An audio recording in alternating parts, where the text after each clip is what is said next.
the leader of the majority party will be seeking to have the House resolve to hold morning sittings on Thursday of November the 16th, which is tomorrow morning, as well as 23rd of November and also 30th of November, and will be commencing the same hours as have been outlined in the standing order for the normal sitting for Wednesday, that is 9:30 a.m.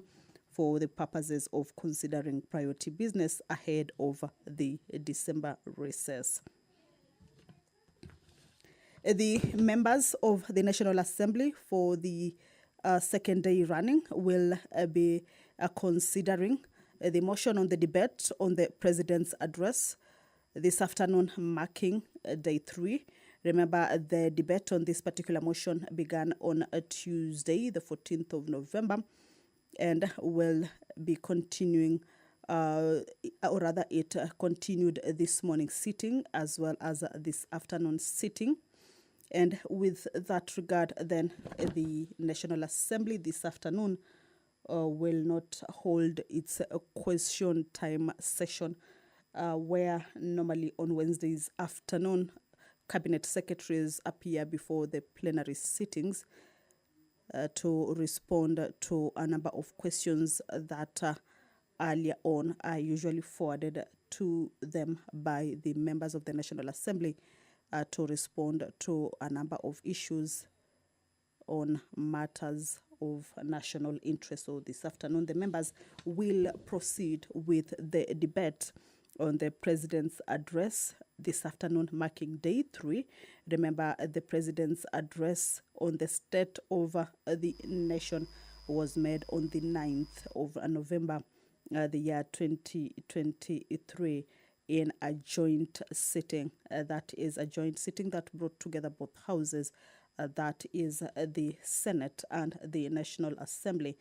And the President gave his address in that particular sitting. The Deputy Speaker of the National Assembly, Honorable Gladys Boss, has walked into the chambers. She will be presiding over this afternoon sitting. Allow me to hand you over to this live broadcast that is brought to you by the Parliamentary Broadcasting Unit in partnership with KBC. My name is Kamche Menza. Good afternoon. Honorable members, let us pray. Almighty God, who in your wisdom and goodness have appointed the officers of leaders and parliaments for the welfare of society and the just government of the people, we beseech you to behold with your abundant favor as your servants whom you have been pleased to call to the performance of important trusts in this republic. Let your blessings descend upon us here assembled, and grant that we treat and consider all matters that shall come under our deliberation in so just and faithful a manner as to promote your honor and glory, and to advance the peace, prosperity, and welfare of our country and of those whose interests you have committed to our charge. Amen.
Give the speaker the microphone.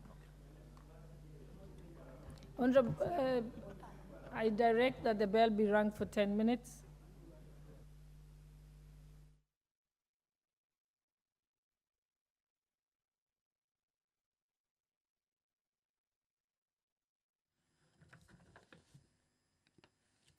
Well, the Deputy Speaker of the National Assembly Honorable Gladys Boss has directed that a quorum bell be rung for 10 minutes, and this is the tradition of the House. At the commencement of the House needs to have a requisite number of members of at least 50 members be seated in the chambers at the commencement of the House, and if that number is not present once the chair is taken, then the speaker may direct that a quorum bell be rung. Of course, this is to alert the members to be able to make their way to the chambers to enable the House attain that particular number of 50 to be seated in the House for the House business to start. So what is happening currently is the quorum bell, and we will be seeing members walking in. But as you can see, the Secretary at Arms are keeping tabs with how many members are in the chambers, and once the number is achieved, then they will be alerting the clerk and the speaker that the number is as required, and the House may start its business.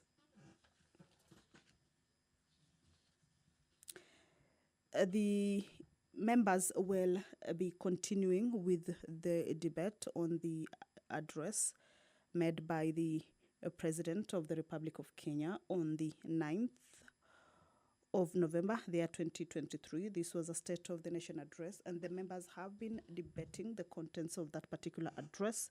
This afternoon will be marking day 3 of that debate, and this is pursuant to the provisions of Standing Order 24-6 that the members will be looking at a number of issues here. That is the 10th annual report on the measures taken and progress achieved in the realization of the national values and principles of governance, the 10th annual report on the progress made in fulfilling the international obligations of the Republic of Kenya, and the annual report to Parliament on the state of the national security. 2 bills are lined up to be read for the first time on the floor of the National Assembly. This is the Statute Law Miscellaneous Amendment Bill, National Assembly Bill number 67 of 2022, a bill that will be tabled by the leader of the majority party. Well, that is a signal to the clerk and the speaker that the quorum has been achieved. Kindly allow me to hand you over back to the live proceedings of the National Assembly afternoon sittings. Good afternoon.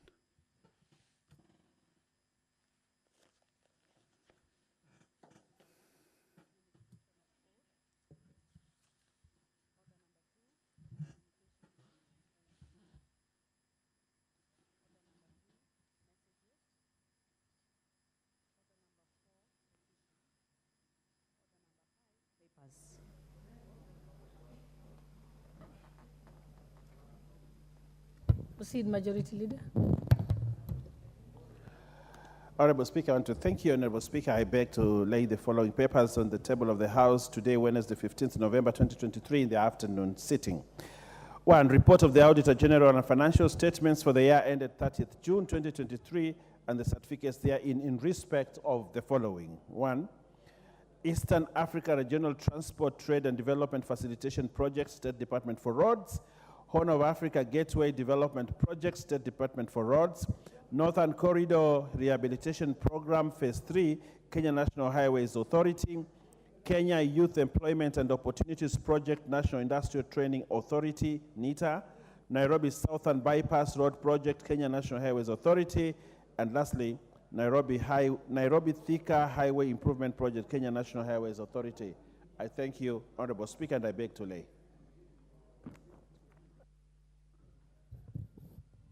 Next report. Chairperson for the Joint Committee of the Departmental Committee on Administration and Internal Security. Okay. Honorable Tongoyo, we are waiting for you.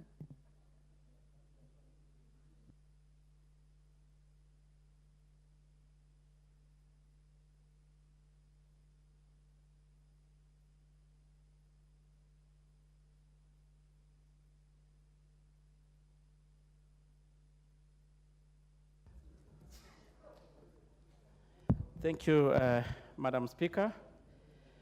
Honorable Speaker, I beg to lay the following papers on the table of the House today, the Wednesday 15th, November 2023.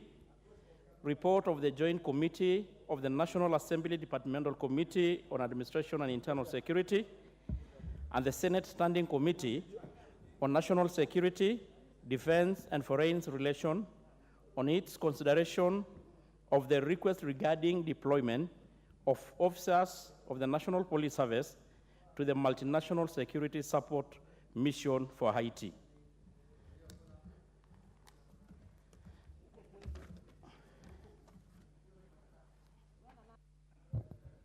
Next paper, Budget and Appropriations.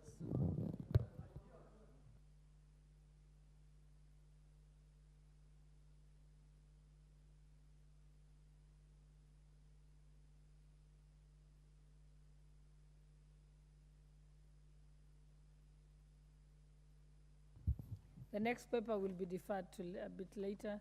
We can move to the next order. Order number 6, notices of motion.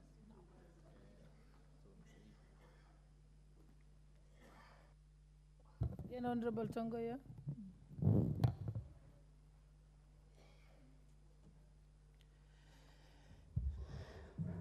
Thank you so much, Madam Speaker, once again. Honorable Speaker, I beg to give notice of motion for the following. Honorable Speaker, I beg to give notice of the following motion. That taking into consideration the recommendation of the Joint Committee of the National Assembly Departmental Committee on Administration and Internal Security and the Senate Standing Committee on National Security, Defense and Foreign Relations in its report on the request regarding deployment of officers of the National Police Service to the multinational security support mission for Haiti, laid on the table of the House on Wednesday, 15th November 2023. And pursuant to the provision of Article 248A, this House approved the deployment of officers of the National Police Service to the multinational security support mission for Haiti. Thank you. Again, the Chairperson Budget Committee will defer that for a moment. We can go to the next order. Order number 7, questions and statements.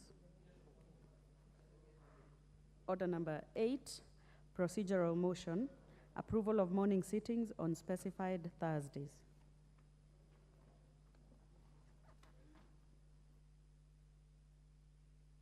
Majority Leader? Or acting Majority Leader? All right, thank you very much, Honorable Speaker. I would like to move the motion, a procedural motion on the approval of morning sittings on specified Thursdays. Honorable Speaker, that pursuant to the provisions of Standing Order 33C, this House resolves to hold morning sittings on Thursdays of November 16th, 23rd, and 30th, 2023, commencing at 9 a.m. for purposes of considering priority business ahead of the December recess. Honorable Speaker, we are faced with a situation where we have several important matters before this House, and the approaching recess that is coming in December. It behoves on us as members of this august and honorable House that we complete the business, and therefore we are requesting that we are seeking approval that we start having sittings, especially on Thursdays, in the morning and in the afternoon. And therefore this request, Honorable Speaker, is to seek for the approval of the House to have morning sittings. Honorable Speaker, as you are aware, we have the supplementary budget that is coming to this House probably today, and we will need ample time for us to debate and discuss and approve the budget. Honorable Speaker, we have the motion and the request on the Haiti matter and many other matters that are pending, and therefore we request the House to approve the sittings so that from tomorrow we start in the morning and every Thursday we start in the morning. Honorable Speaker, we would have wanted to have a Tuesday also, but I think the Speaker overruled that, and therefore I think we can make do with Thursdays if the House approves. Honorable Speaker, I would like to request the Honorable Member for Kipipiri, the Dragon Slayer, and the former East African legislator, the gracious lady, Wanjiku Muhia, to second.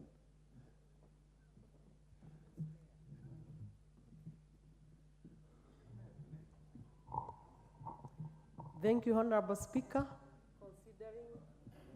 Thank you, Honorable Speaker. Considering the business in the House, the weight of the business, especially supplementary business, many reports queuing on the line, and for interest of the recess, and we need to conclude all the businesses before we close the year, I beg to second. Honorable members, I now propose the question that pursuant to the provisions of Standing Order 33C, this House resolves to hold morning sittings on Thursdays of November 16th, November 23rd, and November 30th, the year 2023, commencing at 9:30 a.m. for the purposes of considering priority business ahead of the December recess. Okay, it's the mood of the House that I put the question. Honorable members, I now put the question that pursuant to the provisions of Order 33C, this House resolves to hold morning sittings on Thursdays of November 16th, November 23rd, and 30th of the year 2023.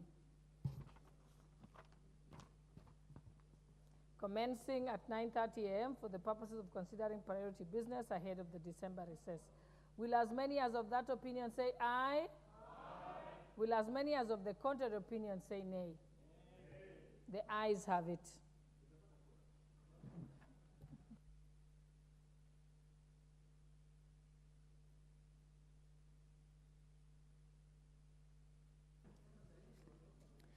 Order number 9, the Statute Law Miscellaneous Amendments Bill, National Assembly Bill number 67 of 2023, first reading. A bill for an act of parliament to make various amendments to statute law. Order number 10, the Statute Law Miscellaneous Amendments number 2 Bill, National Assembly Bill number 68 of 2023, first reading. A bill for an act of parliament to make various amendments to statute law and for connected purposes. Order number 11, motion, debate on the President's Address, Day 3.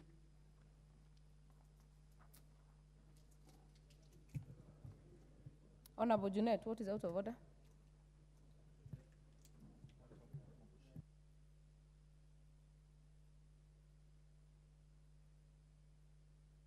Give Honorable Jeanette the mic. No, Madam Speaker, I thought still the Deputy Speaker is on the chair, but now that she has left. But Madam Speaker, what I wanted to raise is that we're seeking your indulgence and guidance on a matter, on a notice of motion that has been moved by Honorable Ntongoyo on the deployment of police officers to Haiti. Madam Speaker, I'm not anticipating debate, but I want to raise a procedural matter and a constitutional matter, that this matter, before the motion is brought to the House, I wanted to request the Speaker to give directive that the matter be subjected to public participation as required by the Constitution.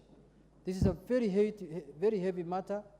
This is a deployment of Kenyans to another part of the country. This is an issue. Order, Honorable Jeanette. Order, Honorable Jeanette. First of all, the chair is not vacant. The chair is properly occupied, and you don't need to see the Deputy Speaker on the seat. Secondly, this matter you're being preempted. We're actually preempting debates. That was a motion, a notice of a motion. We will have enough time to prosecute that matter as a House. Honorable Tongoyo, are you speaking to the same, or have I guided the way you'd have wanted to say? Just to really support what we have said, Madam Speaker, I think the very senior member, Jeanette, is preempting. We'll have the entire tomorrow. He can bring his issues, but I want to confirm to Kenyans and to this House that we really follow the due process of law to the letter. We did the publication, of course, we had the public participation done. Nevertheless, you'll have the opportunity to raise any concern. I've you have already tomorrow. guided Honorable Tongo, that So- is sufficient. Yeah, thank you, Madam. We'll continue with the debate under order number 11. On this motion, the member for Jororok, you had a balance of 4 minutes. 4 minutes. Is that true? 4 minutes. As I had been guided, every member is speaking for 5 minutes, apart from 3 chairs. The member for National Intelligence, Defense and Foreign Relations, the chair for JLAC, and the chair for National Security.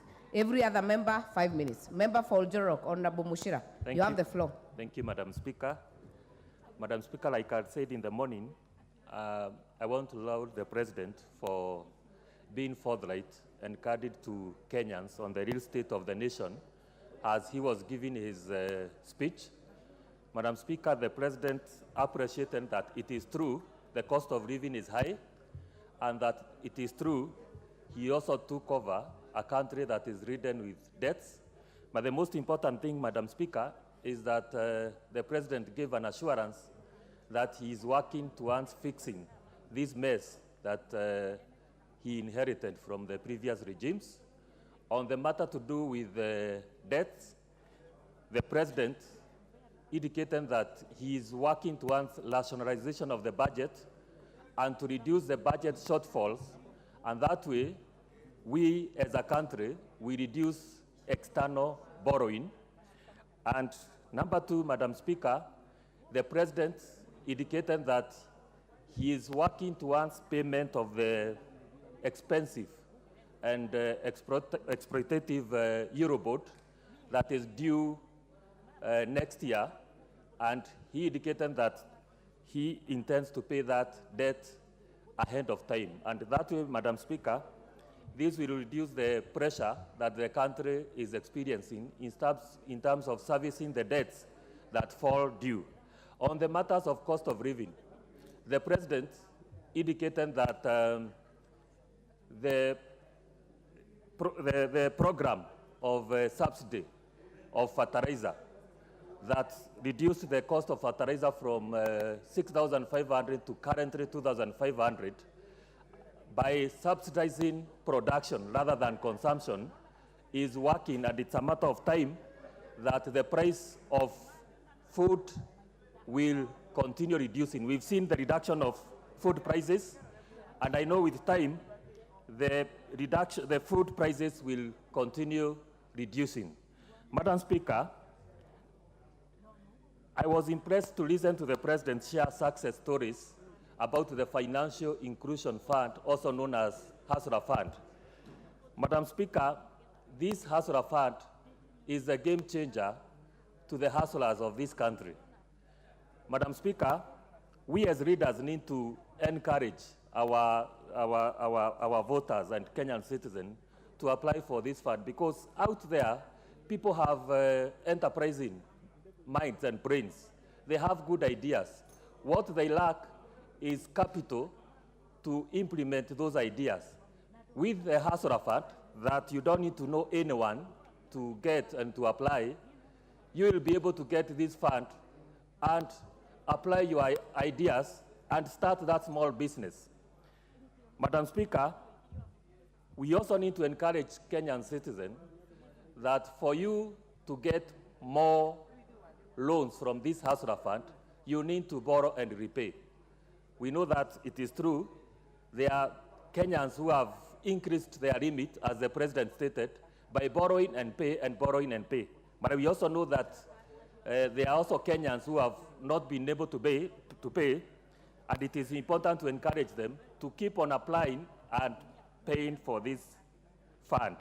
Madam Speaker, I would also encourage the relevant State Department to continue sharing these success stories to Kenyans so that Kenyans can know that it is true, you can be able to rise from the bottom up through business. Madam Speaker, and finally, on the matters of education, I want to laud the President, because for the last financial year, there were recruitment of over 55,000 teachers. And this is laudable because of the implementation of the JSS and ensuring the standard of education are enhanced in this country. Madam Speaker, with those few remarks, I support. Thank you. Next chance to go to the Honorable Member for Kibwezi West, Honorable Ekomas Mutuse. Oh, very good. Thank you, Madam Speaker. Thank you, Madam Speaker. I now confirm that coming early and logging in early pays. I stand to contribute to the State of Nation address delivered by His Excellency the President before the joint sitting of Parliament on the 9th of November 2023.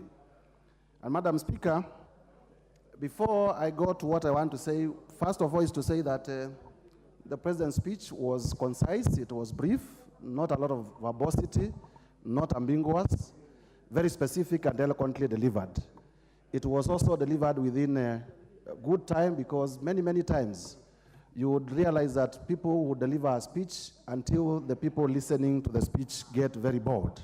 And so we want to applaud the President for having a speech that was specific, a speech that was timeous, and that was also very eloquently delivered. Having discussed the form and the manner of delivery, Madam Speaker, being the member for Kibwezi and also being the Vice Chair of JLAC, I would want to speak to issues that the President spoke about, especially concerning the governance, justice, law, and order sector. You would realize that our Constitution, Madam Speaker, is very right. Honorable Basil, hold on, Honorable Mutuse. What is out of order? Thank you, Madam Speaker. I think I'm standing on point of order 85. My brother Mutuse is misleading the House. He says the speech was short and precise, but it was too long. 100 points, more than 1 hour. So please, it was Honorable not too short. Basil, you are totally out of order. Read your standing orders. The standing order number 85 is on anticipation of debate. Totally out of order. Continue, Honorable Mutuse. Thank you very much. The Honorable, it is very important for the Honorable Basil to also get an opportunity to speak in this House. We have come a long way with him, the member for Yatta. And short is in context. Is in context because we are also comparing with what has been done in the past. We know this House has been engaged to speeches that would run for more than 3 hours. And so, like I had said, Madam Speaker, I want to contribute specifically to the issues that the President spoke about regarding the justice, law, and order sector. And fundamentally, Madam Speaker, as I had said, our Constitution, the Constitution of Kenya 2010, is very rights and freedoms-centric. And that's why the chapter on fundamental rights is among the most elaborate in our Constitution. And I am happy that the President was able to touch on issues that touch on fundamental rights, including political, civil, and economic and social rights as demanded in our Constitution. Madam Speaker, one of the most important things that the President spoke about is the appointment of the 6 judges of the Court of Appeal that had been delayed by the former President. Under our Constitution, the President's role in the appointment of judges is largely ceremonial, and therefore a President cannot purport to not appoint judges on the basis of imaginary intelligence reports, on the basis of imaginary integrity issues that are not put forth to the country. Madam Speaker, we know also that in terms of reviving the economy, you require a very efficient judiciary. Investors will not go to a country that cannot be able, the judicial system is not working. A country where commercial disputes cannot be resolved within time. And therefore, the number of judges, in terms of the concept of judicial efficiency, the number of judges and the number of judicial officers is very key.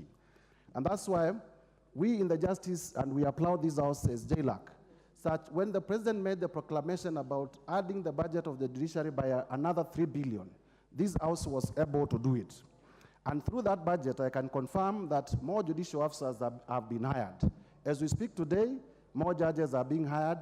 You would recall that recently we passed the Miscellaneous Law Amendment that amended the Judicature Act, Section 7 of it, to increase the number of judges of the Court of Appeal from 30 to 70, so that justice can be dispensed expeditiously. And therefore, Madam Speaker, the country in our own thinking is on the right trajectory, and we want to request that those who get funding from this House, including the Judicial Service Commission and the judiciary, expend those resources in a manner that is prudent. Kenyans are concerned that the Judicial Service Commission appears to be living in largesse. that reports all over of members of Judicial Service Commission touring countries abroad, living in luxuriously, are not very pleasing. And therefore we want, even as we give monies to other arms of government within the justice and law and order sector, that such. Your time is up. Honorable Junet. Thank you, Madam Speaker. Madam Speaker, I stand to contribute to this motion, to this debate on the presidential address. Madam Speaker, first I want to bring to the attention of the House that it's a requirement of the Constitution that the President once in a year reports to this Parliament on the achievement of certain parameters that are stipulated in the Constitution. And Madam Speaker, that provision was made in the Constitution so that this House can hold the President accountable. We are not here to have a chorus of thanking the President, appreciating what he said. That's none of our business as a House. We want to know as a House from his speech whether the last 1 year he has achieved those issues that he is supposed to report back to this House, Madam Speaker. Madam Speaker, when I listened very keenly to the President of that day, because I was present in the House, I almost thought that the President is relaunching his UDA manifesto again for the second time, Madam Speaker. Because the whole speech was full of promises, promise after promise after promise after promise. Madam Speaker, these promises must come to an end, and Kenyans must be told what the government of the day has achieved for the last 1 year, Madam Speaker. 1 year is quite a long period of time, Madam Speaker. A lady gets a child in 1 year, Madam Speaker, after getting married. A whole human being is produced in 1 year, Madam Speaker, through marriage, Madam Speaker. So if you can produce a whole human being living in 1 year, but in 9 months actually, in less than a year, what is this that you cannot achieve in 1 year, Madam Speaker? So, Madam Speaker, let us be honest to Kenyans. Let us not address Kenyans as though some of them are living on earth and others are living in the moon, Madam Speaker. I heard people saying that we have stabilized the economy. I don't understand what stabilization means. When people are suffering, the cost of living is high, the cost of food is high, what have you stabilized? Unless you have stabilized things in a manner that we Kenyans cannot see. You are struggling with debt payment, you are struggling with revenues, you are struggling with all kinds of things, and then you have the audacity to tell Kenyans that we have stabilized the economy. A stabilized economy is an economy that has less debt and higher revenues, where you don't need to borrow to pay a debt. We are living in an economy where today, if we don't borrow, we will not be able to pay our debts, Madam Speaker. Madam Speaker, some of the things that I listened to in that speech, for example, is the issue of the Hustler Fund. Somebody borrowed 740,000, and now he's a rich man. He has bought a tuk-tuk. Madam Speaker, I don't know if we are living in the same country or we are living in different parts of the world, Madam Speaker. If you have a 740,000 shillings, that is enough to buy a tuk-tuk. But if people are saying that, it's like telling me today that I will get 1 million shillings. Honorable Speaker, you know, the Honorable Junaid has been born in affluence. He's lived as a rich kid. So he does not know how much 700,000 can transform a person's life. He does not know that the price of unga today has moved from 250, which he supported during President Uhuru's speech in this very house, Order. that it was 250. Order, Honorable now Owen. it's at 135. Order, Honorable Owen Bayer. Order, Honorable Owen Bayer. That is a point of debate. You will have your chance to actually debate. Honorable Junet. Madam Speaker, thank you for protecting me. You know, if the President and his government are relying on advice from Honorable Bayer, then I can tell you things will get worse going forward. Because I should expect as a leader to tell the President that on this one we are... Madam Speaker, in the whole speech of the President, I did not hear a word that was addressing the cost of living, Madam Speaker. And what is killing Kenyans is the cost of living. That is what this government promised to lower. They never promised to tell us that they are going to buy tuk-tuk for people, they are going to buy this for this. No, it's about ugali, it's about their stomachs, it is about their lives, Madam Speaker. Madam Speaker, I want to urge the government that in the next presidential address, which will be 2 years, a year from now, and it will be 2 years of this government, Madam Speaker, I hope and pray that there will be something. Your time is up. The next chance will go to, the next chance I will not add. It is 5 minutes. I will not add. The next chance will go to the member for Westlands, Honorable Timothy Wanyonyi. Thank you, Madam Speaker. Thank you to give me a chance also to contribute to this presidential speech. Madam Speaker, when the president arrived here and when he stood up to speak, I thought he had forgotten his speech because he looked worried and spoke without reading. But later I realized that maybe he had memorized his speech. He gave out, I believe, what looked like a self-examination of his conscience and a report giving to the country. Madam Speaker, only those who are sitting in government, I think they believe things are okay. But from the body language of the president, he is a worried man. Things are not working, and he just stopped informing the country that they are in trouble, that we are in trouble. And we want to believe that he has good intentions for the country, and that within the next 12 months, he'll move with speed to put the country back on the road. Some of these people, the people sitting with him in government, Madam Speaker, they are not helping much.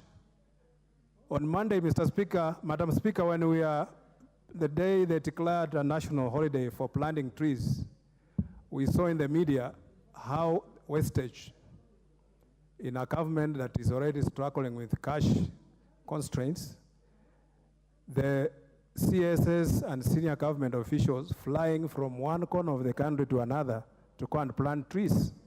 This job could have been done very well by the DCCs, the chiefs, and including the local leadership.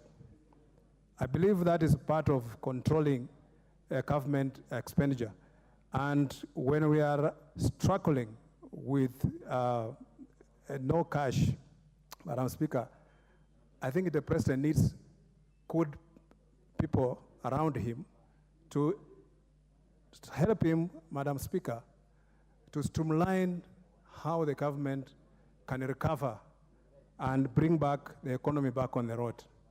But the way we are going, I see that there is no seriousness in the government, and we hope that when the bipartisan report is come here, we will see something different coming out so that the government can start functioning the way Kenyans expected. I'm sure the Kenya Kwanza government made so much promises to Kenyans. The Kenyans have got very high expectation, and from what they are seeing, they are frustrated. People of Kenya are so frustrated, and they're still waiting to see the bottoms-up promise, the hustlers rising from down there and being placed somewhere. And even the hustler fund, I'm still waiting to see the effect, because the president said so much has been done. I'm still even to hear from anybody from my constituents telling me what hustler fund has done in his life or impacted on him. All these are things that we are looking forward to. And I'm very sure that with his determination, he's a man who has got a lot of energy, and I'm very sure President Ruto, if he gets right men and women in his government, Madam Speaker, he will deliver to Kenyans. But the way it is now, I doubt it. Thank you, Madam Speaker. Thank you. The next chance will go to the member for Keio South, Honorable Gideon Kemayo. Not in the House. The next one will go to the Honorable Member for Isiolo South, Honorable Bidu Tubi. Thank you, Madam Speaker, for giving me the opportunity to air my views on the same. One thing, Madam Speaker, the speech by the President had good things and forgotten some issues. Some good things, including the education. When we talk about education, that is a tick, because education seems to be training. Whatever is supposed to be the requirements for teachers training has been lowered so that a lot of people are going into the schools. That is a tick, I can say. Several others about economy and all these things. It looked as if the whole thing was biased towards agriculture. We have what is called livestock and livelihood. Nothing touched on the livestock and livelihood, which is a mainstay of a lot of people in the north. That thing never touched, the president did not touch or bother to touch. Then the issue of floods. Floods has caused a lot of problems in the country. Right now in my constituency, 4 centers have been closed along the river Wasonyiro, and nothing seems to be going on. I mean, when we talk of closing the centers, an existing center has been closed. Along Wasonyiro, there is Gafarsa, there is Resaboru, Sericho, all these things, all Badana and all these areas are being closed because of flood waters. Nothing has been said about this. Then we talk about bottom-up economy. We are people who are doing artificial mining in Quorum. Provincial administration closed that camp, at least where people, hustlers, are trying to get daily living. And why it is closed in the name of insecurity, that one, we don't know. What do we do? The president is saying, let's try to get hustle and get money, put food on the table. But when it comes to provincial administration coming in the name of insecurity, security is supposed to be on the government to maintain security of individuals and their property. You cannot close where people are earning money simply because of insecurity, alleged insecurity, which is supposed to be the job of the government and the police. So, Madam Speaker, there seems to be a lot of contradictions in the whole thing. Next time, I think all these things, it must be the speech of the nation from the president must cover everywhere equitably. Thank you, Madam. Thank you. The next chance will go to the member for Igembe Central, Honorable Daniel Carrido. Thank you, Madam Speaker, for this opportunity. I also want to add my voice on the presidential address to the nation. Madam Speaker, generally the address was well balanced, and considering the fact that as a leader, one has to give hope to his people, and the president did exactly that, and not only giving hope, he really stressed on issues and the importance of the nation and the things that he has done and that the government has covered for the last 1 year. And most of them are the things that you can see. For example, the employment of teachers and the revival for the economy. Madam Speaker, the president talked a lot on the revival of our economy. We know that, and he also alluded to the fact that our economy is not doing the best at the moment, considering the fact that the world over has some crisis, especially on matters fuel. And Madam Speaker, the only thing that I felt was not touched was on how to raise revenue, especially to generate revenue from foreign countries. And Madam Speaker, there's no way we can increase our income unless if we sell and we vigorously campaign to have our local products exported to earn the necessary dollars. And Madam Speaker, the president, I think, he had an oversight, especially on matters, local products, especially he mentioned on coffee, tea, and he also mentioned the fish, but he forgot to mention that we have a product in Meru that can bring in billions of dollars every year to this country. The product known as Mira, which has been going to Europe, which has been going also to some countries in Asia, but we have some problems of late, and it could be raising a lot of money. If it goes to Europe as it used to go, that's the time when the Kenya highways used to make a lot of profit through the Mira flights. And Madam Speaker, if we have markets in a country like Djibouti, West Africa, and even South Africa, the dollar issue could have been eased through that product. Madam Speaker, on the issue of the teachers, we are grateful that really the teachers' employment has made the education sector bearable, and even the performance will be improving because the teacher ratio, teacher-student ratio will be improved. Madam Speaker, on the part of infrastructure, especially paying the contractors to continue clearing the already roads that have been on work, is really also going to improve our economy, and we alone that, and we support the President, and for that work well done. Madam Speaker, the President also talked very much about the ASULA Fund.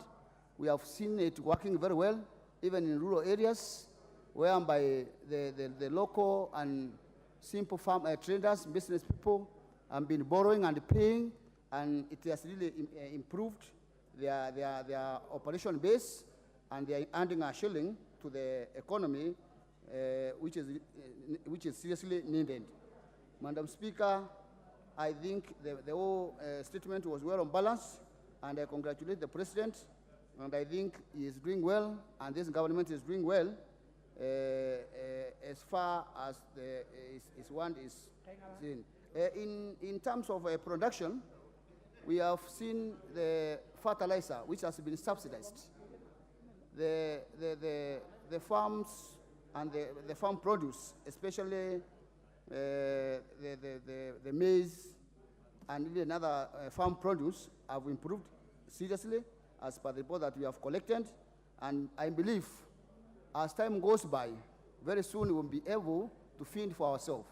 And if our country is in a capacity to fend for itself, it will eventually grow economically, because whatever the reserves that would have been used to import food will be used to import other essential and very necessary merchandise that we need in this country.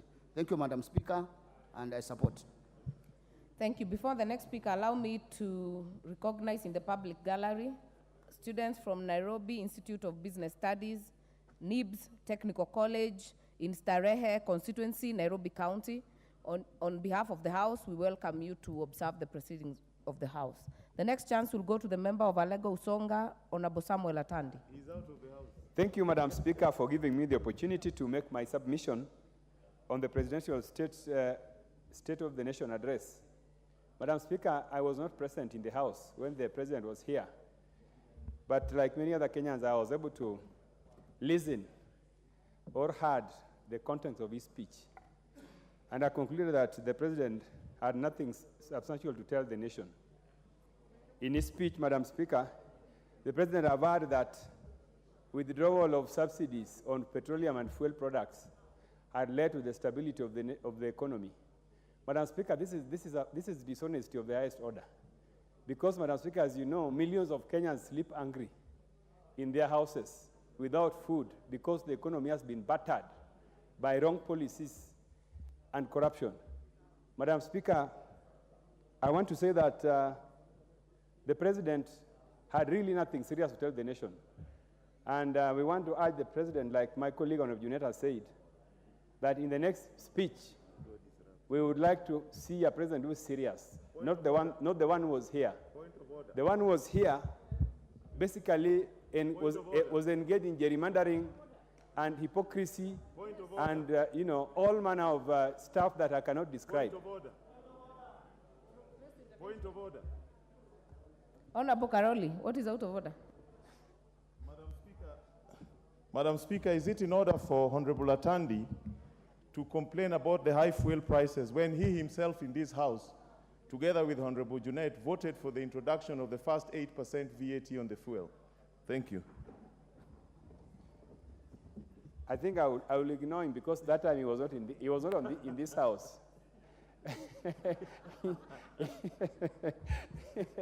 But Madam Speaker, to conclude, because I don't want to make a long speech, I want to conclude and be factual. I want to confess, Madam Speaker, that if the President was here and he spoke about the stability of the economy, then, Madam Speaker, the President was really dishonest. Because, as Madam Speaker, you know, just like I know, that this is the worst leadership that this country has ever seen. Worse than the presidency of Moi. Worse than the presidency of Jomo Kenyatta. And so if you are a president who is presiding over an economy such as what we have, then when you come to Parliament to give your State of the Nation address, then the least we expect from you as the president is to be honest with your fellow citizens. And like many other Kenyans, Madam Speaker, we believe that the president is a liar, that he will never see the truth, and he should say that he should lie to Kenyans on the street, not in the National Assembly. Madam Speaker. What is out of order, Honorable Owen? Honorable Speaker, I thought the Honorable Atandi actually said he was here before the MP for Suba, and he knows that it is very unparliamentary to use the word that he has used, liar. It's an unparliamentary word. It should not be used. Use other adjectives. If you have not gone to school properly, I could educate you. Use words like, you know, he was far from the truth. Words like, you know, he didn't convince us. You know, he misled. But to use, if I could educate you on the words to use. Honorable Owen, don't be tempted to debate. Don't be tempted to debate. But not the word liar. It's unparliamentary. But don't be tempted to kindly, debate. Honorable Speaker, he should withdraw. He cannot use that word for the form of the president. He cannot. He should withdraw. Don't be tempted to debate. Please, Honorable Atandi, be gracious enough. Gracious is an English word to withdraw. The word liar. Madam Speaker, I withdraw the word liar and replace with dishonest. Thank you. Madam Speaker, as I conclude, Madam Speaker, Kenyans are watching this house. And Kenyans expect this house to be their savior.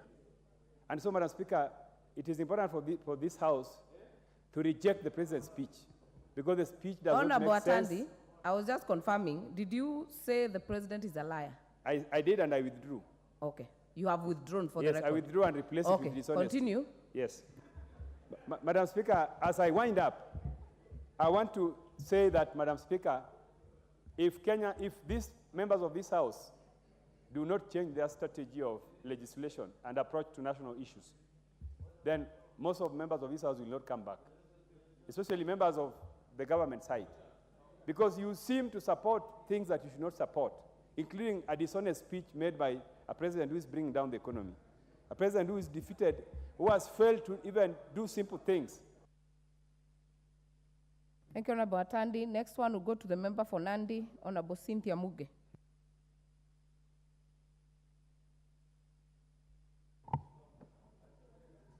Thank you, Madam Speaker, for giving me an opportunity to make comments regarding the presidential address, Honorable Speaker. Honorable Speaker, I first want to appreciate the President for ensuring that he saw to it that his duty, constitutional duty, to address this House, Honorable Speaker, on matters of the state of the nation, that he fulfilled, Honorable Speaker. Honorable Speaker, I want to say that as I make a comment on this particular issue, Honorable Speaker, which majorly, Honorable Speaker, is speaking to the economy of this country, I want to say that I lack what many people call a lived experience, Honorable Speaker. Honorable Speaker, in 2002, when we were talking about the GDP of this country at 0.6%, Honorable Speaker, I was a class 1 kid.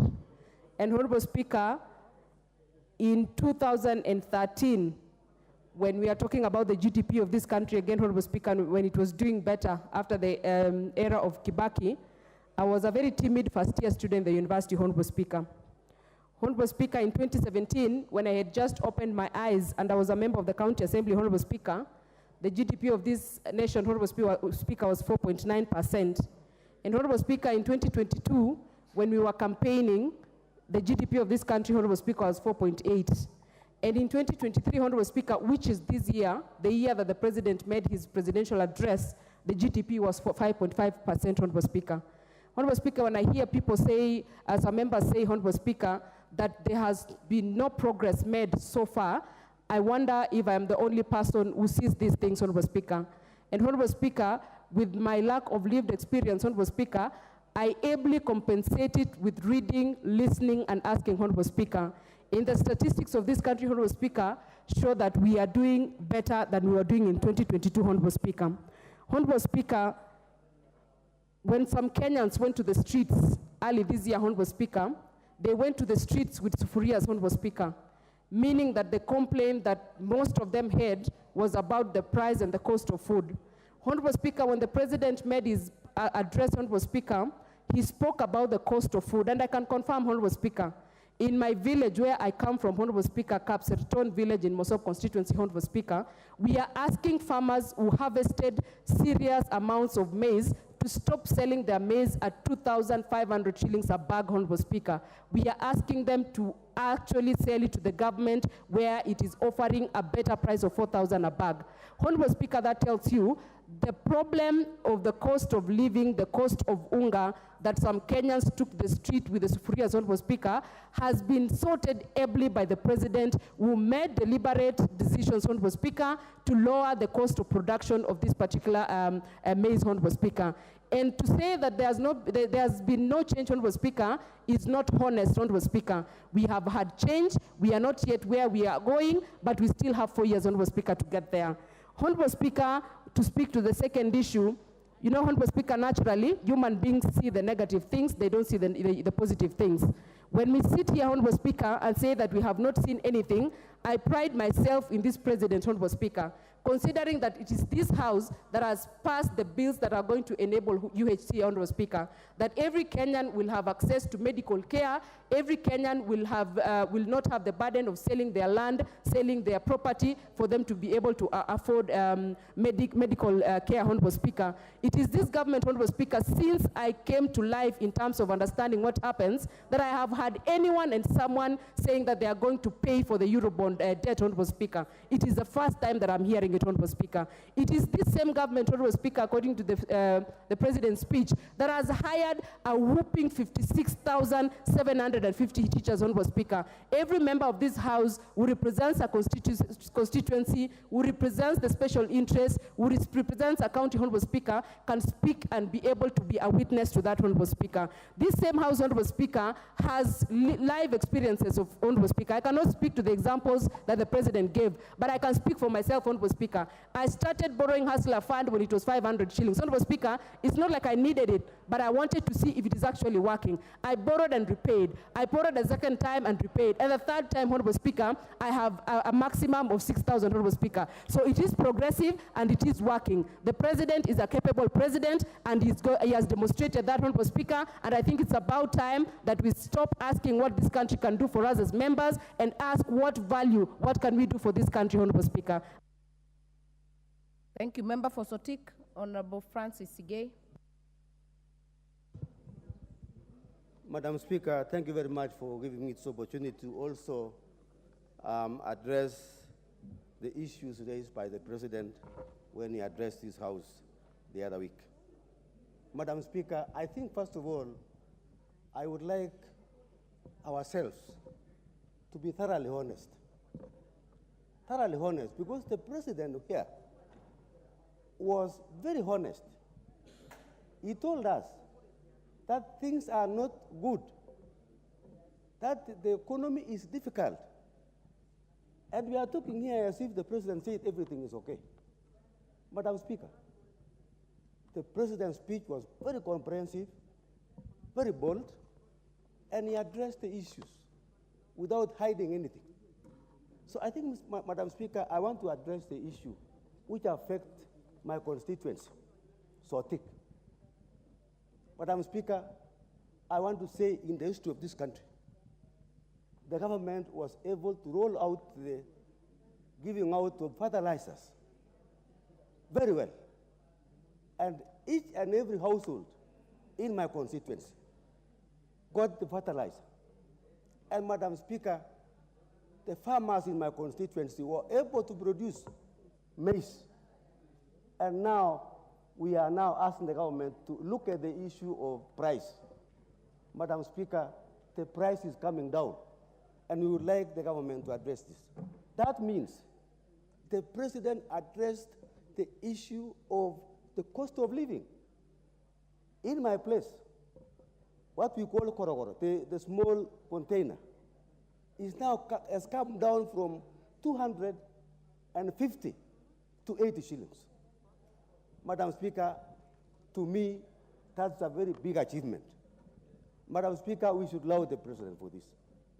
Madam Speaker, I also want to say that I was very happy myself to hear the president addressing and supporting NCGCDF.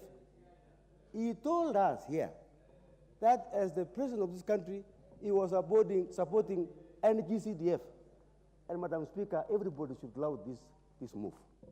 Madam Speaker, one of the areas which I also was very impressed is about the digital transformation. Madam Speaker, in Sotik now, in the center there in the market, the women are using Wi-Fi. I mean, what else can you tell our people there? Our people are very happy with the president. There are issues. We cannot say that everything is okay. But the president has addressed issues which matter. Madam Speaker, this president has also addressed the issue of politics being personalized. And the president has given us freedom in this country to do what we want. Another milestone, Madam Speaker, is the whole issue of Tibet, the education system. Madam Speaker, if we must allow the president, it is this area. That in our areas now where we have Tibet, our children, our young people are now enrolling in these institutions. And we are very happy, Madam Speaker, that we are soon going to have skilled labor in this country, and then we'll get unemployment reduced in this country. Madam Speaker, I also want to laud the president, particularly for when he came to power, and he addressed this issue. He employed the charges, the 6 charges. And Madam President, Madam Speaker, this was a milestone. I want to thank the president. I want to ask him to continue being bold, tell the people the truth, be honest, so that we can be able to have a country which can be able to be proud. Madam Speaker, I support this speech. Thank you. Member for Butula, Honorable Joseph, if not there. Member for Yatta, Honorable Robert Basil.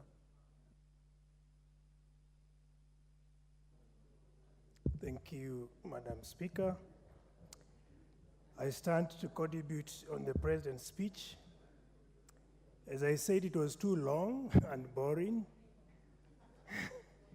The reason why I say that, many members were struggling to remain awake. The President did not indicate what he wants to do to reduce cost of living. If you look at fuel global prices, fuel has reduced by 5.68%. The President, Madam Speaker, never mentioned about fuel. When he was being elected, he was elected on a premise to lower the cost of living and more so fuel. The President was mute on this, Madam Speaker. Number 2, the President never said anything about how to ensure electricity connectivity in all the villages. Madam Speaker, so many villages are really crying to have connectivity of electricity, considering their taxpayers. The President never said anything on this.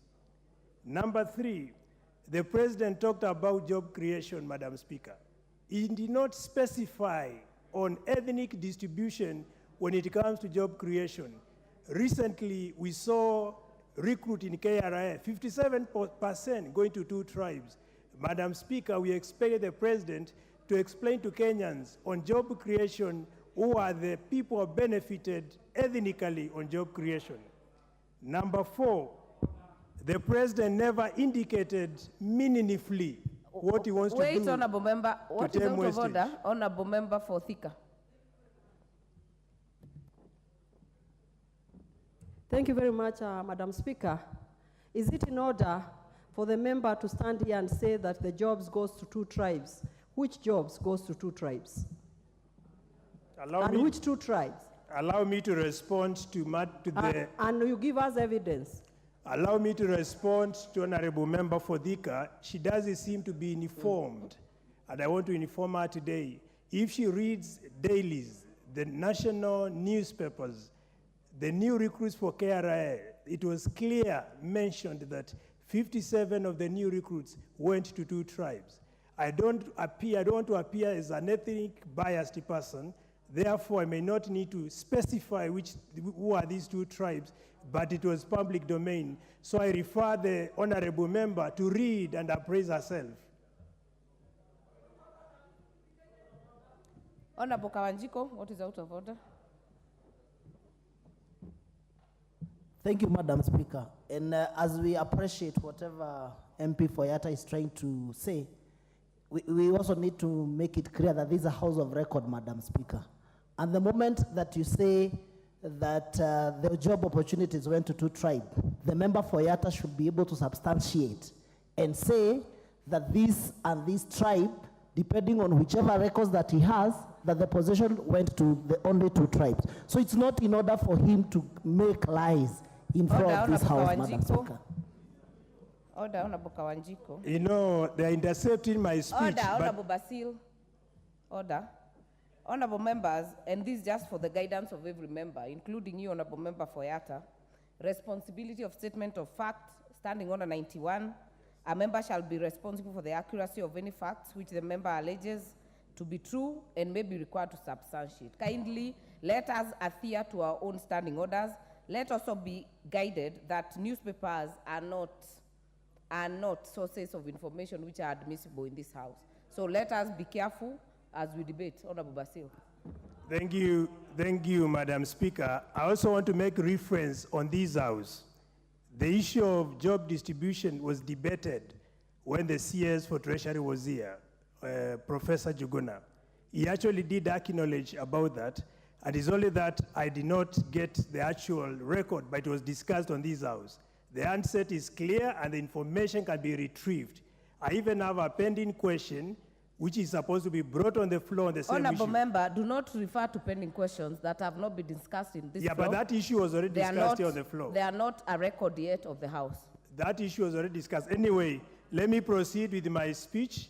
If you intend to get this, we can always share. Now, on my 4th point, the President did not mention on what the government intends to do to revise the balance of trade. Currently, we are importing more than we are. Your time is up. I will not give you 1 more minute. Honorable Basil, you are notorious also interfering with other members, and I did not add them even on their 5 minutes. Next chance will go to the member for South Imenti, Honorable Shadrach Mwiti. Thank you, Madam Speaker, for giving me this opportunity to contribute to the presidential address on the state of the nation. Madam Speaker, the speech of the president was accurate and has a lot of impact on the future of this country. Madam Speaker, I would like to comment on the universal health care. Madam Speaker, health care in this country is very, very critical. And His Excellency the President announced the universal health care just the other day. And Kenyans are convinced that primary health care back in the villages will be of very, very importance. Madam Speaker, the government is focused on service delivery, health financing, and the governance, which are the pillars of health care in this country, to ensure that Kenyan citizens are able to access universal health care.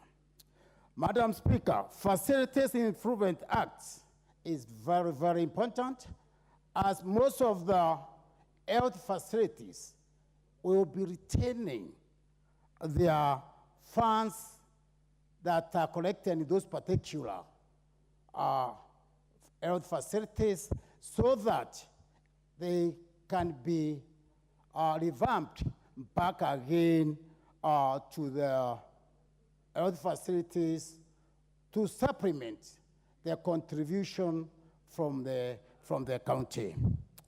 Madam Speaker, the Digital Health Care Act to establish comprehensive integrated digital health information system is very important since it will enable the accessibility and the communication of various activities in health institutions. Madam Speaker, Social Health Insurance Fund to replace NHIF is very, very important to introduce emergency attention, chronic and critical illness funds, which will be utilized in health care. Madam Speaker, I would like to also contribute on the issue of agriculture. We know very well, Madam Speaker, Kenya is an agricultural country. Kenya earns its income from the export, and also it's very important in earning the economy of this country. Madam Speaker, South Imenti, where I come from, relies on agriculture, and the subsidy of fertilizer will enable more production of the crops. The yield will be higher, delivering better resources. And hence, Madam Speaker, the distribution of fertilizers in the national cereal bonds makes the accessibility of the Kenyans to access fertilizer more easily. Madam Speaker, the removal of tax on livestock of fins gives the farmers a reduced expenses, and also, Madam Speaker, domestic farmers are more competitive in the market.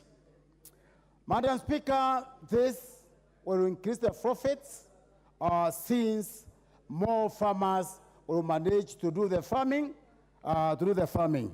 Madam Speaker, with the water for all, various irrigation and water plants will make the arid areas to be more productive. So, Madam Speaker, I hereby support the President's agenda to make this. Your time is up. Honorable David Gekaria, member for Nakuru Town East.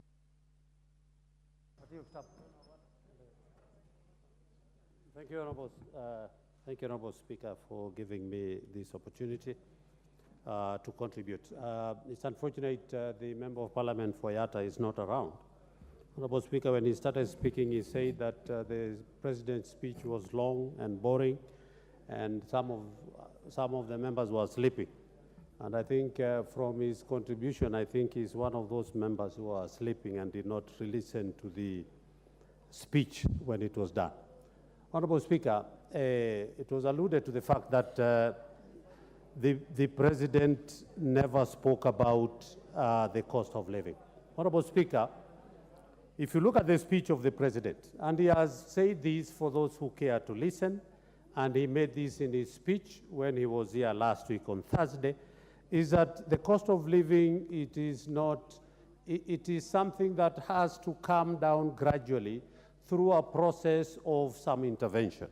And one of those interventions, Honorable Speaker, is about the fertilizer insurance that has successfully been done in this country, and the success of the harvest, the double or triple harvest that has been witnessed in this year.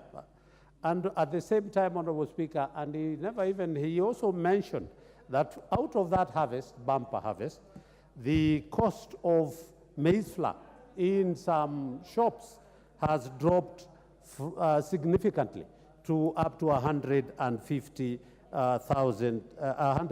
Kenya shillings, Honorable Speaker.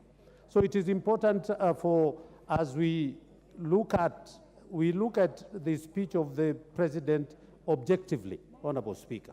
Regarding the creation of jobs, Honorable Speaker, the more than 50,000 housing units which have already been constructed and occupied, Honorable Speaker, a record of over 100,000 Kenya the youths of different expertise, be it plumbers, be it masons, painters, and the like, have been able to be engaged in this very important sector of affordable housing.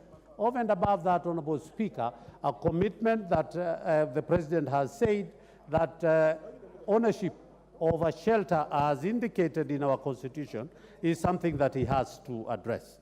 Honorable Speaker, the President also did allude to the fact about corruption, wastages, inefficiencies, and negligence. Honorable Speaker, it cannot go without saying, and he has come out with an elaborate program, like just without anticipating debate.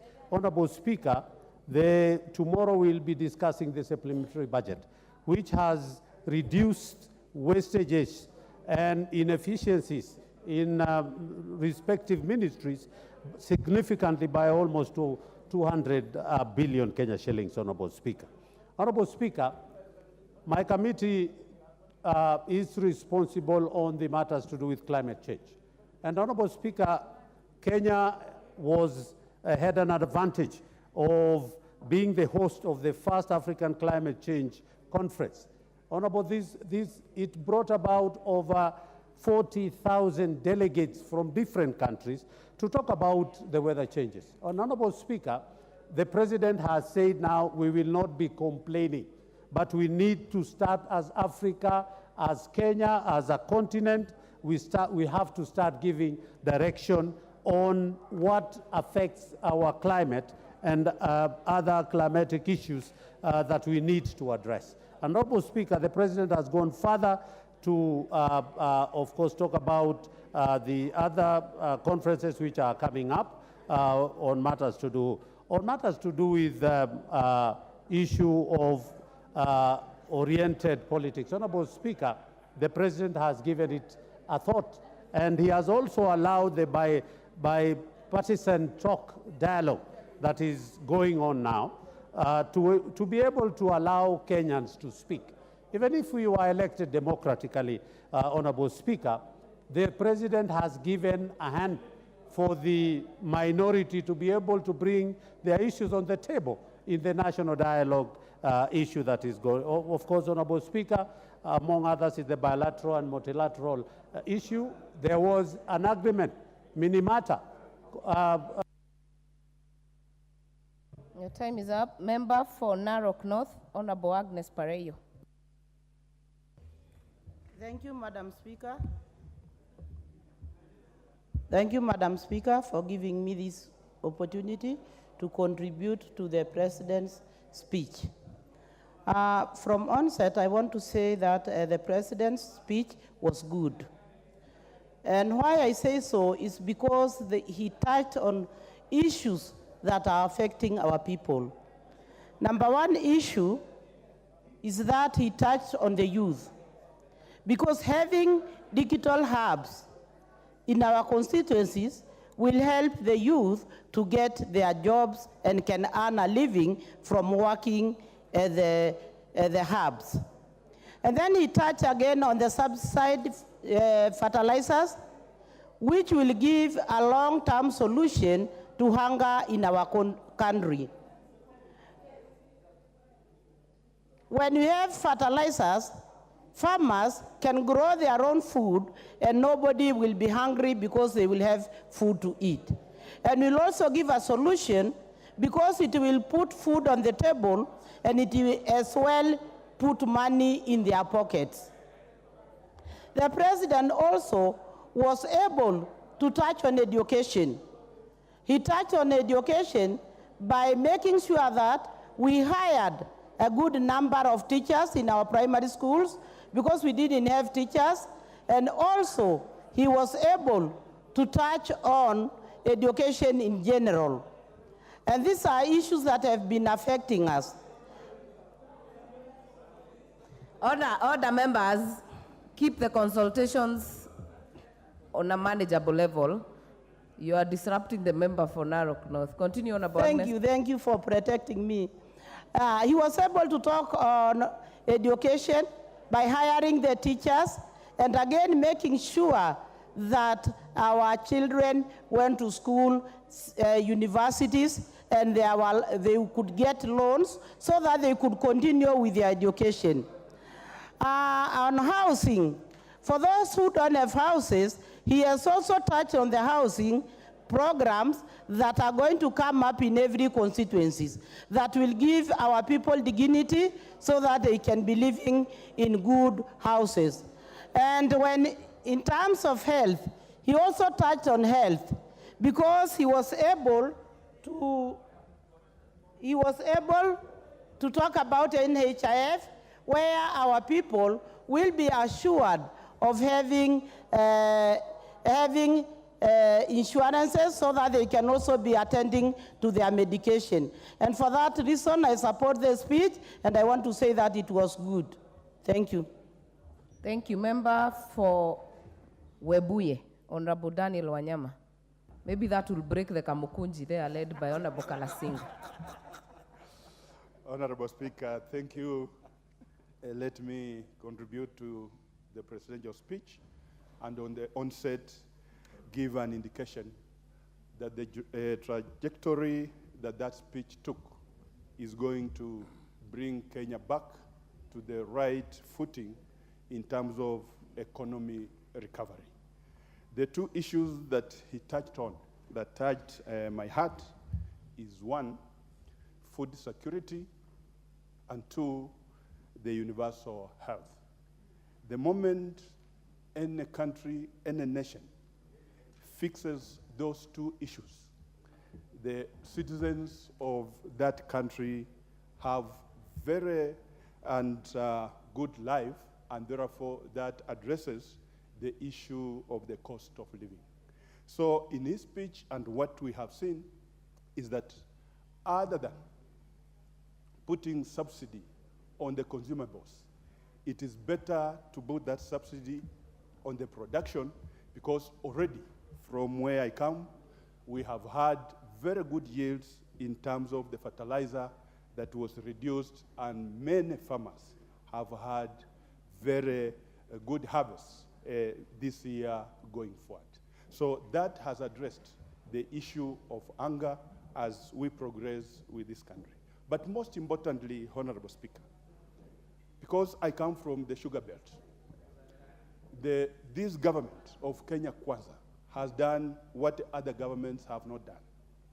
The write-off debt for the sugar factories, and Zoya in particular, where I come from, is going to relieve the sugarcane farmers from the bondage of debts that they have been being owned by those factories, and most of them are going to be paid their monies that the factories own them. And you find that when the previous governments actually offloaded the debts of coffee, the trajectory of the coffee sector has now started picking, and I'm sure the sugar factories are going to take it up, and we'll move forward, and that will increase the economy and change the situation of the farmers in the sugar belt to earn a better living going forward, because they will be able to even pay the fees for their children.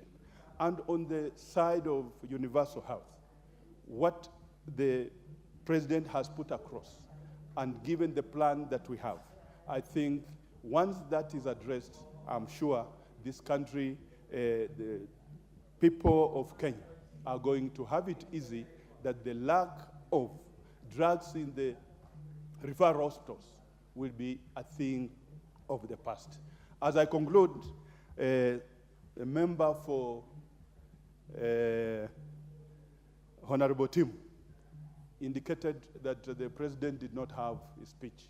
But given that I come from the same region to the team, I want to inform him that technology has come, because I think the Honorable expected to see a file of papers with the president, but we have gone digital, so the speech was being read, and I'll try to give some tuition to the Honorable member to understand that you don't have to carry files to read the speech. Finally, Honorable Speaker, the cost of living is coming down. And this has been shown by the prices of unga going down. And unless we just want to do politics, because just last year, the 2 kg was at 250 plus. But to date, as we speak, and when the president was giving his speech, it has gone below 175. So that is the right way to go, and we just want to support this government and the president to make sure that the economy of this country comes back on this footing. I thank you, Honorable Speaker. Thank you. Member for Kipipiri, Honorable Angie Kumuhia. Thank you, Honorable Speaker. On the onset, I supported this speech. And as a member who comes from Nyandarua County, first appreciate the issue of fertilizer, because Nyandarua County is one of the feeding baskets of food here in our country. Honorable Speaker, many members have spoken of different issues, and I want to say that it is not right to say that the Kenya Kwanza government has not done anything. Of course, times are hard, we agree, not only in Kenya but worldwide, but there are tangible things that has happened. For instance, construction of 400 markets, where Kipipiri is one of the beneficiaries of Geta Market and Wajoi Market. This is a big deal, because women and even those who are in market can do their business even when the weather is harsh, with the hotspot, and in an environment that has never been experienced there before. Honorable Speaker, on matters of education, when I first got elected, I did an educational audit in Kipipiri, because I was worried why my constituency was performing so pathetically. Students were scoring E's, and the rate at which we were getting the performance going down was amazing. Honorable Speaker, I found we had a shortage of more than 200 teachers, by employment of more than 56,000 teachers by Kenya Kwanza government. Kipipiri and many other constituencies have already closed that gap, and I can confirm that personally we have sealed the gap with over 50%. This is also a big deal, because when you trickle down, a student who could have gotten very bad marks and probably her life doesn't match the expectation, the student is already rescued. Honorable Speaker, as I sit as a chair of regional integration, on matters of international obligation, Kenya continues to pride itself on the international arena, and I can confirm even at East African region, where we do remittance every year, Kenya is counted as always #1 in upholding its obligation. Honorable Speaker, I will not want to say much, but in terms of deaths that are in this country, which we all know where they originated from, I think it is time now the East African community sit seriously with the serious time frame, and though they have already given time frame of 2030, maybe consider to bring forward the time frame, and we start thinking of our own East African shilling. This will be a big deal again, because we shall get debts, if any, with our own shilling. Otherwise, the debt that has continued to escalate, and those who are opposers of goodwill sometimes have tried to show like the government has continued to take more loans, and it is simply because the dollar has been rising. So could we have our own shilling? Then we take loans or debts with our own shilling, we will be very, very much safe. As I conclude and as I support this report, this speech, Honorable Speaker, I cannot fail to tell my president and the Kenya Kwanza government that this speech misses a very crucial item. It misses inclusion of persons with disability. Honorable Speaker, this speech is an indication of what happened for the last 1 year in matters of education. Thousands of teachers were employed. On matters of health, universal health care was covered, and so on and so on. So, as we discuss this speech, what has happened to the persons with disability community? I think it is time this country become very intentional on matters of persons with disability. If it is education, we need an inclusive education system. Because, Honorable Speaker, mothers and even guardians of children with disability and relatives are suffering. Even employment, it is not there. And even when the employment is there, the caregivers choose between the job and between the giving care of their own persons. So in future, believing that every minister do give their performance, I urge the ministry in charge of persons with disability to also give what is expected, what has happened. We need devices for these people. We need system of education to be looked upon and many other avenues. Honorable Speaker, with that, The next chance to the member of for Kituto Rural, Honorable David Mboni. Madam, is Kitui Rural, not Kituto. Madam Speaker, let me also say a few things about this speech. I will not say that it was a very bad speech, but mostly is a proposal going forward. Madam Speaker, what I will say is that what I want to comment is the cost of food. With the fertilizer program, we have seen fertilizer going down from 6,500 to 2,500. And these ones has actually made production of food and the prices of food going down. And that's a very commendable thing. But don't forget that the cost of living has gone up. Last month, the rate of inflation was 6.8%, which is very high to the Kenyans. And this is contributed by the fuel prices, which is still very high in this country.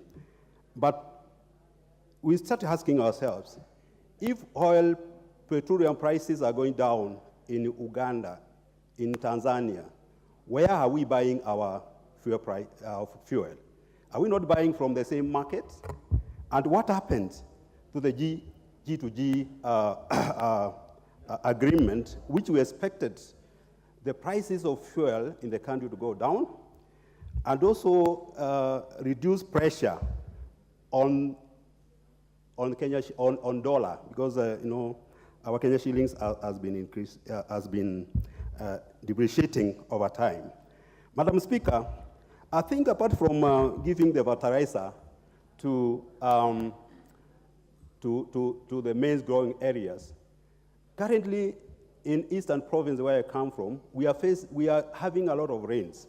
So this speech, I expected the president also to address distribution of fertilizer also to Kitui region, so that we can also grow maize and be self-sufficient in food.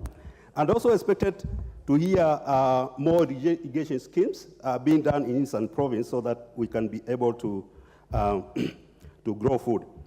Madam Speaker, I was listening to the housing scheme, but I was asking myself, what about the cost of cement? What about the cost of steel? The prices of these things have been going up. I'll tell you, in March, the cost of one bag of cement was 680. Now it's going to, in Nairobi, it's going for 750. Up there is going for 800. So what happened? These are the things which we need to address so that we can make some of these things a bit cheaper. Madam Speaker, I listened about the public debt. And it's very good that we are addressing the issue of repaying payback of Eurobond. Madam Speaker, 2 weeks ago, the CS Treasury admitted that we are in debt and distress or financial crisis. The idea of borrowing is not a bad idea. Everybody borrows. And I think even if these members of parliament, everybody has a loan. But what matters with the money is what you do with that money. What do you do with the loan? What is the impact of the loan? And I will tell you, US, their debt to GDP is 133%. Japan is 250. Sudan here is 186. Kenya is 67. And we are crying. We are in a debt stress. So what happened? You know, these are the issues which we need to address. And one of the issues which we need to address is the corruption and the wastage in government. If we address wastage and corruption in the government and strictly implement fiscal consolidation, reduce unnecessary trips, I think we are going to end up somewhere. I was reading somewhere, I don't know how true it is, that Kibaki, in 10 years, he made only that 3 trips.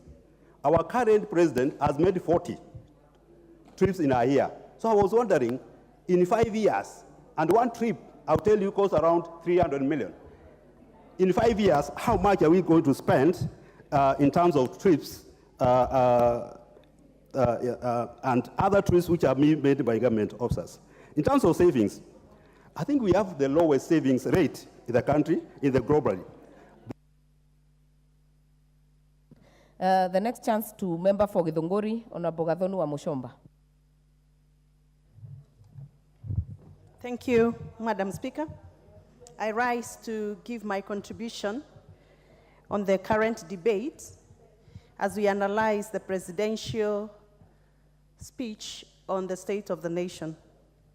I particularly was following the speech because I was keen to understand the extent as to which we have made progressive steps and have achieved milestones towards economic development in the aim of improving the livelihoods of our people. Madam Speaker, I was quite impressed when the President spoke about the many avenues he has sought to bring cost of living down, mentioning his efforts in the agriculture sector, and more particularly his efforts to bring fertilizers to our farmers. As a member of parliament representing a constituency that is greatly involved in agriculture, I was keen to get to know to what extent will be the subsidized fertilizer reach our people. Where I come from, Madam Speaker, fertilizer is a very important input for our coffee, tea, and subsistence farmers. However, I was very happy when he said that he acknowledges that the subsidized fertilizer does not get to all farmers that require it because of the factor of distance. And he committed as a president that he's going to work very closely with county governments so that subsidized fertilizers can get to the nearest points of collection for our farmers. I was very impressed, Madam Speaker, because in Githunguri, farmers have had to travel over 75 kilometers to go and access subsidized fertilizer in Thika. And that has been very, very unfair to our farmers. How I hope that the President, handlers, and the ministers that serve under him are going to take what he promised to this House and put it to reality so that we don't come back here complaining that that was not a promise kept. However, Madam Speaker, I was very, very interested. Please protect me from the consultation near me, Madam Speaker. They are very loud. Thank you. Honorable Kawanjiko. Take your seat. Madam Speaker, I was very, very keen to note that the President did not mention and commit himself on issues of cost of fuel.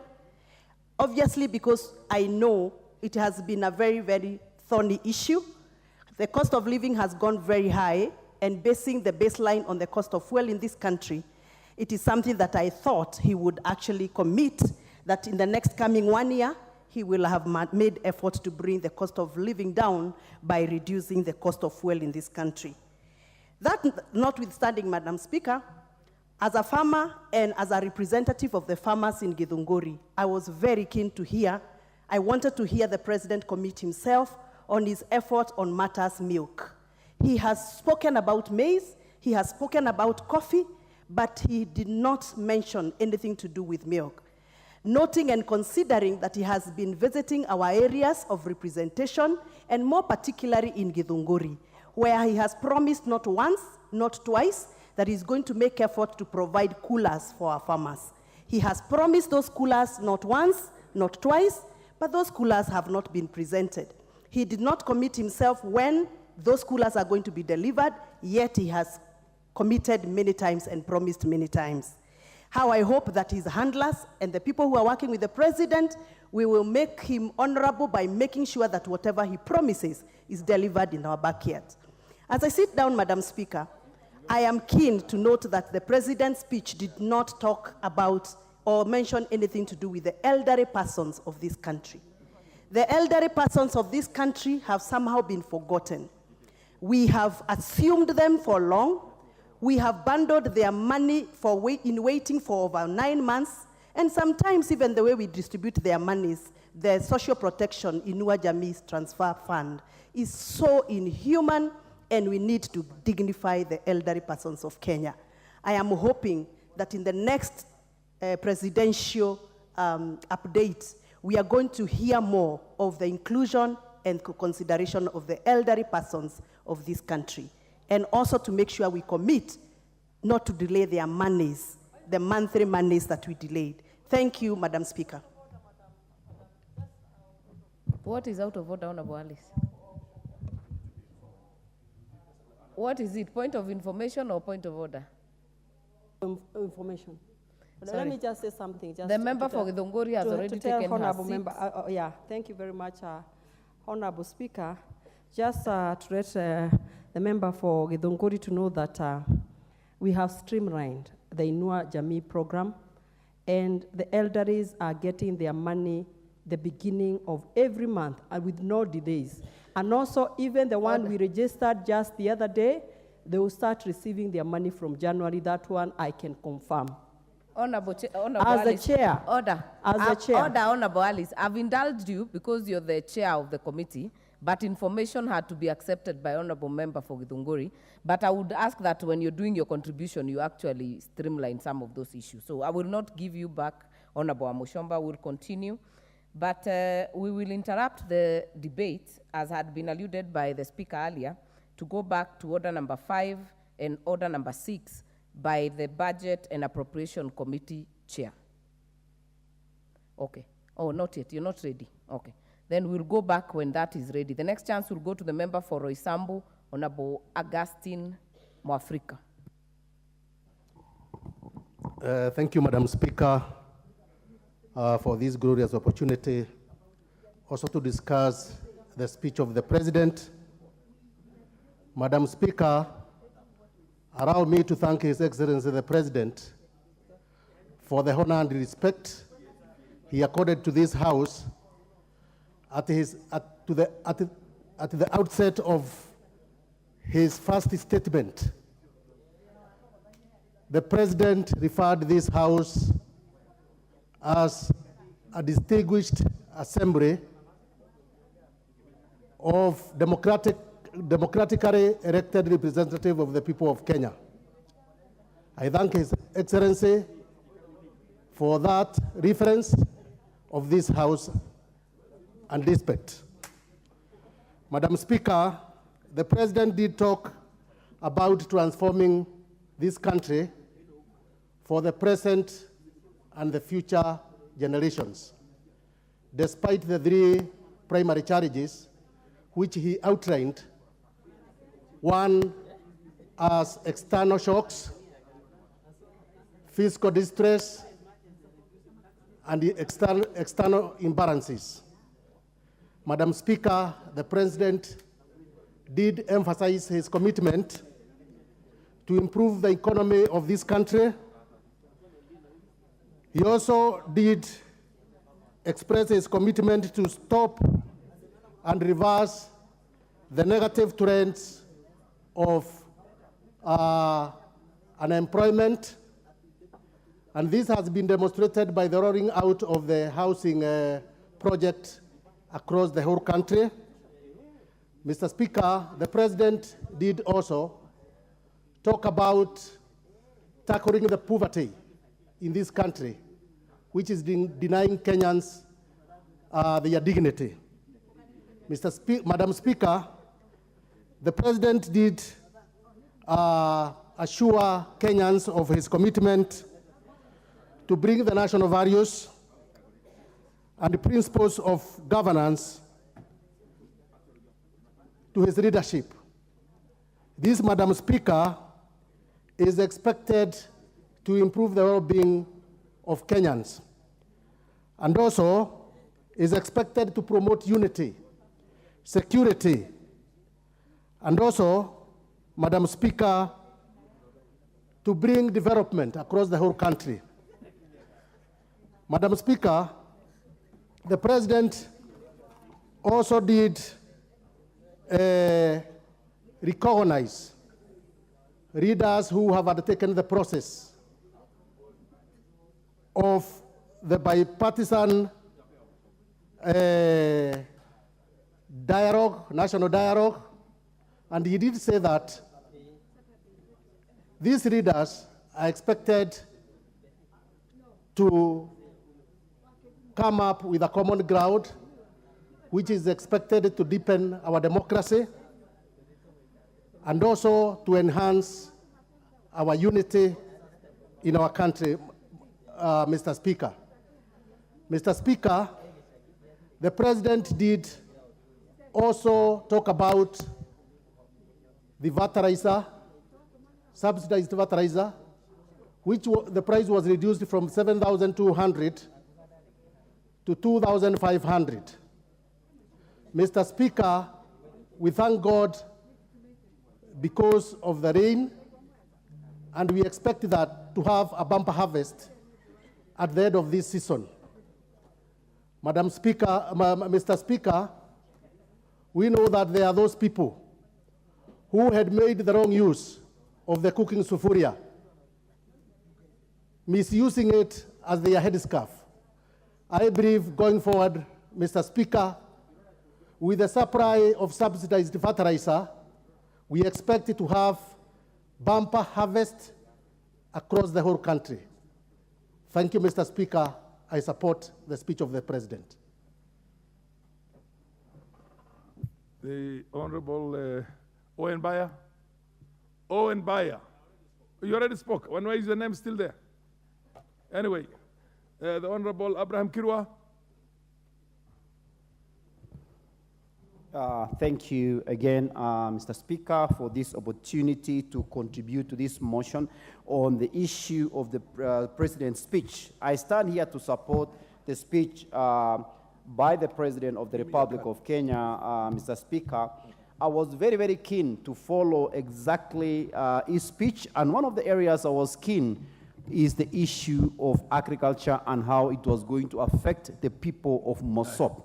I was very pleased to know that the subsidy that the President just introduced of this, reducing the fertilizer from 7,000 to 2,500 really made a big difference in so many parts of this country, especially in my constituency where we do grow tea, we do grow maize, sugarcane, and many other crops. So farmers were very, very pleased, and it made a big difference. I want to also thank the President because on his speech, he was able to touch issues of corruption. President was very categorical that he was committed to make sure that the issues of corruption will be dealt with. His government and his administration is very serious on actually making sure that the issues of corruption is brought to an end. The other part of his speech that also he touched was the issue of healthcare. The President also was able to mention about 100,000 community health workers who had been dispersed to different parts of this country to make sure that they visit homes.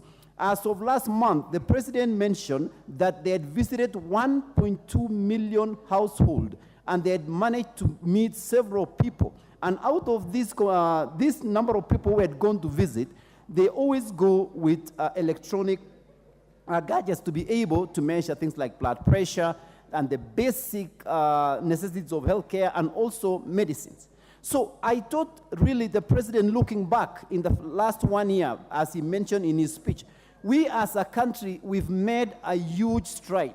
Looking at where we were when he took office and where we are, he said it was time for us as Kenyans to live within our means. He said for a very long time we were living above our means, but it was time for us to just accept the pill, it's as bitter as it is, and just live within our means. One of the things that is very careful, and he was very careful on his speech, is about the issue of the Eurobond, that many of us were worried that maybe by this time next year, we will be in a bad situation. But the president assured us that by this December, we are going to make $300 million payment towards to bring down the $2 billion of the Eurobond that we owe, so that by the time we get to June of next year, we will have paid up. And as a country, we will not be able to be put in a situation where we have to compromise on many things.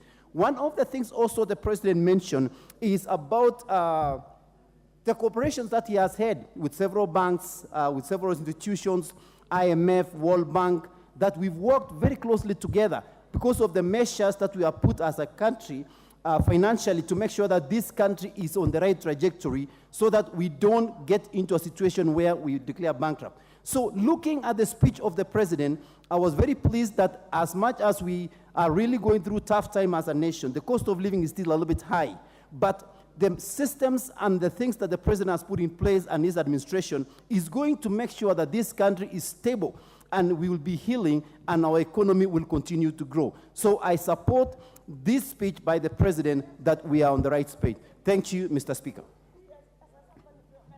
The Honorable John McCarthy is in the House, followed by the Honorable Beatrice Elachi. Give me the mic.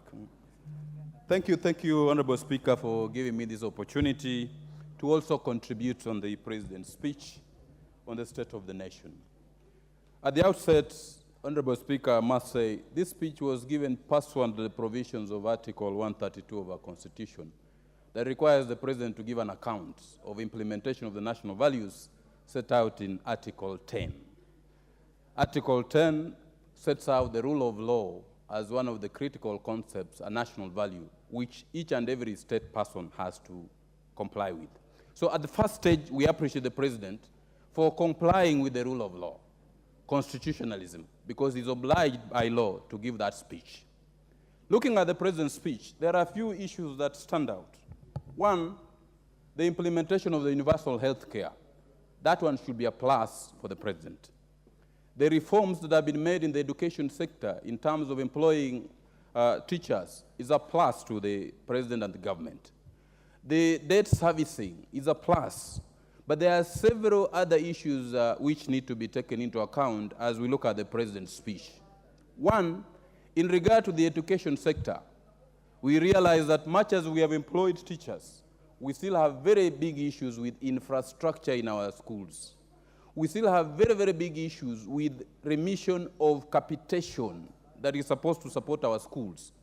As a representative of farmers, specifically in Nzoia Sugar, I was very pleased with the President in indicating in his speech that we are going to carry out sugar industry policy reforms to ensure that all the people who have been eating the sweat of farmers are removed. But Honorable Speaker, we need to be very, very cautious in carrying out the reforms in the sugar sector so that we really do not allow sugar barons and cartels that have controlled the sugar sector for all this particular time to come back and again run the sugar sector. I congratulate the President for waiving all the debts, but I urge for the poor farmers of Nzoia that the President puts in place and this House in the supplementary budget considers paying all the farmers, all the suppliers, and all the employees so that they can have a Christmas gift before the end of this year. In terms of debt servicing, we realize we are getting out of debt, but we are paying these debts at the heavy costs. Kenyans are being taxed very heavily. We are making savings. But Mr. Speaker, we need to put in place measures to ensure that the savings of Kenyan people through NSSF are safeguarded. Because in the past, we have had the sums of money that are remitted to NSSF siphoned. And this is not a very good thing for us as we move on in terms of implementing the bottom-up economic agenda. Equally, what I found missing from the President's speech, Honorable Speaker, is how are we going to ensure that each and every part of this particular country is covered by electricity. I know there was a rural electrification program that was being carried out, but Honorable Speaker, as I look at my own constituency, we are yet to cover 90% of the country in terms of rural electrification. We think that moving forward, we are going to put in determinate steps to ensure that rural electrification is done in all parts of the constituency, especially my own constituency. But the elephant in the room, Honorable Speaker, still remains the high cost of living. Either side of this particular house acknowledges that Kenyans are really suffering out of the high cost of living. The President equally acknowledges this much in his speech, and he says we need to take determinate and affirmative steps to bring down the cost of living. I know we have had reduction in the prices of fertilizer, but we need, Honorable Speaker, to ensure that the fuel prices go down. If we do not bring down the fuel prices in this particular country, we will still be singing the song of reducing the high cost of living to no avail. So we should be able to take determinate steps to ensure that we bring down the cost of living because Kenyans are hurting. And as a government which survives for the welfare of society and the just government of the people, we must ensure we listen to our people and bring down the high cost of living. Honorable Speaker, I submit. Thank you, Honorable Speaker. The Honorable Elachi Beatrice. Thank you, Mr. Speaker. Mr. Speaker, I also rise to give my gratitude to the President's speech, to say as a country that sometimes you find yourself in a situation where you need to be all as a team, to be all as one as a country. I know when we are hurting, when every Kenyan is crying of the high cost of living. But one thing I want to appreciate about the speech was when the President appreciated, and Mr. Speaker, when I was a senator, I did a motion on NYS. That motion is what evolved NYS. And one of the fourth pillars was that any young person who goes through NYS must thereafter join either any of the disciplinary forces, because this is a young man who has come out without looking at salary, without looking that he or she will get something, but is ready to be patriotic to the country and to work for the country. So I just want to salute that and say at least after 10 years, we are able now to see the fruits of this motion. Mr. Speaker, the other thing is to appreciate that if indeed we are going to start paying our debts, then we start singing a song of what we want to see in this country, that we must, yes, receive money, but use the money accountably, transparently, let people see that transformation, but in the end, we must pay our debts. And so I want to thank him for that. Mr. Speaker, what is very worrying now is that when I look at what we are doing within the country, and especially the team that is working with the President, that indeed if you want to transform this country, then you must indeed bring us solutions, give the President solutions. It is the technocrats who must tell us, now that we are hurting, what is this that is best? And therefore, when you are advising the President, it has to be an advice that will bring solutions to a country, not an advice that will end up now bringing again another question. Is it the President who has to work alone for Kenya to move? I doubt. And therefore, for me, I still question the team that is advising the President. And I am like, this team must remember, we came from COVID, it was a post-COVID, there is inflation, you must have solutions on how we start ensuring that cost of living should come down. Yes, we will say we have huge harvest that is coming, yes, but the climate is telling us there is huge harvest at one side. At the other side, there is water that is taking all over, and Mandera and the other are now in another world. So what happens in between? We have to rethink, and we have to know in this country, when one side has abundance of harvest, the other side might be in drought. How do we harness all this to make sure when this side has no food, we are able to see food on that side? The same. If we are saying we are moving on well, then we must see the cows of Kajiado staying at home and be able to find themselves feeding within Kajiado. But if we find them now looking for grazing now, it means there's still a challenge. And so we have to stand, all of us, on this economic pillar and agree. And I want to salute our chair of budget, but to also request him, Chair, there is need to put in the budget how we are going to rebrand our airport, how we are going to ensure the door, the hub of Kenya, that airport becomes an airport when everyone enters, can respect Kenya, can believe in Kenya, and can know this is a country where people have democracy, but also are able to do a good thing that will sustain generations to come. So for us to see what is happening with the Kare people and we are looking for resources, it is wrong. So, Mr. Speaker, even as we look at the speech of the president, we are saying we want to support, yes, but with solutions, and very soon, and hopefully very soon, the president will be able to change his economic advisors. We must see good ones and new ones. Thank you, Mr. Speaker. The Honorable Ibrahim Sene, followed by the Honorable Paul Biego of Chesumei and Alice Nganga of Thika. Thank you, Mr. Speaker. If you look at the language and the tone of the presidential address, you realize that it paints a government that is painstakingly divorcing itself from a dark past, a past of poor economic management, to one that may offer respite to that poor economy so that it can fulfill its promises, Mr. Speaker. Mr. Speaker, I am keenly attached to the President's address on corruption. If we deal with corruption and slaying that devil, all other things will fall into place.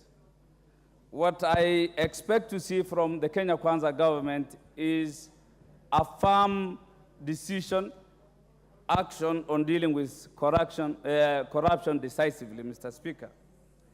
If I may cherry pick some few things on the address. Mr. Speaker, food security and by extension, the cost of living has been a concern to Kenyans. We know the past bad economy, the post-COVID impact, and the drought that has lasted for over 4 years, or nearly 4 years, have entirely impacted on the economic status and thereby affecting our food security. However, the government had taken bold initiatives by providing subsidies on fertilizer and at least making sure that some of the machines required, tractors, are zero-rated in terms of tax. But we need to move further. We know that planting seeds are very expensive in this country, Mr. Speaker. Tractor doesn't do anything by itself. It requires farm implements. Planters, harrows, and plows are all vertable, Mr. Speaker, as we speak. Kenya can only be food secure if we highly subsidize the food sector, the agricultural sector, Mr. Speaker. So we need to do much more, in as much as I appreciate the Kenya Kwanza's initiative towards attaining food security. More needs to be done in the same sector, Mr. Speaker. On CBC, well, this is an issue that was inherited from the past regime. We know it is expensive. It would have been implemented in piecemeal and in a phased way. However, the objective of CBC is welcome for this nation. But one thing, Mr. Speaker, in as much as we equally appreciate the number of teachers, over 50,000 teachers were recruited by TSC. I know there has been some arguments about the status of recruitment or employment. Some saying it is by contract, others saying that few are on permanent and pensionable basis. That is not here, neither there, Mr. Speaker. Unemployment, by whichever means, is unemployment, and I do congratulate the government for employing over 50,000 teachers. After all we needed is employment and teachers for our students in every part of the country. Mr. Speaker, one thing I though disagree is the capitation for every student in this part, in the country. Wajir North and Dadaab doesn't have the same environment for every student, for every learner like in Nairobi. I can't understand why capitalization has been equalized when really we are unequal in all aspects of life.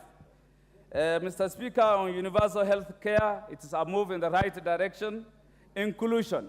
Until the Adjuran tribe, the Adjuran community are included in the government, I believe a commendable job done by this government is not fully implemented. I, from Wajir North, is not part of this government. We need to be at least accommodated in the Kenya Kwanza government, Mr. Speaker. Otherwise, insofar as the value of inclusion is concerned,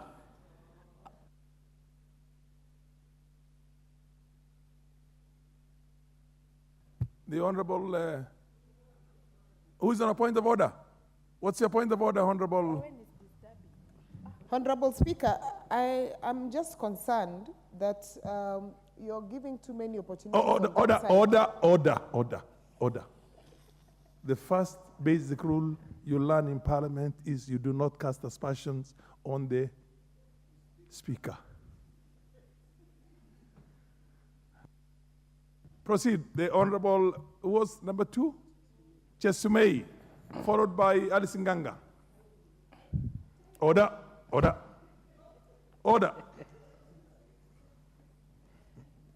Thank you, Mr. Speaker, for protecting the House.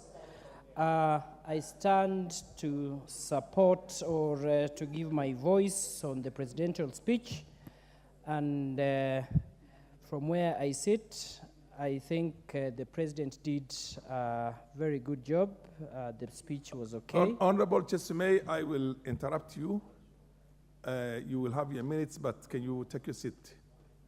Honorable members, I wish to recognize the presence of members of Parliament from the Commonwealth Parliamentary Association and the staff from their parliaments. The delegation of members of Parliament from various Commonwealth countries, including Africa, the Americas, the Caribbean and Europe, UK, overseas territories, Asia Pacific, are seated. Members of Parliament are seated in the Speaker's row, and members of staff also and other parliamentarians are seated at the back.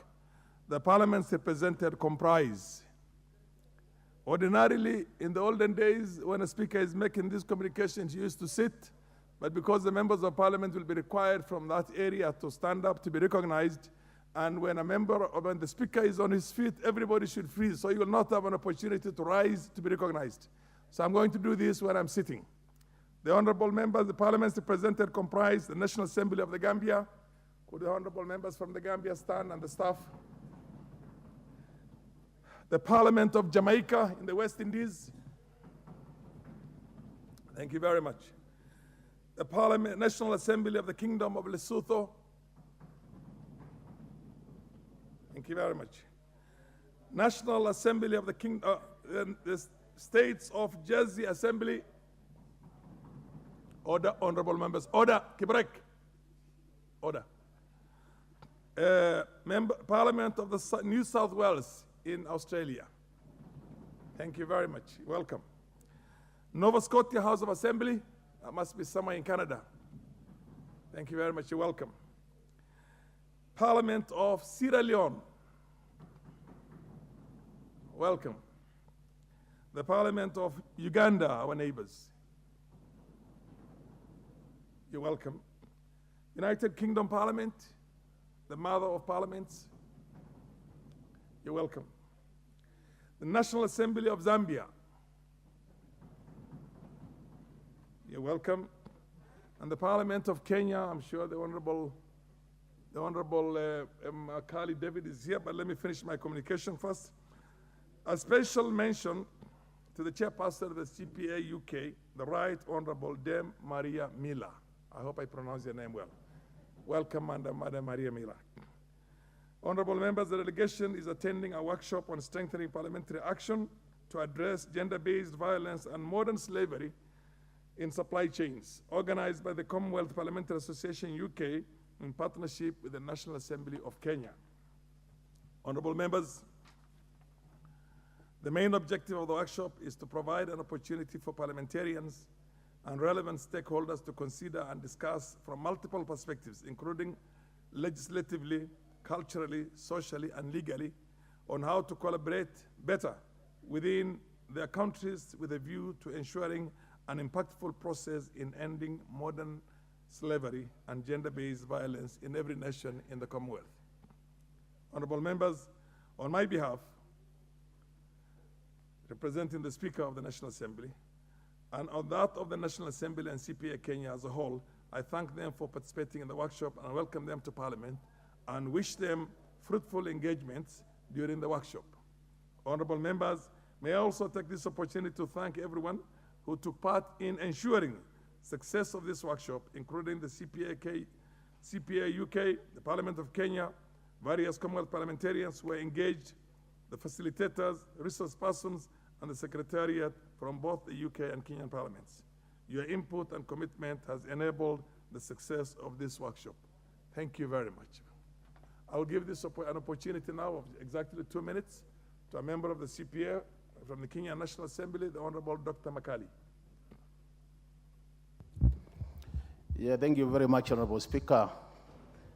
Honorable Speaker, I want to join you and my colleagues in welcoming honorable members from different countries who have come for this important workshop. Honorable members, this workshop is focusing on 2 issues. One is parliamentary action or address to gender-based violence, and the second one is modern-day slavery in supply chains. Since yesterday, Honorable Speaker, these delegates have engaged in those 2 topics, and I want to report to this House that we have gone through very fruitful deliberations, and members are coming up with very good proposals on how to address these 2 issues. So once more, Honorable Speaker, I want to thank the UK CPA chapter and the Kenyan CPA chapter through our Parliament for organizing and hosting this important workshop. With those many remarks, Honorable Speaker, I want to say to the delegates, please continue deliberating, but at the same time, enjoy this country. Kenya is a very beautiful country. Create time to visit different areas, and more so our national park, which is right in the center of the city. I submit, Honorable Speaker. Thank you. To Legislative Council of St. Helena. That is, you're welcome. You're most welcome. And the Honorable Chesimei, could you conclude now your contribution on this, on the President's speech? Thank you, Mr. Speaker, for this opportunity. And I rise to actually give my weight or my comments on the presidential speech.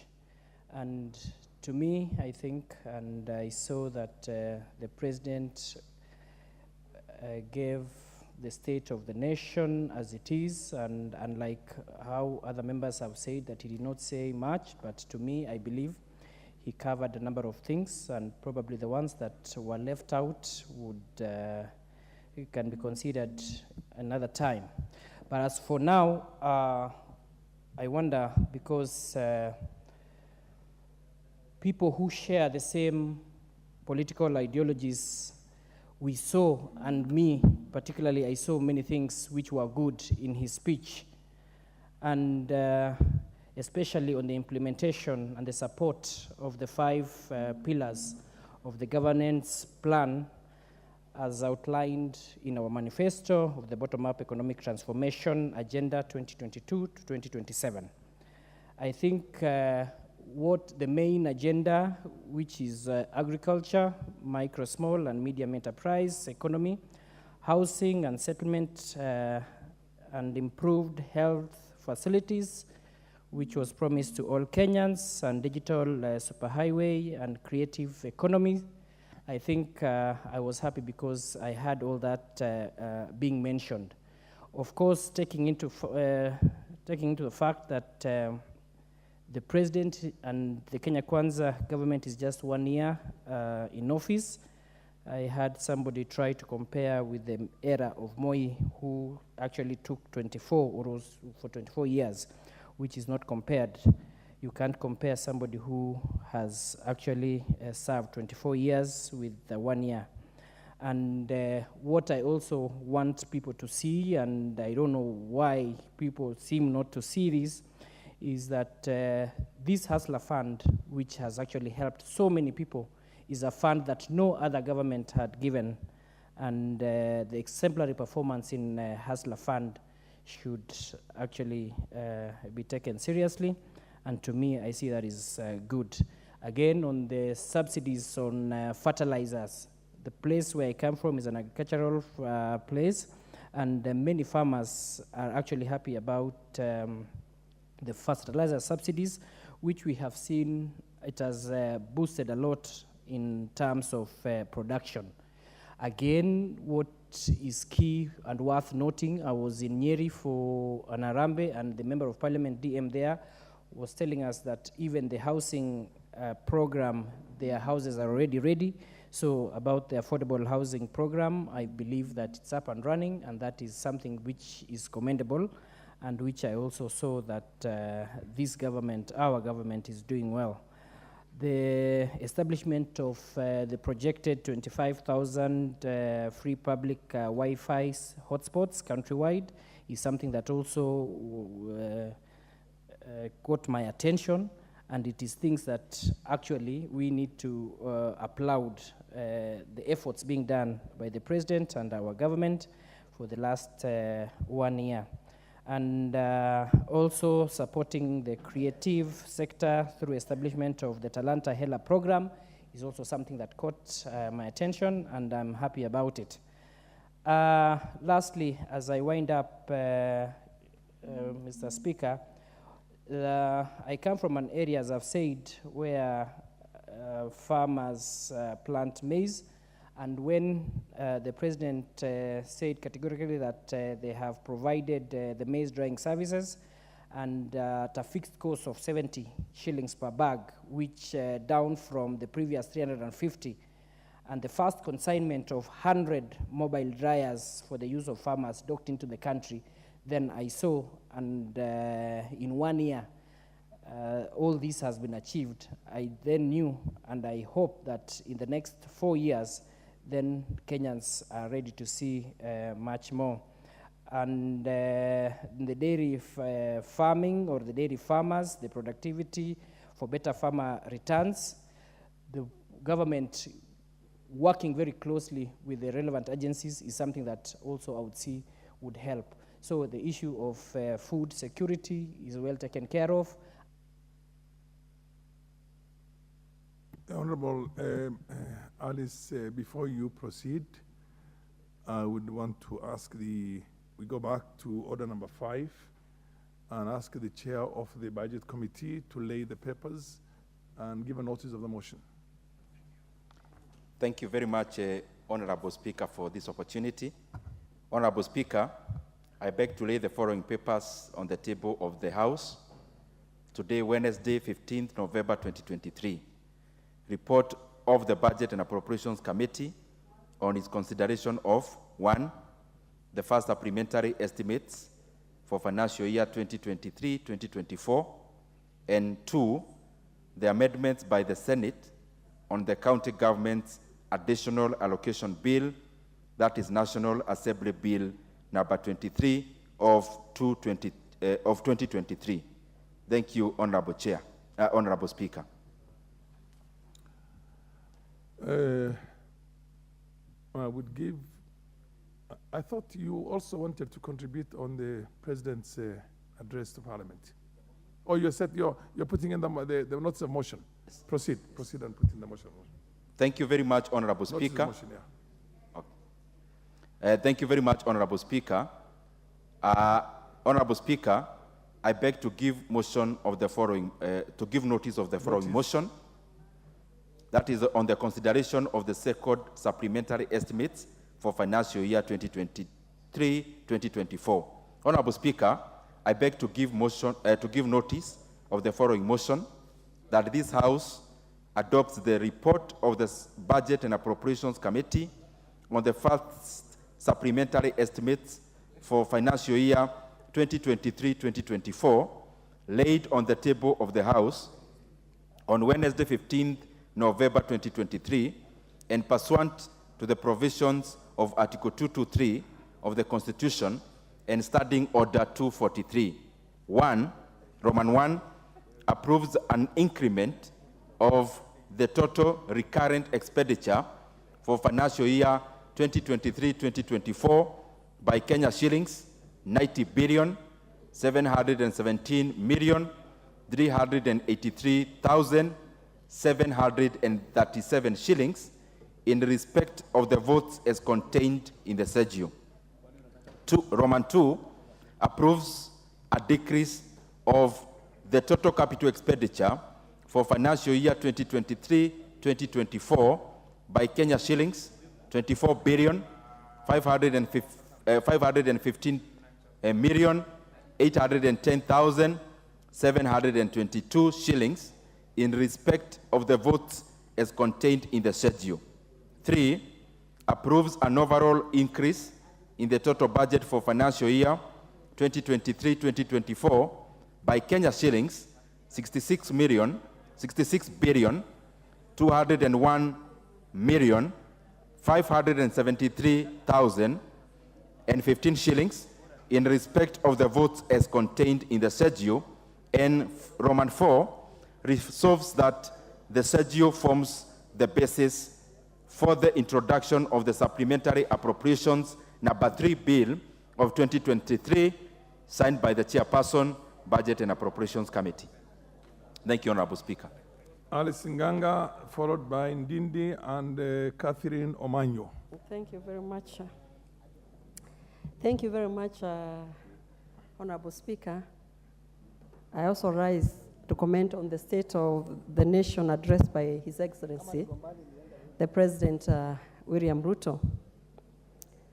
Honorable Speaker, the speech was short but to the point, because the President addressed the critical issues of our nation. Not to say that whatever he did not address is not important, but what he did, he addressed the most crucial issues he promised where he was campaigning. Honorable Speaker, in terms of affordable housing, and I'm one of the beneficiaries, we have seen that 46,792 affordable housings are underway, whereas 40,000 have already commenced. And moving forward, many more are going to come up.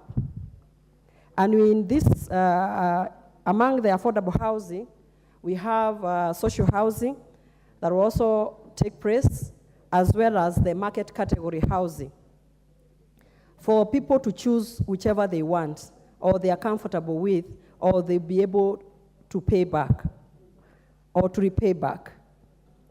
Honorable Speaker, it is worth noting that many people have been suffering, that they would want to own homes, but they did not have an opportunity to do so. Now they have been given an opportunity to do it. Honorable Speaker, with a very good repayment package. And I'm encouraging all Kenyans, anybody who has ever wanted to own a house, they have an opportunity to do it, and thanks to Kenya Kwanza government. Honorable Speaker, I will also not forget education. He mentioned about education. During this year's budget, education was given a big chunk amount of money to streamline our education sector. Not forgetting, in the history of Kenya, this is the only time we have hired so many teachers at a go so that they can be able to teach our young men and women at school. And I would say, Honorable Speaker, when we took over, the Kenya Kwanza government took over, we found the new system had a challenge, and it was streamlined, the CBC. And we have the JSS, the Junior Secondary School. Right now, the ones who are in grade 7, they are headed to grade 8. And that is why we are partnering with the Ministry of Education through the CDF to build more classrooms for a junior secondary school. And it is doing quite well. And with the partnership of the CDF, Honorable Speaker, I'm so sure by the time they will be in grade 9, the classrooms will be ready. And again, thanks to Kenya Kwanza government. I know, Honorable Speaker, the President did not talk or touch on the elderly, but I also want to stand here as the chair for Budget Committee to state that they are well taken care of. We did a registration in the month of September, and they were all registered. And in the month of January, they also be receiving their dues. And I also want to say, Honorable Speaker, we have streamlined the Inua Jamii program. Right now, before they would receive their money even after 6 months, but with the Kenya Kwanza government, Honorable Speaker, the Inua Jamii program, they are receiving money before any other person has received the money, before any other civil servant has received the money, and that is an achievement. And I also want to say the ICT hubs. They will be in every ward. This is the first time that this one has been put to press. Every ward of this Republic of Kenya will have an ICT hub where young men and women can go in there with their innovation, and they will be able to make a livelihood for themselves. And this is an achievement on the right path, Honorable Speaker. So I am saying, Honorable Speaker, and I know my time is up, but not yet.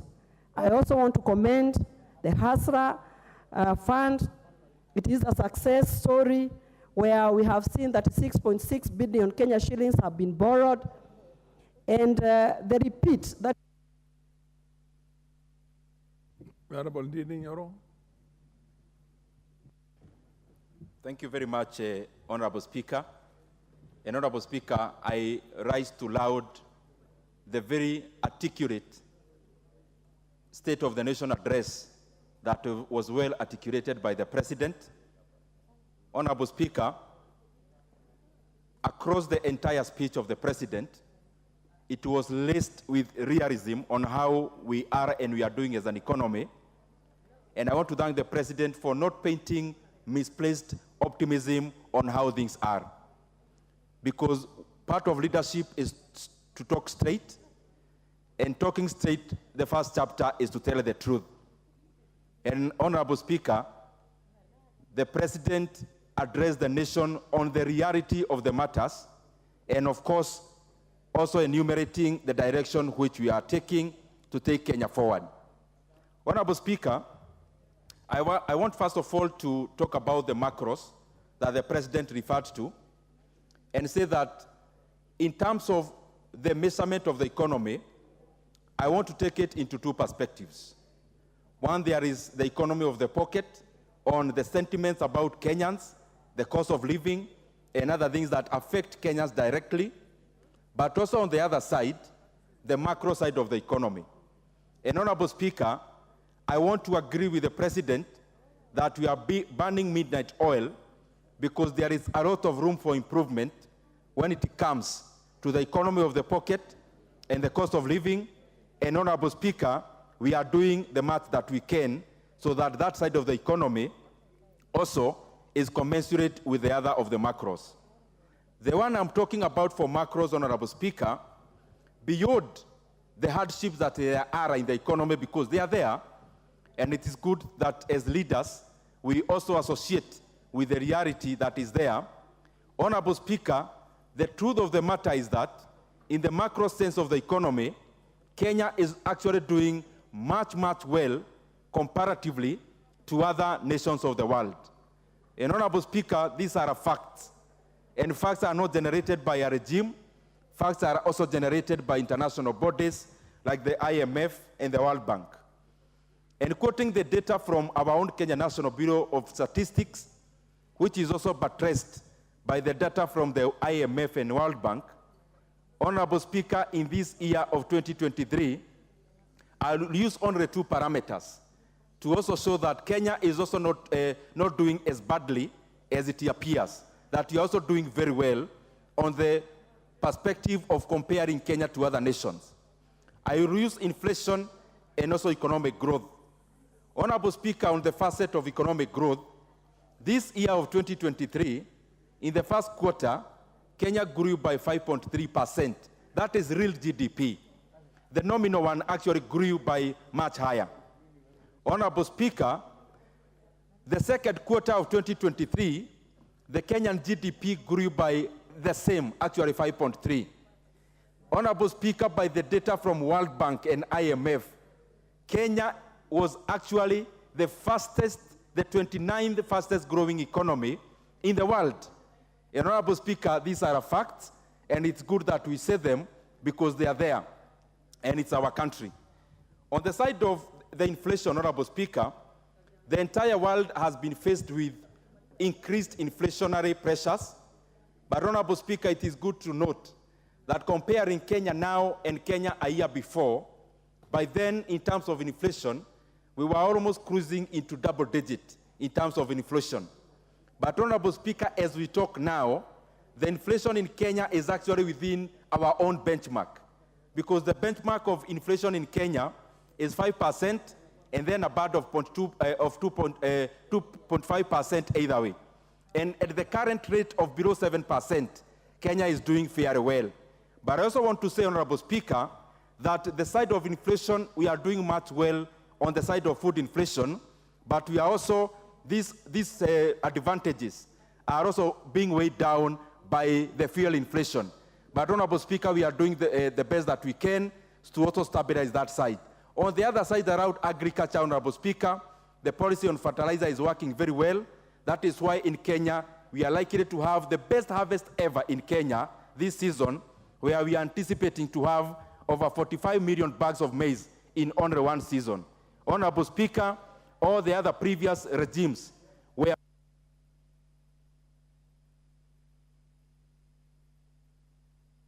One more minute. The Speaker has the discretion of giving you an additional minute, being a ranking member. Thank you very much, Honorable Speaker. I was talking about education, and Honorable Speaker, all the other previous regimes were fearing to implement CPC because it's very expensive and very complex. But Honorable Speaker, we thought it is not right that we continue postponing a good thing, and that is why CPC is already working in Kenya. And Honorable Speaker, I'll be enumerating tomorrow on the measures we have taken in regards to supplementary estimates, but I want to assure the country of Kenya that we are well funding our education sector, because this is the sector that polishes and also adds value to our labor, which is the human capital. Honorable Speaker, I thank the President, and of course we allowed the very articulate and actually the best SONA address so far. The Honorable Catherine Omanyo, followed by the Honorable... Thank you, Mr. Speaker. Honorable, I don't see... Yeah, I can't see... the woman rep for Kirinyaga. I thought I saw your name up there. Number 2, and then followed by Amena Mnyazi. Proceed. Thank you, Mr. Speaker. I appreciate this opportunity to again discuss or give my opinion on the President's speech the other day. Most of it was like throwing on Kenyans a mare's net, because we had a lot of unfactual information that I had.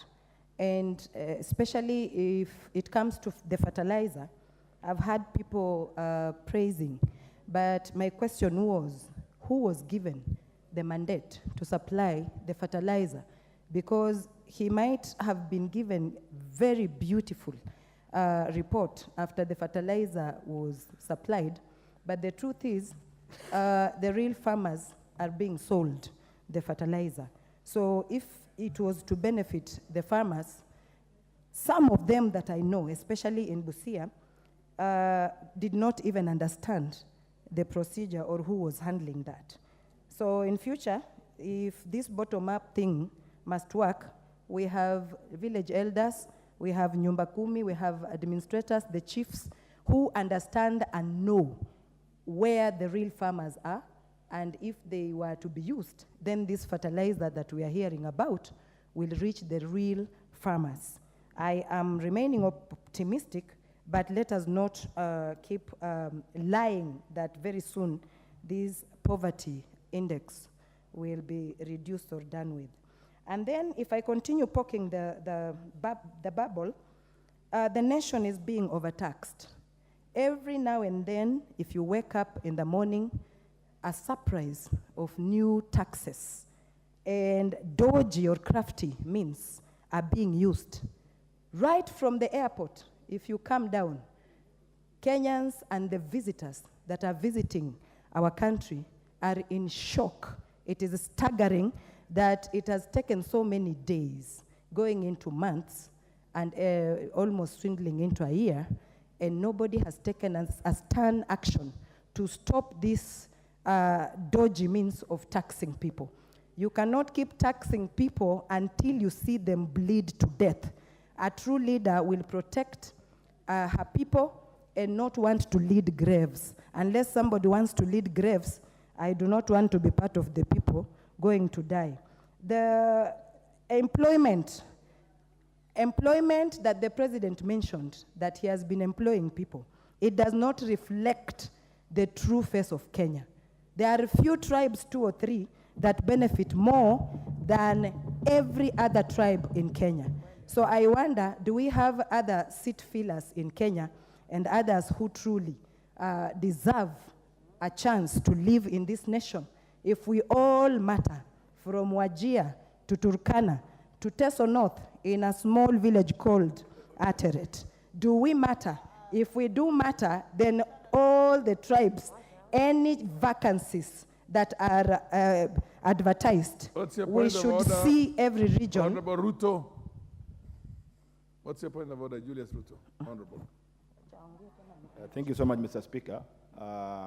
As we all know, the standing orders of this honorable provides that whenever you make a statement which carries weight in matters, has to be substantiated. In matters of employment, the speaker before us, or the member before us, Mr. Speaker, should be able to bring out clearly for Kenyans to follow. Because who doesn't know that is the only government that has brought inclusivity? Order, Honorable Ruto, order. Yes. Order, it's not a specific claim that did not say that this ministry or so and so did not. This is a very general statement. So under the circumstances, I think the House does allow that element of what you call kanda and banta. So proceed, Honorable Omanyu. Wajaleta? Oh, thank you, Mr. Speaker. Some people are idle. They are trying to also seem that they are participating. I am not forcing anything from anyone to agree with me. It is about what I actually took in. If it didn't rally well or go well with how I know. Who is that honorable member at the end there? Then you don't come to correct me. Rising on a point of order. Honorable Speaker, the member is referring to some people in this House. What we know is that these are all democratically elected members. Is she in order to refer to members of parliament as some people? Order, continue. The rules for substantiation are very clear. When you make Mr. Speaker. Order, so specific complaints, specific claims is when. But a general, If you say that the economy is not doing well, you cannot tell somebody to go and substantiate that.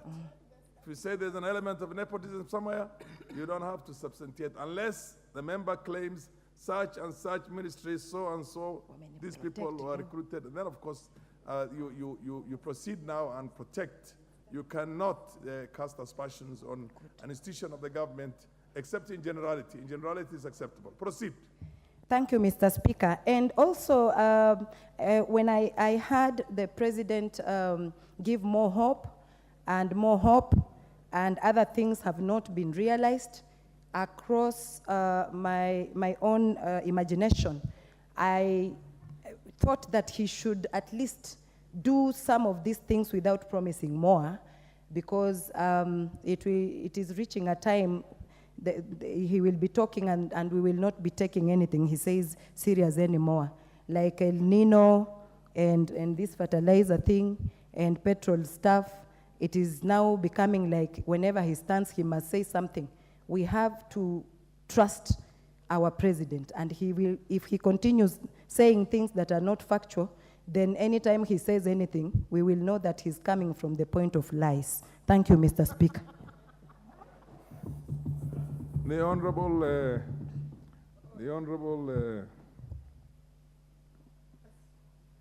yes, Owimbaya, you standing on a point of order.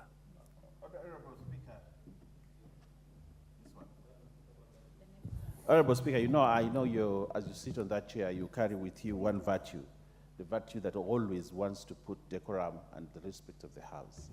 And one of the things that, as a matter of tradition and practice, both in the Commonwealth and the Westminster and this Parliament, is that you cannot say that someone has lied or is telling lies in the House. And that is part of that word is. And that last statement by the Honorable Omanyo is very unfortunate. And I think we have said here time and again, even though we are new members of Parliament, we should learn faster.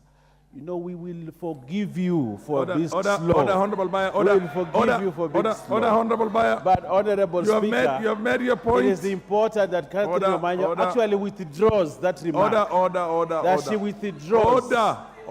Order. Honorable Bayer, the chair has taken note of your sentiment. Order. That statement must be Order. We will not degenerate into the kind of name callings that you want. Yes, there are certain words that are not parliamentary. Lying is not parliamentary. More so when you refer to a fellow member of parliament or a minister. You could say misleading. You use a much more distant and much more civil word. So, order. You're not on the chair. Honorable members, I'll still implore. It's our business. This is our institution. This August House is where we are all members. Let us protect our own institution, the dignity of our institution, by avoiding certain language that essentially is unparliamentary. Proceed. The next, Honorable Madam Njeri. Then Njeri, followed by... Thank you, Honorable Speaker. Speaker. Yeah. Thank you for indulging the new members. Indeed, we are learning, and we are learning in good speed. Honorable Speaker, I want to laud the President for his very pragmatic speech, Honorable Speaker. The President spoke about the reforms in the coffee sector, Honorable Speaker, championed by our Deputy President, Rigathi Gachagua. And the President said that we have already ensured that there's a 4 billion fund for the coffee cherry fund so that we can secure the interest of our farmers, Honorable Speaker. Honorable Speaker, I come from Kirinyaga County. I am a product of proceeds of coffee farming, Honorable Speaker, and therefore I would want to laud the President for ensuring that he has delivered on his mandate and promise to the people of Kirinyaga County, Honorable Speaker. Honorable Speaker, the President also spoke into the matters of safeguarding and ensuring that we have food security in this nation, Honorable Speaker. Honorable Speaker, up to this point, Honorable Speaker, in the last budget that we passed, Honorable Speaker, we put in 5 billion Kenya shillings, Honorable Speaker, for the subsidized fertilizer program, Honorable Speaker. I have had several members here allude that the same perhaps has not been reaching to their constituencies, Honorable Speaker, but I can also speak on behalf of the people of Kirinyaga, Honorable Speaker. I took part and I took initiative to ensure that we secured over 100,000 bags and oversaw the distribution of the same in Kirinyaga County with Honorable Senator James Morango, Honorable Speaker. Honorable Speaker, I also want to laud the President for funding and ensuring that we have more funding for JSS, Honorable Speaker. I want to insist that we still have very glaring inequalities when it comes to infrastructure in terms of education, Honorable Speaker, and we must ensure that every child in this nation has access to basic education, Honorable Speaker. Honorable Speaker, the President also spoke about the affordable housing program, and I can indeed say that it is a momentous and a life-changing initiative by the Kenya Kwanza government, Honorable Speaker.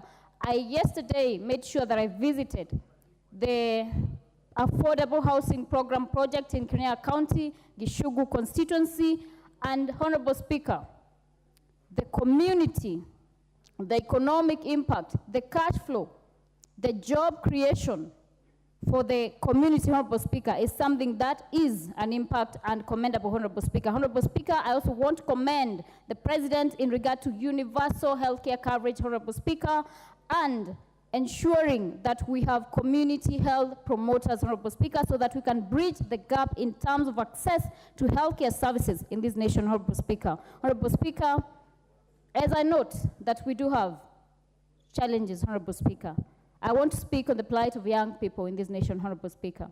I have thousands of applications in my inbox, Honorable Speaker. As a government, I insist that we still have a lot more to do in terms of ensuring that, one, we have healthy environment for businesses, Honorable Speaker, so that we can enable creation of jobs, Honorable Speaker. We owe it to our young people, Honorable Speaker. We owe it to them because they are qualified and, Honorable Speaker, young people of this nation form more than 50% of the populace and deserve to have a share in the resources of this nation, Honorable Speaker. In terms of job creation, I want to urge the government, which I'm a part of, to ensure that we do and constantly ensure that we create opportunities for young people in AI, in regard to business opportunities and access to finances, Honorable Speaker. Thank you for this opportunity. May God bless this nation.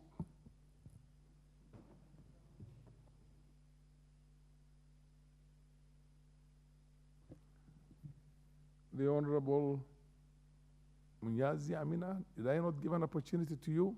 Followed by the Honorable Nabwera Nabi, and followed by the Honorable Kawanjiku. John. Asante sana Mheshimiwa Spika, na mimi ningependa niweke sauti yangu kuhusu hotuba ya rais ambayo ameweza kuizungumza hivi majuzi. Na Mheshimiwa Spika, mimi nataka niseme hivi. Wakati nikikuwa mimi kama mtoto mpaka hapa huu umri nimefikia, wakati watu wakizungumza ama rais akitoa hotuba yake, ninavyojua mimi mila na desturi ya Wakenya, huwa sisi sote tuko juu juu, huwa raha ziko juu. Kila mtu anataka kusikia rais ni maneno gani ama ni mipangilio gani ambayo ako nayo na nchi yetu. Lakini cha kustaajabisha Mheshimiwa Spika, katika hotuba ya rais hii ambayo iliweza kutoanishwa hapa juzi, watu wengi walikuwa hawana interest ya kusikiza hayo maneno. Kwa sababu yale maneno ambayo tumekuja kuelezewa hapa katika hili bunge la kitaifa ni yale maneno ambayo Wakenya wanasikia kila siku. Tukimwona rais amesimama juu ya gari na akihutubia watu barabarani. Ndio maana sasa hatujaona tofauti ya yale maneno ambayo sisi tunasikia kule mitaani na yale maneno yenye ambayo yamekuja kuzungumza hapa Mheshimiwa Spika. La pili, Mheshimiwa Spika, ni mengi ambayo rais ameweza kuyazungumza na kuna mazuri hapo ndani, na vile vile pia sisi ni lazima tukashifu pale ambapo tunaona kuna mambo ambayo hayako sawa. Kitu ambacho nitaunga wenzangu mkono ni kuhusu hili swala la Hustler Fund. Mimi Mheshimiwa Spika, imenishangaza na mpaka dakika hii nimepigwa na butwa kusikia ya kwamba kuna mtu ambaye amepata milioni 4.5. Najua sijui, lakini maybe ningeweza kupata namba ya simu ya huyo mtu, Mheshimiwa Spika, ili niweze kuhakikisha, kwa sababu mimi sitaki kuita mtu mrongo. Lakini kwa hii Kenya tunaoishi dakika hii, Mheshimiwa Spika, mtu yoyote ambaye ataweza kupata milioni 4 na laki 5 kwa kupitia hizi pesa za Hustler Fund, niko na uhakika leo hii ingekuwa imesambaa katika mitandao yote na kila mtu angekuwa ameweza kuyaona. So ni tu kuhakikisha, sijaita mtu mrongo, nataka tu kuhakikisha. Na tukiendelea mbele, maana nimemsikia Mheshimiwa Rais akisema mbali na Hustler Fund ametaja sijui kuhusu mambo mengi hapo, coffee, kuhusu wakulima, amesema kwamba yeye mwenyewe ameweza kupigia hawa watu simu. Ningependa hilo jukumu liwe ni letu sisi kama wabunge, tuweze kupigia watu simu na tuwaulize kwamba leo hii kuna fertilizer imeshukishwa bei kutoka shilingi 6,500 mpaka 2,500. Je, hiyo ni kweli? Lakini wewe ambaye unafanya mtihani, huwezi wewe mwenyewe pia kuandika huo mtihani, Mheshimiwa Spika. Naona hilo jukumu lingekuwa ni letu sisi. Kitu ambacho kingine ambacho ningependelea kiweze kuongelewa zaidi, Mheshimiwa Spika, ni kuhusu gharama ya maisha. Gharama ya maisha sasa imekuwa ni donda sugu katika Kenya yetu, na hili ni jambo ambalo tumelizungumza na kulikariri mara moja, mara mbili na zaidi, Mheshimiwa Spika. Sikusikia jambo lolote kuhusu mafuta yetu, Mheshimiwa Spika, kuweza kushikishwa bei. Sasa hapo ndipo ambapo donda sugu la matatizo ya Kenya yanapoanza. Mheshimiwa Spika, sijasikia chochote kuhusu stima, bima za stima, watu ambazo wanakwenda kulipa kwamba zinakwenda kushikishwa bei. Tukisema nini gharama maisha imepanda, Mheshimiwa Spika, hatumaanishi kwamba ni unga wa sima peke yake. Tunamaanisha ni chakula, tunamaanisha kuna stima, tunamaanisha kuna maji, tunamaanisha kuna watoto wetu shule ambao tunataka pia karo zao ziweze kushukishwa. Kwa hivyo, Mheshimiwa Spika, mimi hotuba ya Rais ingekuwa imeangazia zaidi kuhusu masuala ya mafuta, maji, stima. Kwa kweli mimi ningekuwa ni mtu mwenye furaha kubwa zaidi kabisa. Kwa kumalizia, kama vile dadangu alivyozungumza hapa kuhusu ugawaji wa kazi, Mheshimiwa Spika, mimi natoka sehemu ambayo inaitwa Malindi, Mheshimiwa Spika, Kilifi County, kule sehemu za pwani. Watu wengi ambao mimi nawakilisha kule, the locals pale ni wa Mijikenda. Na Mheshimiwa Spika, nataka nikukuhakishie, katika huu mwaka mmoja ambao mimi nimekuwa katika hili bunge, wale watu wangu ambao mimi nawakilisha, idadi ya namba ambao wameandikwa kazi, Mheshimiwa Spika, ni kidogo sana. Kwa hivyo, pasipokuwa na usawa katika ugawaji wa kazi, Mheshimiwa Spika, sisi kama Wakenya bado tunajikuta katika mahali pabaya. Asante sana, Spika.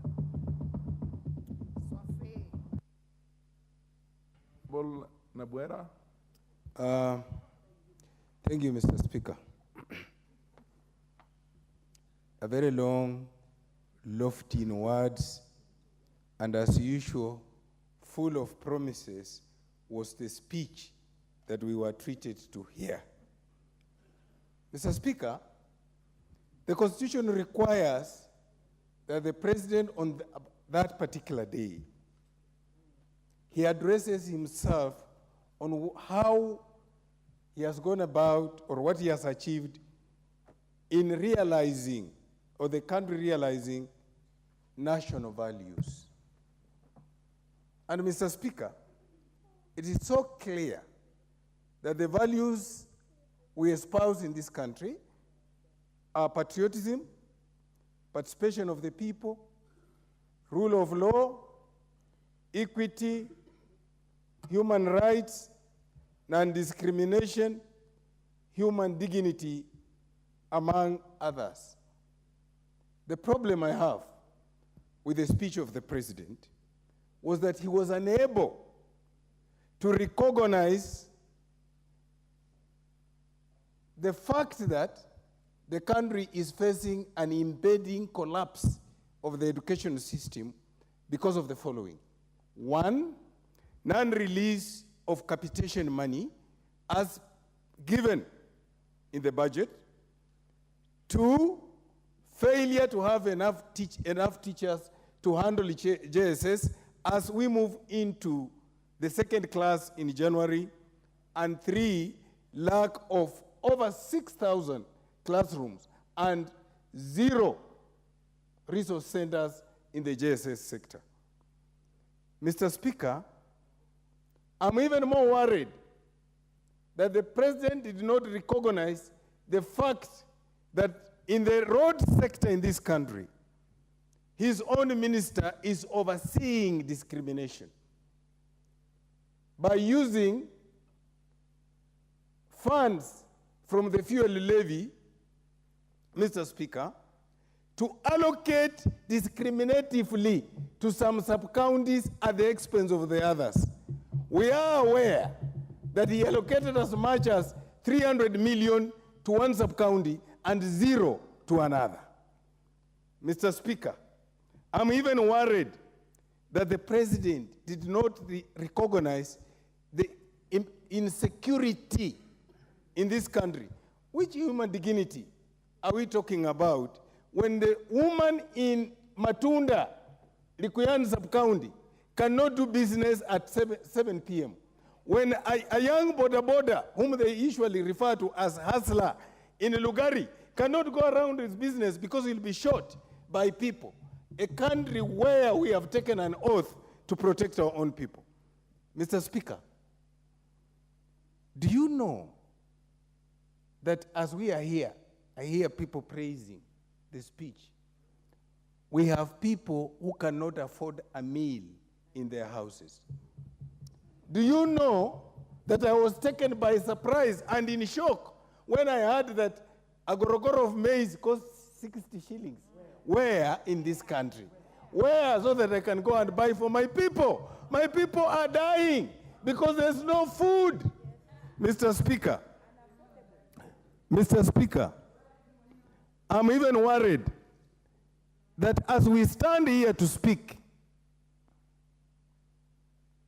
we are having a glare at us at Kenya Revenue Authority, where employment is based on tribe. For you to qualify to join, you must belong to a particular tribe. Is that what our national values talk about? The answer is no. Therefore, on the speech of the president, I give him a D+. Thank you.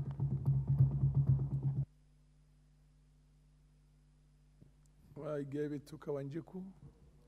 Thank you. Thank you, Honorable Speaker. You can't rise on a point of order when there's nobody on the floor. Proceed, Kawanjiku. Thank you, Honorable Speaker.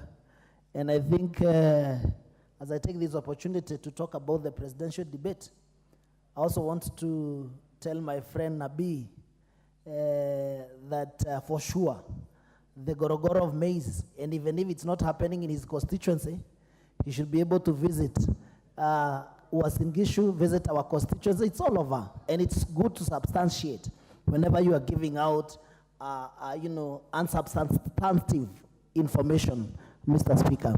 Let me say that the President Lile, addressed the nation, and I can confirm that majority of whatever the President is talking about is the preparation to take our nation to the next level.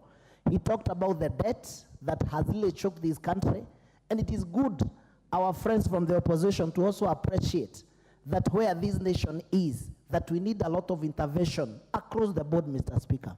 And I agree, there is also a lot of political goodwill when you look at what the President and the former Prime Minister are doing in what you call bilateral talks, trying to bring our nation back to track. Because when we took over from the last regime, whereby this country was really messed by the handshake brothers, that the debt is choking our nation, Mr. Speaker.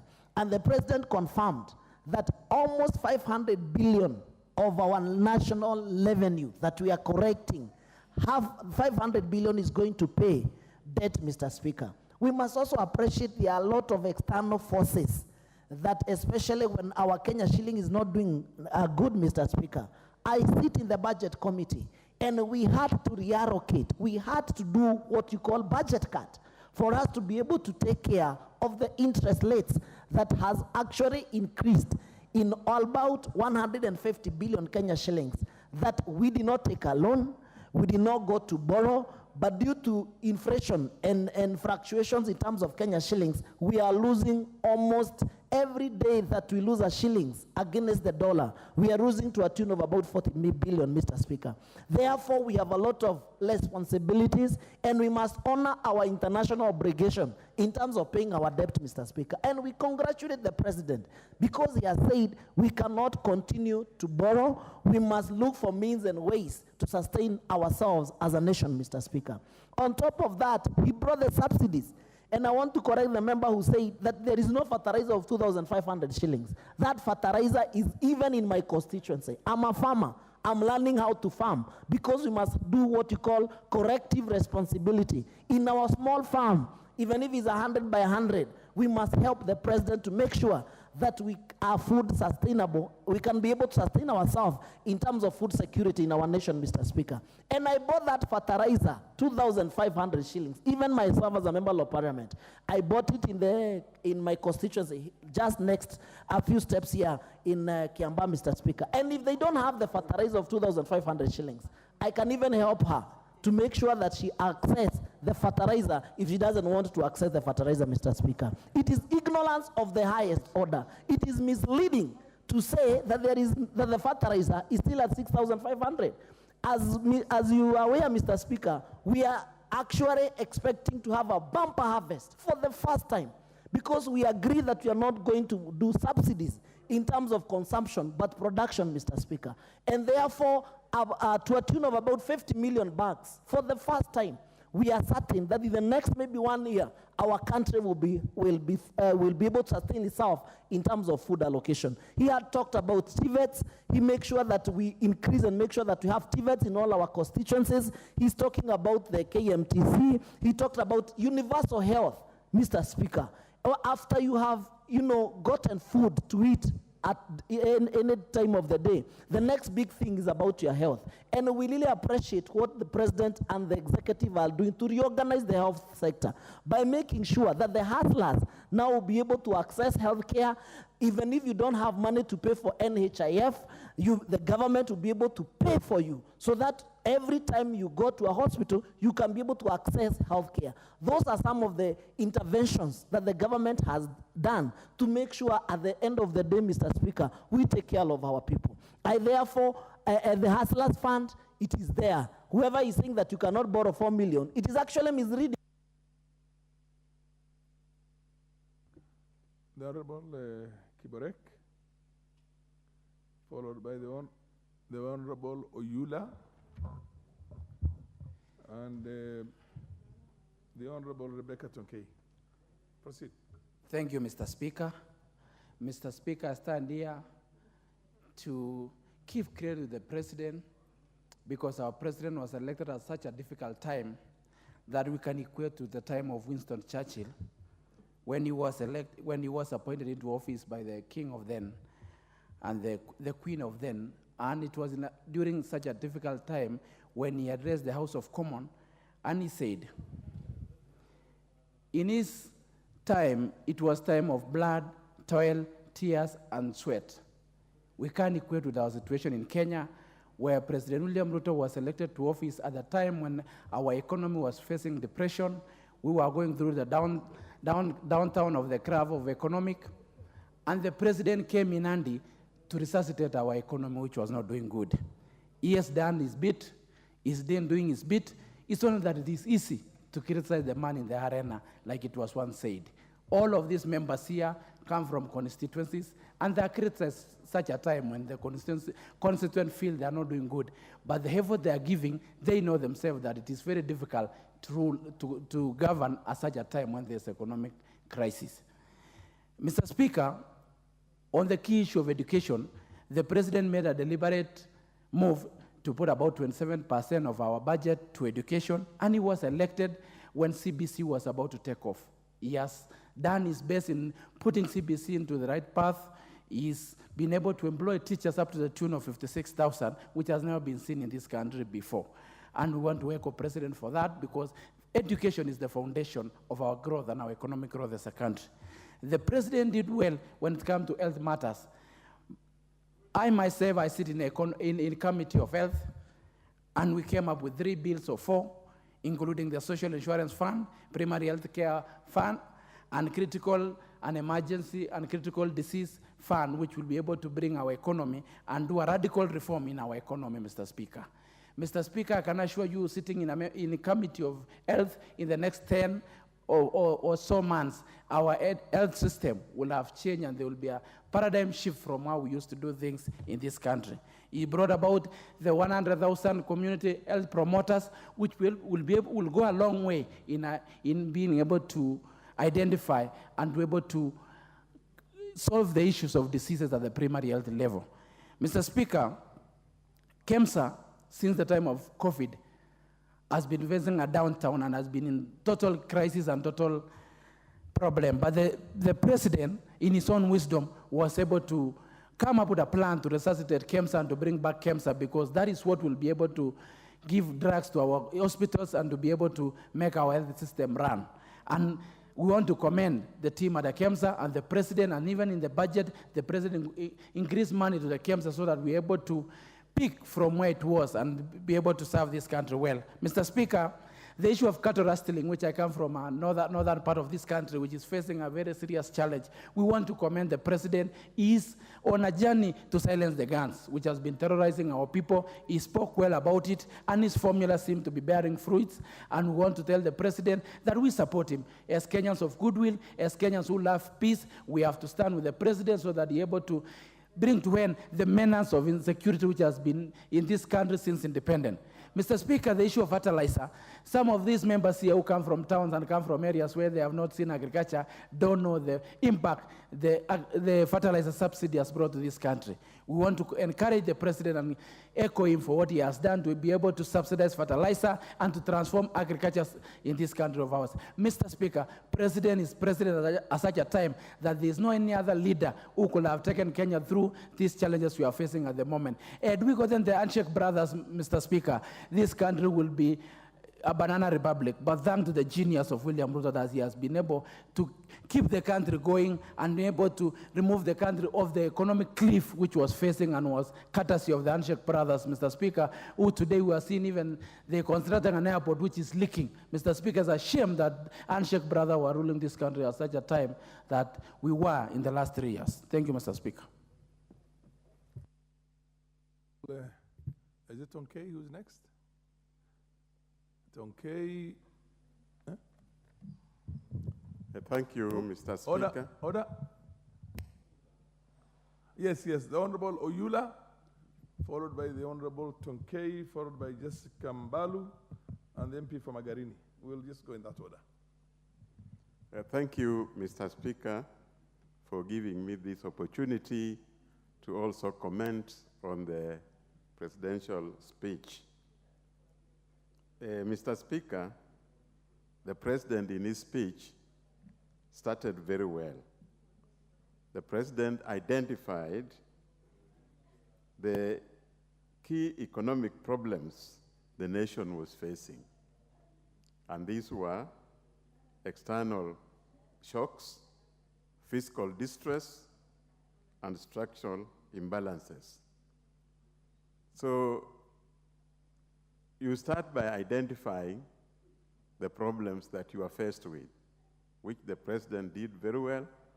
He identified the problems, and now he expounded the key thrusts of his economic agenda. So the key areas of his economic agenda, Mr. Speaker, covered expanding agricultural production to deal with cost of living. We are all talking about cost of living, and the President was very clear that agricultural production will help to reduce the high cost of living. Mr. Speaker, he further went on to talk about affordable housing to increase jobs and dignified living. The President also talked about universal health coverage, which is a very important area for this country, as we have a lot of health problems in the rural setup. The President also talked about digital transformation to create jobs and efficient access to government services. This, Mr. Speaker, is going to help the youth of this country to be able to search for jobs and communicate freely with the others. Mr. Speaker, the President then shifted to debt situation in Kenya. And then he mentioned that starting this month of December, the government is going to pay off part of the Eurobond loan by about 300 million Kenya shillings. That, Mr. Speaker, is an assurance that our debt situation was going to be reduced, because Eurobond, Mr. Speaker, has been the biggest problem for this country. In his speech, Mr. Speaker, the President dwelt very much on transformation agenda. Transformation can be very costly and painful. Hence, it is important that Kenyans must accept to go through this painful situation where we are now, moving from bad economy and trying to go to a better living standard. Mr. Speaker, throughout the speech, of the President, he mentioned issues that affect the Kenyans, but all these did not clear the situation as was expected by the Kenyans. Like in education sector, Mr. Speaker, the education sector is still contaminated with a lot of corruption, which needs to be looked into very urgently. Mr. Speaker, that area, the country needs to balance the deployment of teachers across the country. Mr. Speaker, I beg to support. Honorable Tonkei, Rebecca Tonkei. Thank you, Mr. Speaker, for giving this opportunity to contribute on the presidential speech, which was delivered on Thursday last week. Mr. Speaker, sir, I want to congratulate the President for giving us a speech, which is actually the State of the Nation address, which captured what we have, the government of Kenya Kwanza has done for the last 1 year. Mr. Speaker, sir, looking at the education sector, which I am a member of the Education Committee, I want to congratulate the President for employment of 56,750 new teachers and the training of the 8,200 teachers, primary school teachers for JSS. Mr. Speaker, this is the first time coming from Narok County that our children or our teachers have had an opportunity to be employed. Mr. Speaker, sir, with the new rule that was taken by TSC from the Education Committee, we got an opportunity for all the teachers who are trained in Narok County to be employed. So, Mr. Speaker, and I believe our honorable member said that there was no opportunity for people to be employed, then that's not true, Mr. Speaker, sir, because every person from every county got the opportunity to be employed as a teacher. Mr. Speaker, sir, the issue of entry requirement for teachers, this has seen an increase of 300%, and I'm a witness to this, Mr. Speaker, sir, because in Narok, for example, we have a teachers training college which had gone down. It was the only institution where you find the tutors are more than the students. And Mr. Speaker, sir, we've seen teachers colleges now with so many teacher trainees of up to 20,000 456. Mr. Speaker, sir, on the universal health care, the health laws that we pass, Mr. Speaker, sir, is going to go a milestone for our people in Kenya. For example, Mr. Speaker, sir, the issue of the people contributing 300 shillings up from 500 shillings is a gain for all Kenyans who could not contribute, who are not able to contribute the 500 shillings. We are all aware as politicians that every time we do so many rampages so that we can cater for medical expenses for our people who are ailing. And with the new health coverage, Mr. Speaker, sir, our people are going to get medical cover, they're going to get insurance, and therefore, with this one, we are going to go another step ahead as Kenyans. And I know this one is going to help the common mwananchi. Mr. Speaker, sir, the issue of Hustler Fund, which has been effected by the Kenya Kwanza government, is also another thing that has helped Kenyans. We are aware that many Kenyans have been able to access this, and therefore hustlers are able to do their day-to-day businesses. And Mr. Speaker, sir, we all agree that, you know, sometimes people want to do business, but they lack financial support. But with the Hustlers Fund, Mr. Speaker, sir, our people can access that money, do business, and refund their money back. Mr. Speaker, sir, the issue of appointment of the 6 judges, which was impunity. And I want to say this one was the first thing that it was an achievement for us as Kenya Kwanza. And the president appointed these judges. He also increased enhanced their allocation of Kenya shilling 3 billion. And Mr. Speaker, sir, that is facilitating the judiciary so that they can serve better. And I beg to support the president, and he did very well. Thank you, Mr. Speaker, sir. The Honorable Jessica Mbalu, followed by the MP for Magarini, followed by Lady Kemei of Kericho County, and the Honorable Ruto Julius. In that order, proceed. Thank you, Mr. Speaker, sir, for giving this opportunity to contribute to the State of the Nation address by His Excellency, the President of the Republic of Kenya.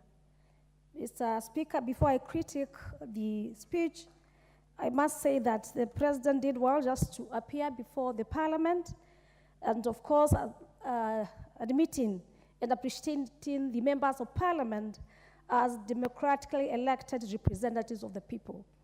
We are represented by members of Parliament from different constituencies, democratically elected. Mr. Speaker, on his note number 2, he said that he has a substantial report to give on the progress made in fulfilling this solemn covenant. And while I was in the Parliament, Mr. Speaker, for us to get the gist of what he was coming to do, Mr. Speaker, he was supposed to take us through the measures taken by his government under his leadership to give full expression and effect of, you know, the constitution dispensation. How far has he done? Mr. Speaker, he did a very big, very detailed speech. In fact, this speech, it is just a policy. Detailed speech, talking about the vision, talking about his dream. But I hear, after getting to the office, I expected the president to give us his scorecard. What has he been able to achieve? The Speaker, on the issue of employment, from the 13th of September to 9th of October, when he gave his speech, how much has he been able to achieve in terms of employment? How many youth has he employed? How many in numbers? And of course, that can be, you know, substantiated, Mr. Speaker. Mr. Speaker, in terms of infrastructure, we expected, because we are still, I think, his government is still in the vision, the mission, the dreaming part of it. And I expect it for 1 year to be doing the evaluation, the monitoring of the works that he has been able to do. Because by the time we get to the policies, I'm sure these are some of the policies, and I'm sure he was not speaking to us. He was speaking to even other constituencies. Mr. Speaker, infrastructure, how many kilometers of road has been done, tarmacked in Kibwezi East? The ones that he really thought, and because he has been the government for long, how many have been tarmacked? How many have been tarmacked in Mokorein? How many have been taken in Kajiado and other places? And I think that is the scorecard that we expected. In fact, the common Mwananchi was listening, us as representatives of the people who were listening. Mr. Speaker. What's your point of order, the Honorable Tonkate? Had better be a serious point of order? Yes, Mr. Yes. Speaker, is the member in order to say that the president was not able to substantiate the number of youths he has employed, and again, that he has not given his scorecard, and yet, Mr. Speaker, sir, what the president gave was actually his scorecard for the whole year. Mr. Speaker, sir, the number of teachers, Mr. Speaker. Honorable Tonkei, Rebecca, order. Mr. Speaker, thank you. This is my 13th year in this parliament. The president is a public property. He is the president for the Republic of Kenya. And, you know, these things are policy matters. People have their different opinions, and this is a house of opinions. You might not necessarily agree with that lady. When you get your opportunity, give your scorecard in the manner you want it. But allow everybody else to, however irrelevant you think they are, but then still allow it. It's the democracy. It's unfortunately the rules of democracy. And he's happy with that, I'm sure. Proceed. Mr. Speaker, I have been in this parliament for 13 years now. And we have had different speeches. And I must also be able to know which is good and which is bad. I am here not to say the president bad, but what is supposed to have been done at the stage of his vision and mission for the country. And I must tell the members of Kenya Kwanza, the president is not for Kenya Kwanza alone. Just like you. When you have been elected, you are the member of your constituency. But in the terms for oversight, we must tell him what he is supposed to do. In fact, I want to advise that he looks at his advisory team and ensures they do better. Mr. Speaker, I was saying the scorecard in terms of from the 13th September to 9th of October. My people would want to hear the number of connection of electricity the last miles. How often have we been able to achieve in Kibwezi's constituency, in Makueni County, the cost of living, what people are expecting to hear. And I'm sure that is what he should have done. Maybe the next speech he will give us the same. How has he dealt with the cost of living? The people are crying, Mr. Speaker. How has he dealt with the fuel? We do not want a situation where we increase fuel and then we reduce, we not play with our money, we reduce to a point where it is still higher than it was increased from. Mr. Speaker, how many title deeds have we been issued? If it's in Makueni, how many title deeds from this year to this year? The water sector, how many people have been able to get water? How many families, teachers? You talked about 56,700. Those are very few. How many have been employed? How many have been trained? Expected to have more than 150. And this is what I'm telling my member, that's what we call scorecard. Mr. Speaker, education, infrastructure. Here we are talking about NGCDF, where we are talking about, the matching. How many classes have been built for this?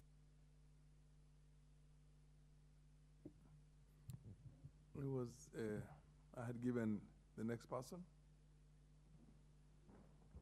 Yes, the MP for Magarini, I believe, followed by Madam Kemei, followed by Ruto, followed by the MP for Lamu East, and followed by the MP for Kitutu Chache. Is he there, Japheth? Yes, proceed on that order, and then I'll give the next round. Proceed. Asante Mheshimiwa Spika kwa kunipatia fursa hii nami nikapate kuchangia katika hotuba ya rais. Mheshimiwa Spika, kwanza nianze na kumpongeza Mheshimiwa Rais kwa hotuba yake ambayo ameangazia mambo mengi ambayo yeye mwenyewe amepata kuyatenda pamoja na utawala wake. Mheshimiwa Spika, nikiangalia swala la walimu, Kitu ambacho pengine kitakuwa hakikuniendea sawa ni kwamba katika walimu hawa 56,000 laiti kama wangegawanywa sawa sawa kwa zile constituency ama maeneo bunge 290, hapo tungeona ya kwamba eneo bunge moja lingeweza kupata walimu 180 na kuzidi, ambapo tungeweza kukimu kwa baadhi yetu ambao tuna uhaba zaidi, tungeweza kuona kwamba tunakimu sehemu hiyo ya elimu. Na pia vile vile tukizingatia usawa wa nafasi za kazi, naona ni muhimu hata kwa siku za usoni kwamba nafasi zote za kazi, iwapo ni kwa idara za usalama, iwapo ni kwa idara za huduma ya taifa, zingeweza kugawanywa maeneo bunge. Hapo tungeweza kusaidika zaidi. Pia vile vile nimpongeze rais kwa uamuzi wa kwamba wale vijana ambao wameenda kwa huduma ya taifa wanapohitimu masomo yao ama kozi zao, wanayo nafasi ya kwanza kuajiriwa katika vikosi vya usalama hapa nchini. Hilo ni jambo la kusaidia, maana ukiwaangalia hawa vijana hawapati chochote, lakini wanajitolea katika nyanja zote kuona ya kwamba wanahudumia taifa hili bila kuogopa, bila wasiwasi, na wala bila kujali hata maslahi yao. Hapo hatua hiyo ya rais ni hatua ambayo inastahili kupongezwa. Pia vile vile kwa huu mradi wa nyumba zenye gharama nafuu, ni mradi ambao unastahili pia vile vile kupongezwa, tukizingatia ya kwamba tuko na wakati mgumu kabisa kwa wakati huu kiuchumi, lakini vile anavyojisatiti kuona kwamba miradi hii inaendelea, na hata vile ambavyo ameweza kutupa matumaini watu wa Magarini kwamba hivi karibuni huu mradi utatufikia. Ni tamaa yetu kwamba unapotufikia, kwanza utabuni nafasi za kazi, na pia vile vile utatoa makao kwa wale ambao pia hawawezi kupata nyumba za bei nafuu na kuweza kuishi katika mazingira mazuri. Kwa hakika Mheshimiwa Rais yuko na maono mazuri kwa nchi hii.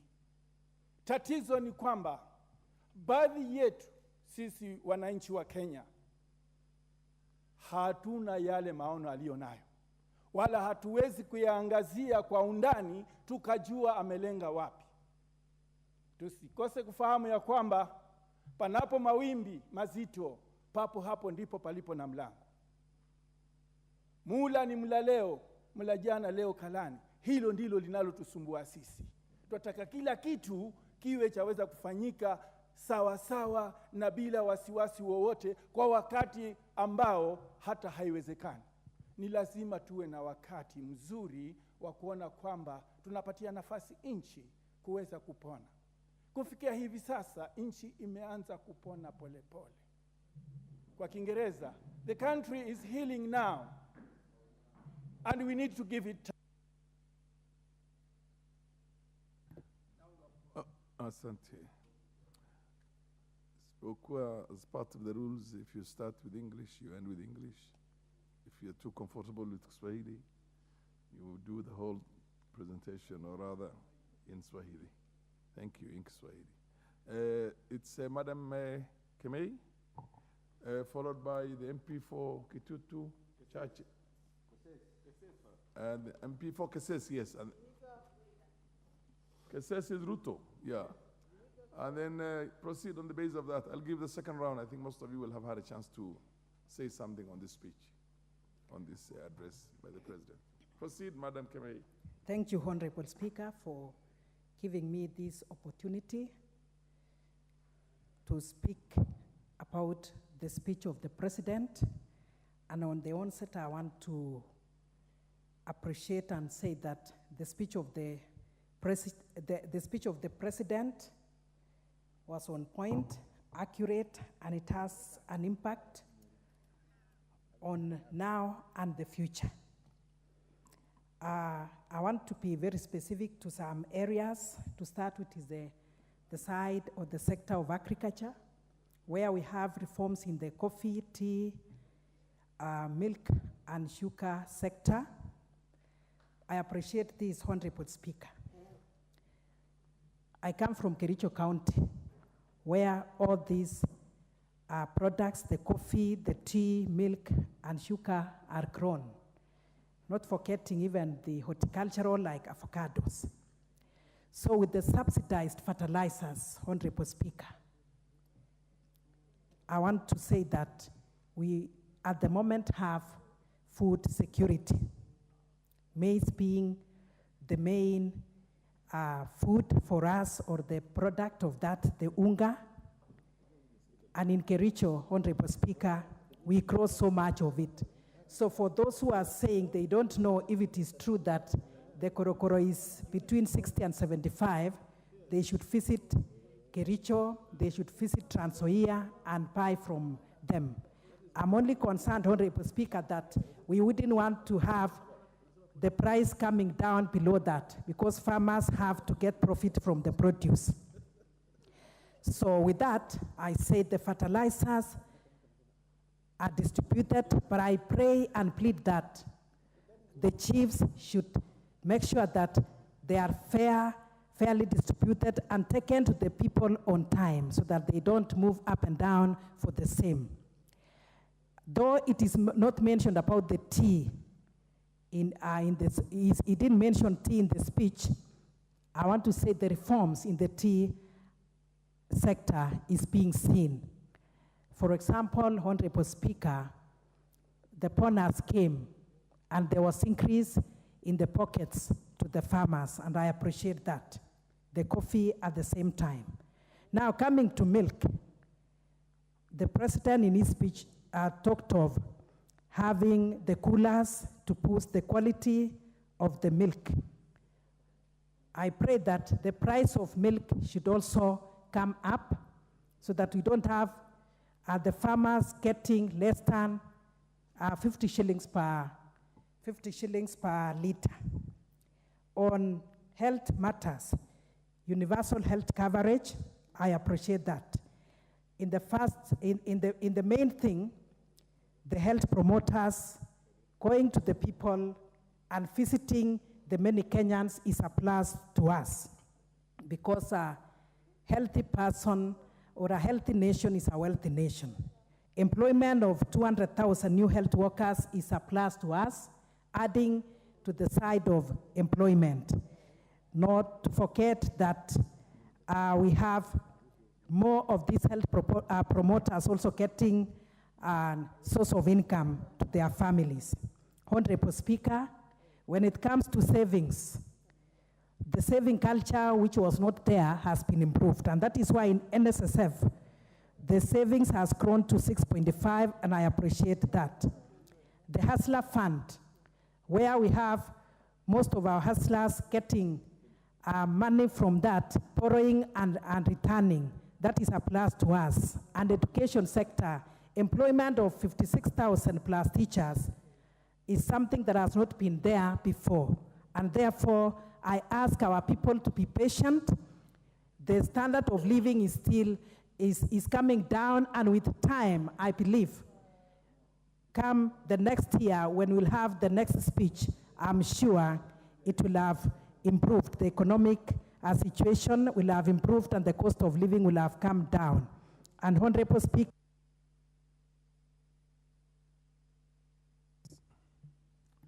proceed, the Honorable Ruto. Thank you so much, Mr. Speaker, for the opportunity you've given me to also weigh on the speech made by Secretary of the President during the State of the Nation address in this honorable House. And Mr. Speaker, I want to start off by saying, if there is a man that has proven to be a man enough to tackle the challenges Kenyans are facing, is the President of the Republic of Kenya. From his speech, he never gave a speech that was full of cosmetic promises or cosmetic words to just to please Kenyans, but rather he came out candidly and expressed the confidence he has and he has been given by Kenyans from the trust he has been given to serve as a president. What am I trying to put across? Coming out and telling Kenyans the real situation, that we are facing dire, tough situations as Kenya from the economic conditions we are facing in, that most of these conditions are not only generated from within our nation, but most of them are put in from the external challenges, economic politics of the world that is seriously affecting us by virtue that more than 70% of our consumption is from importation. And most of this comes with what we call import inflation. Mr. Speaker, we will appreciate that USA right now are working on the economic challenges, inflation, by virtue that Federal Reserve has worked on their monetary policy to ensure that they mop back all their dollars in the economy and even outside the economy. This has effect even on us that we are importing using the dollars in our country, Kenya. And that is why the cost of living is here with us. Mr. Speaker, you will appreciate Germany, Japan are now working on their recession. Generally, on across the whole world, there is a serious recession that is undertaking. And so, therefore, Kenya is not exceptional. And, Mr. Speaker, I have heard my colleagues from the other side of the chamber castigating, opposing, naysaying on what the president made during the statement, the State of the Nation address. And I want to remind them that on the speech of the president, it was not any promise, but rather an account of what the president has done and what the country has trying to achieve and to turn around the situation of our economy. Number one, Kenya is not endowed with minerals, and therefore we cannot speak of our economy dependent on minerals and export of minerals. Right now, tourism is also facing a lot of challenges. Mr. Speaker, manufacturing sector over time has been killed. You will appreciate to me over recent times, we have even witnessed our local production, milk sector. We now rely on powder milk from foreign countries being imported to our country to be converted into liquid milk for it to be distributed, affecting our own prices. All this put together, the only sector that the president has chosen to take the right direction is on production and on agriculture. And this has assisted to reduce even the dependence that we experienced in the recent months, where we were importing, even including staple food like maize. To an extent, our own minister, CS, are to travel outside the country in pursuing of a land space to plant maize to feed the country. You will agree with me, Mr. Speaker, any nation that is planning to feed its people from importation is a nation that is then to fail.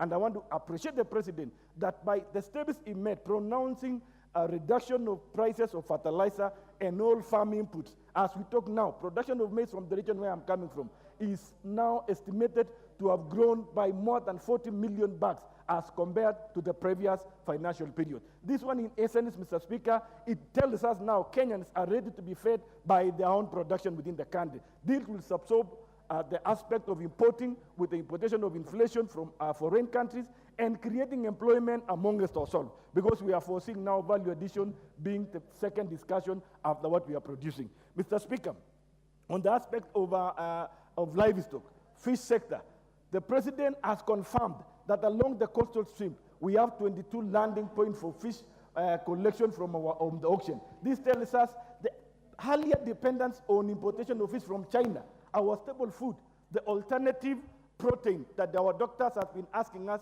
to go alternatives of red meat to the white meat. The president is sorting out, creating employment, and increasing the market of fish along the domestic market, and even to an extent of exporting for the purpose of competing with the world. Because we are endowed by virtue that we are a country that we are not landlocked, but rather we have an advantage that we can touch on the sea, that is the Indian Ocean. Mr. Speaker, on the aspect of employment, and more so on the education sector, I've heard somebody says that the president has not demonstrated what he has done. Employing 57,000 teachers in the Republic of Kenya in less than 1 year, that is a fact. It is not a promise. Employing askaris and jeshi from our NYS, Mr. Speaker, is a fact. It is not a promise. Mr. Speaker, employing over 100,000.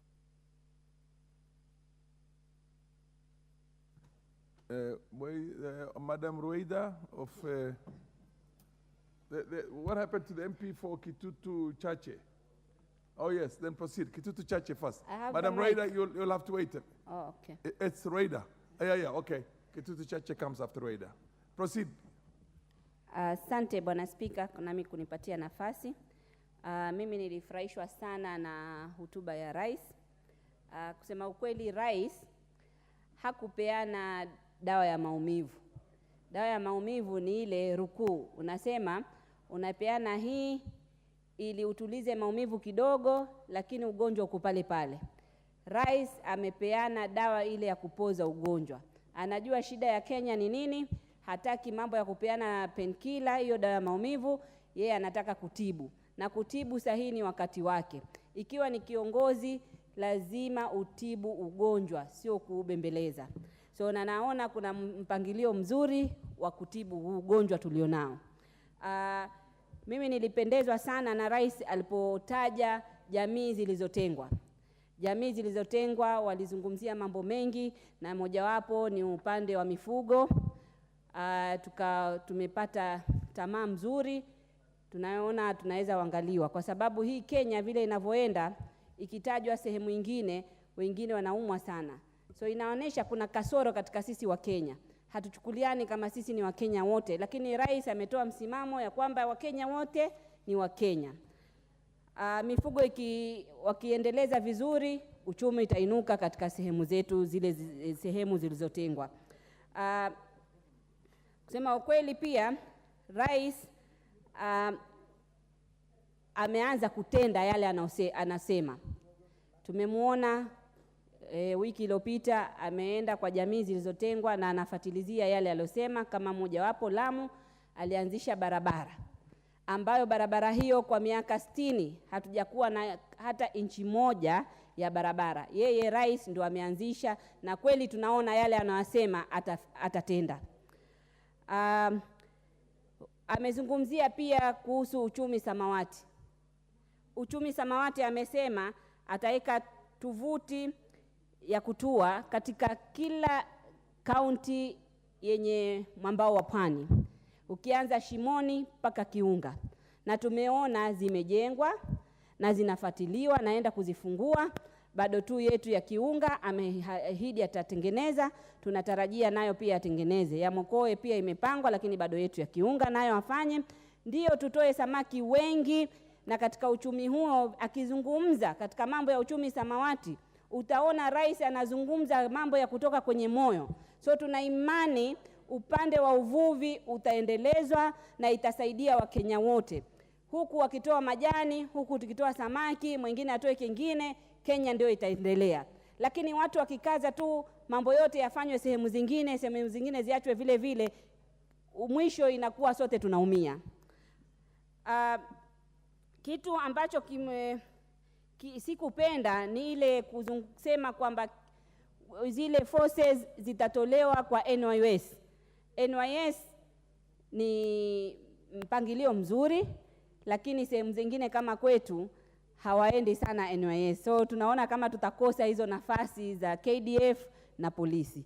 So kama atafanya NYS, labda iwe 50% na wengine wachukuliwe 50%. Manake watu wa kwetu wamezoea pengine kuchunga na kwenda baharini, wakienda NYS wanaona wanapoteza.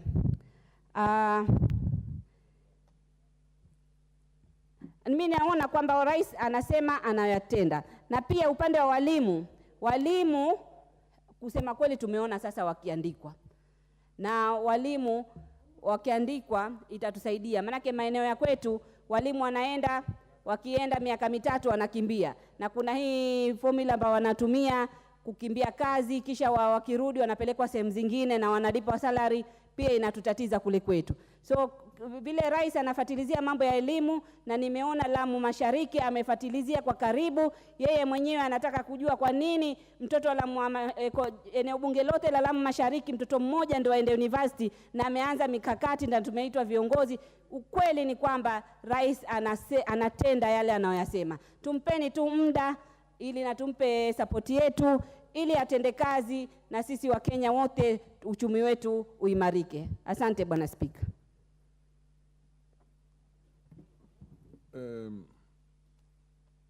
Honorable Member for Kitutu Chache.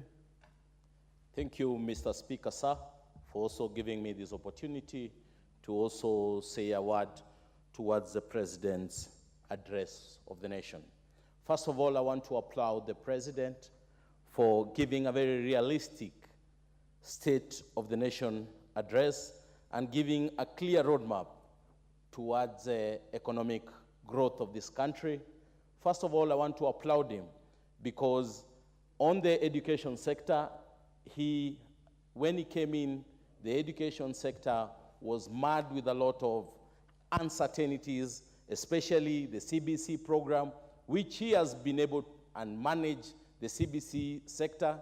He has been able to employ teachers, over 56,000 teachers for the first time in this country. In less than 2 years, we have been able to employ 56,000 teachers who are able to match up the gap between the teacher and the student ratio, which will also improve the education standards in our schools. He has been able also to take most of our money that was in the education sector to NGCDF, about 3.4 billion, that will be able to assist in building up classes and laboratories to the new GSS students who are going to join in. I also applaud him because he has been able to form up a new funding model for our students in the universities and a new funding model to the TVET institutions, which has been able to be given about 4.3 billion that will able to assist our students in the education sector.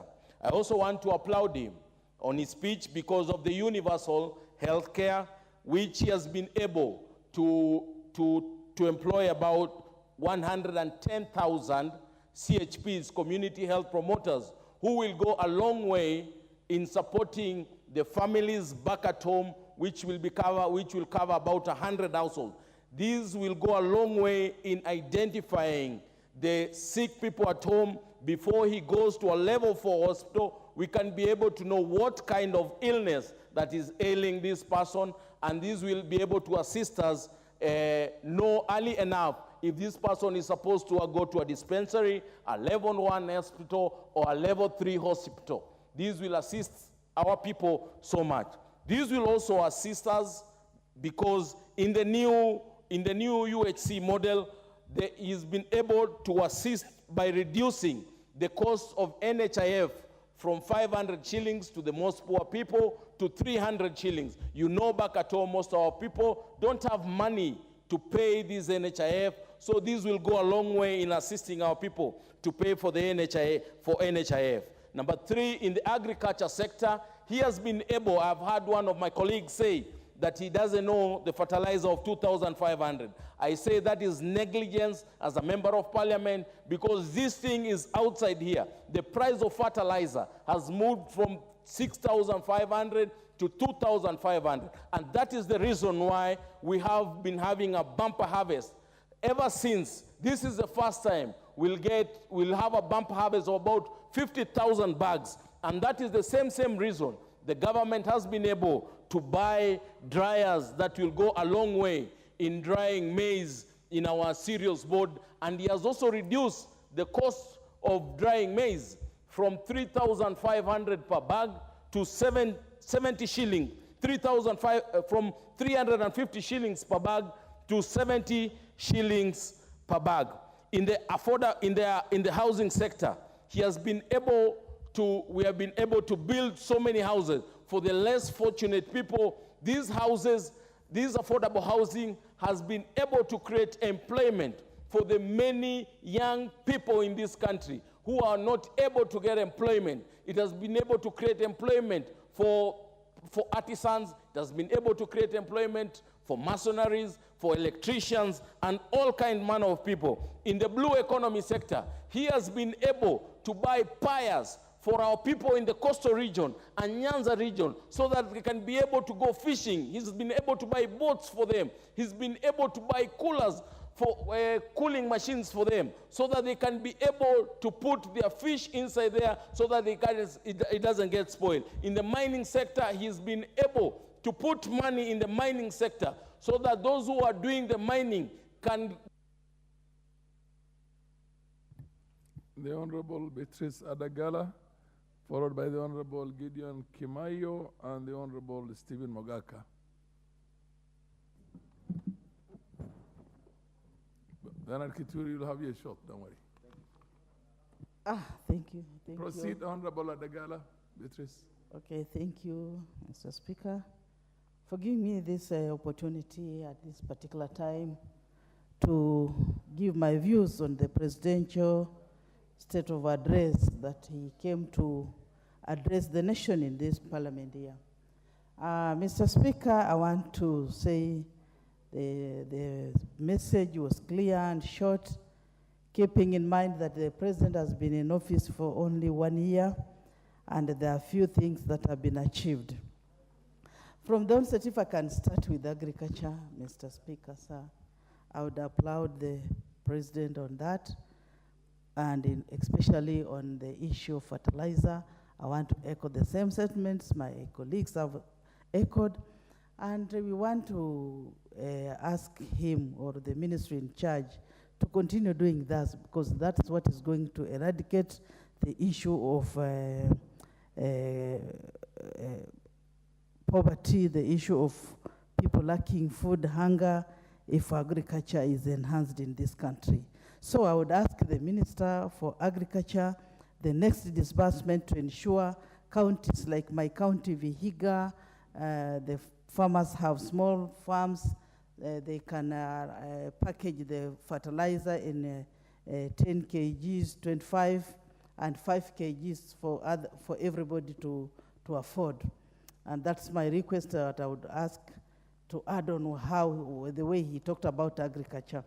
When it comes to health, Mr. Speaker, I love the way it has been done, because we've passed several acts here concerning health, the universal health care, the under Afya Nyumbani, whereby you have just employed several those village health workers. We want to ensure that the Kenyan nation is healthy, so that we do things properly, unlike having an health nation whereby everybody is sick, you can't work, you can't do anything. So I appreciate the president on that. I also want to appreciate him for recognizing those village women and men who normally assist in the village on health matters. Mr. Speaker, Rome was not built in a day.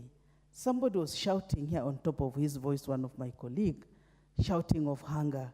And his constituency is one of those food baskets in the western region where we depend on food, or food from that region. So when a leader shouts here on in the main parliament here about hunger, we want such leaders to assist the president in making sure that our people are registered, our farmers are registered, so that when fertilizer comes at the beginning of the year, every farmer gets that fertilizer. And it is even better, what I can shout here, I want to ask the Minister for Agriculture to add even seedlings, so that those people who are unable to afford, we have our widows in the villages, we have our PWDs, we have young people who cannot afford to buy seedlings and fertilizer. If that one can be added on, we shall appreciate, and our nation, we are going to eradicate the issue of hunger once and for all. Mr. Speaker, sir, I want also to appreciate the president's speech. For a record in the Kenyan history, he has at least given money to counties, to governors in all the 47 counties. So I think even that is where everything should start from. This is now the bottom-up approach, because money has gone to counties. The governors have the funds.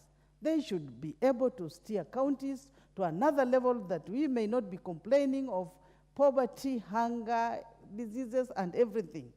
I think, Mr. Speaker, the president has tried in these few days. If he's given more time, I'm sure the next presidential speech here, we shall see more developments coming. What we just want to see President working on, Mr. Speaker, is corruption in this country. That one should be worked on, so that things like what we are seeing, like what we saw Jomo Kenyatta, raining all over, and we want to attract many tourists here, the minister in charge should go and find the solution for that place. And also, Hustler Fund. We are lucky for those funds are there. We want to thank the president for them, but we have to do more. I will seek the indulgence of the Honorable Kimaio Before I give you a chance, I'll give it to Madam CTNA. I apologize. I kind of missed out on that because you had already given a notice and you've had an accident before, so you should have had a chance much earlier. Proceed, Madam CTNA, please. Thank you, Honorable Speaker, for giving me this opportunity to add my voice to the rest of the members who have spoken before me. Honorable Speaker, on the onset, I want to applaud His Excellency the President out of his State of the Nation address for articulately prosecuting the journey of transformation in this country, which is realistic as evidenced by his commitment to live up to the Kenya Kwanza plan, despite the myriad challenges that he encountered when he set into office. On the sector of agriculture, I really want to thank the President. He has gone along to support the farmers through the subsidized fertilizer, because deep down in his heart, he had the food security. He wanted to ensure there was food security in this country so that people can be able to develop and move on with their development agenda. He subsidized fertilizer from 6,500 to 2,500, which was key in enhancing food production. And that is why today our farmers have food full in their stores and they have enough to sell to the market at a cost of 4,000 shillings.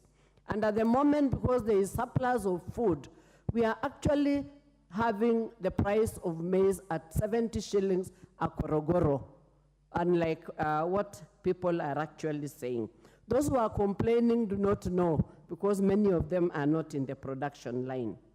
He also ensured that the farmers, through his leadership, were enrolled through the digital register, so that there were people who were employed to enroll them and actually put them in the register so that every farmer can access subsidized fertilizer. That is for my sister to note.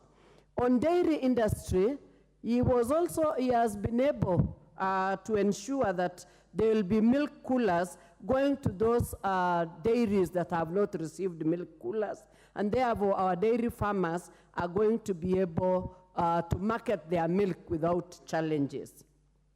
I also want to applaud the President on the universal health coverage, because on the outset, he looked at preventive, promotive, and the palliative health care. And he has ensured that every Kenyan, through the universal health coverage, is going to access comprehensive and quality health care. And he has also ensured that those CWHs who are actually helping us in our communities have actually gotten some stipend to be able to do what we call promotive health care. And he has ensured that 100,000 of them have actually been employed under the Afya Nyumbani. And they are going to attend to 100 households per CHW. And therefore, we want to thank the President. I also want to applaud him for ensuring that the country very soon is going to be digitized. And that will ensure that there is efficiency in our governments. There has been a lot of challenges in our governments in terms of work, and this digitization is going to ensure that there is efficiency and accountability. He has also, through the Eurobond, we really want to thank the President, because the Kiswahili man says, deni ni kulipa. So he has tried to reduce the Eurobond debt by about 300 million, and this will go a long way in stabilizing the economy of our country. I also want to thank the President, because we have had a share of our security issues in this country, the northern Kenya, the Rift Valley, and parts of eastern and coast, and he has been very decisive on this through the Minister of Internal Security, and we have seen calm in those regions that had conflict through the bandit. The Honorable Gideon Kimayo, followed by the MP for West Migrangu, and then followed by the Honorable Bernard Kitur. We will have one more round for other members of parliament too. Proceed. Thank you, Mr. Speaker, sir, for this opportunity. I join the rest of my colleagues in commending on the speech of the President, which was commendable, and I applaud the President for a well-delivered speech, which touched on the areas of progress that he has made on the last 1 year in office. Mr. Speaker, the President, in his last part of the speech, and I quote, told us, "We have laid a firm foundation for a rapid development, and Kenya is no longer on your marks. The state of our nation at this moment in time is prepared and ready to go." And I agree with the President 100%. The President is acknowledging the challenges that we were in. The President inherited a ailing economy, but the President is not running away from the challenges.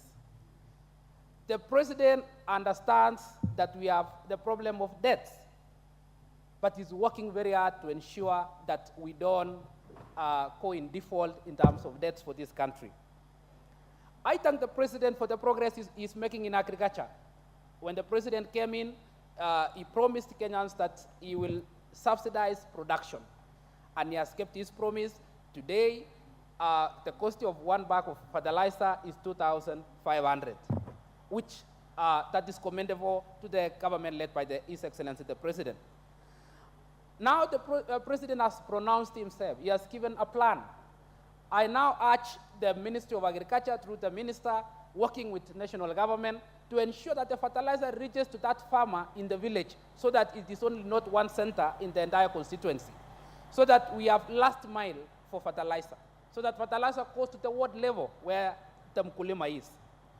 I also thank the President for what he is trying to do in milk prices. The President is promising us a price of 50 shillings per liter of milk as farm gate price for the farmers.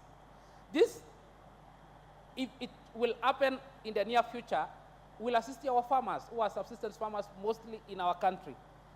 Like the place I come from in Keyo South constituency, most farmers in my constituency, almost every household has a dairy cow. And if the prices will be kept at a lower, at a minimum price of 50 shillings, this will go a long way in assisting our farmers. In the area of education, the President promised Kenyans that there will be changes in the area of education, and we are seeing it. All the years, we were seeing a pattern where every student who is going to the university gets an equal bursary, regardless of whether you are affording it or you don't afford. But now the President is saying we need to bring equity in the sector of education. And in that sector of education now, university funding is based on who can afford and who cannot afford. And there are those who are given 100% scholarships, and there are those now who can afford, they can pay for it. Because there is no need. Somebody was able to pay for school fees when he was in primary school. He was able to pay for school fees when he was in secondary school in an academy. But when he goes to the university, he wants to be given bursary like any other student, which the President stamped his authority, and we must thank the President for that. The same also in the area of education, the President is doing a commendable job in trying to ensure that CBC now works. We are seeing a plan where the President is putting in some money, working together with NGCDF. We're building classrooms for the JSS classes, and he's promising that we work together. In terms of diplomacy, we've seen the President going around the world in terms of trying to be the best diplomats for this country, and we are starting to see the fruits. We are seeing heads of state coming to this country, and that shows that this country now is recognized internationally. Last but not least, is I urge Kenyans that we give the President ample time, because this is only 1 year. And the President came into office when there were challenges. One, we must recognize that there was the challenge of COVID-19. We are now facing the effects. Also, there was the issue of international space. Now we're seeing wars in Israel, we're seeing war in Russia and the rest. And also, there was Mandamano, which also inhibited the president not to deliver 100% on what he could have done. Imagine what the president could have done when there was no Mandamano. Thank you, Mr. Speaker. The Honorable Mogaka, followed by the Honorable David Kitur, Bernard Kitur, MP for Nandi Hills, and followed by the MP for West Pokot. Thank you. Then by the MP for Gichugu. Proceed on that order. Thank you very much, In that Mr. order, Speaker, sir, for this opportunity to make my contributions on the President's State of the Nation address that was ably delivered in compliance with the constitutional requirement of this country. And from the outset, Mr. Speaker, I want to make my contribution on the basis that there is a constitutional underpinning on why the President has to deliver his State of the Nation address to this House, because we are the representatives of the people. And the reason more is that after that speech, it is the duty of this House to make policy, legislative, and other interventions to make the country prosper. And therefore, it would be a failure on my part if I start taking lamentations to my electorate when it is my duty as a legislator to make the necessary legislative interventions, to do the correct oversight on the executive, to ensure that the policy interventions and budgetary directions that are required to take this country where it should be are implemented. I want to thank the President for doing a correct diagnosis of the state of the nation. And at paragraph 7 of his address, he clearly told the nation that there are 3 problems that are facing this country: external shocks, fiscal distress, and structural imbalances, quoted, of course, with geopolitical conflicts which has caused shortages like of fuel to this country, and therefore the devaluation of the dollar. I want to thank the President for laying it bare before this House that this is where we are. And I want to urge us, legislators, to rise to the occasion and give the necessary interventions that are required to take our country where we want it to be. Because we are all aware that the government does not do anything that has not come to this House. And it is therefore wrong on us, a government that has come to this House with its policies, with its budgetary proposals, and we have in our wisdom approved and told them, go ahead as we oversight them. I want to also thank the President that when he gave the first State of the Nation address here 1 year ago, he had done the diagnosis, and 1 year later, even before 1/4 of the budget, his first budget, has been absorbed, the country has a food surplus, and the shame of anger is behind us. And I want to thank the President and ask the government to continue on that trajectory. For those of us who have not seen a drop in the price of the gorogoros in their region, of course, we know the answer. It is market forces at play. There are those who, naysayers, never took advantage of the fertilizers, never went to the farm, and of course the price will remain where it was. They will have to spend a little more to go to markets where the farmers had gone and taken advantage of the cheap fertilizer and have got a surplus price. On the state of the national debt, I have a banking background, especially in credit risk analysis. The last thing one wants to suffer is to be blacklisted as a defaulter. I want to thank the government that today they have done proactive steps to ensure that the Eurobond that was going to blacklist this country is behind us. And with that, now the threats hanging and the Dominical sword hanging on the country that they cannot access affordable funding is behind us. I want to thank the President and request that he continues in that trajectory. I submit. The Honorable MP for Nandi Hills, followed by the MP for West Pokot.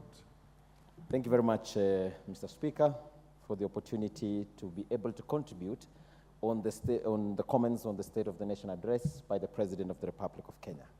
On the onset, Mr. Speaker, on that particular day when the President walked to this House, everyone was very expectant, and the President never disappointed.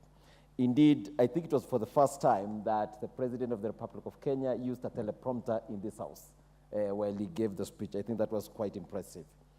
The President gave the progress of what he's been able to do since he got into the presidency, the promises that he had made, the effort, the achievements he's been able to address, and also the plans going forward on what he intends to do.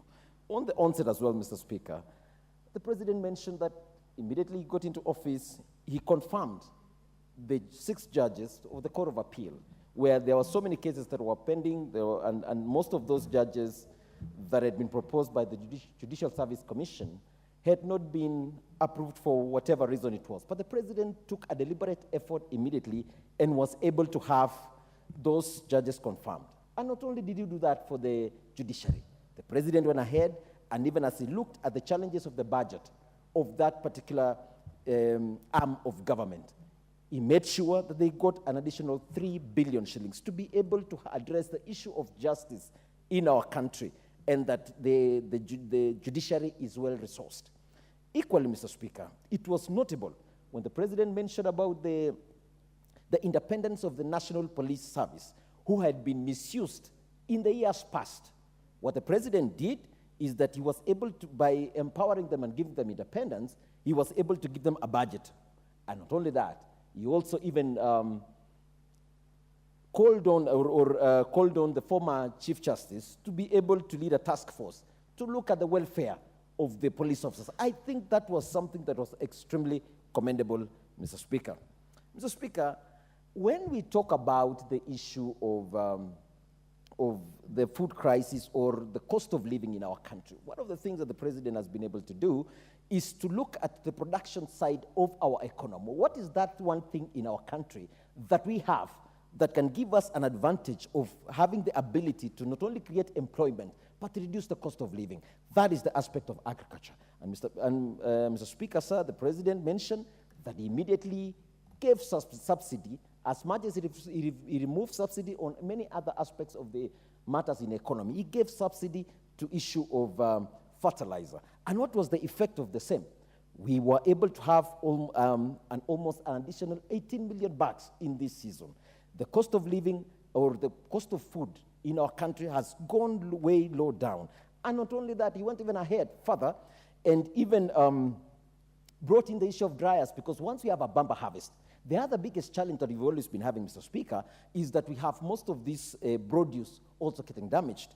He was able to import many other dryers and bring down the cost of those dryers, where they have always been charged 350 shillings. Now we have them at 70 shillings. This is something very commendable. Mr. Speaker, the President also mentioned issues of fiscal discipline in our country. He gave us a lot of comfort when he said that in his plans, when he came in, we were facing, and everybody knows in this country, we were facing issues of debt that was reeling and taking this country down.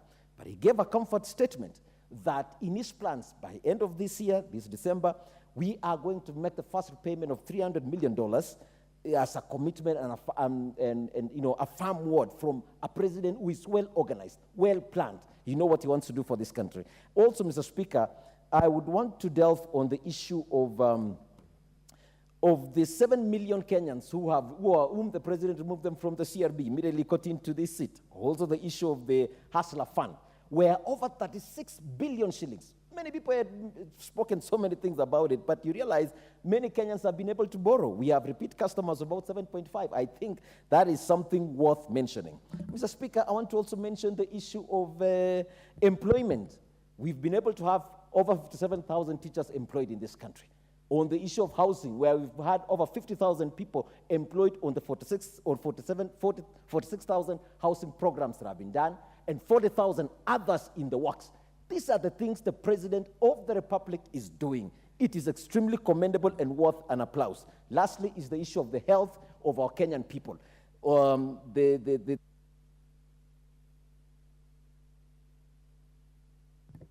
Fair enough.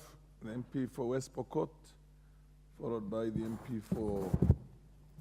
Thank you, Mr. Speaker, for this opportunity for me to contribute to the President's speech, which he gave while I was away, but I followed it keenly.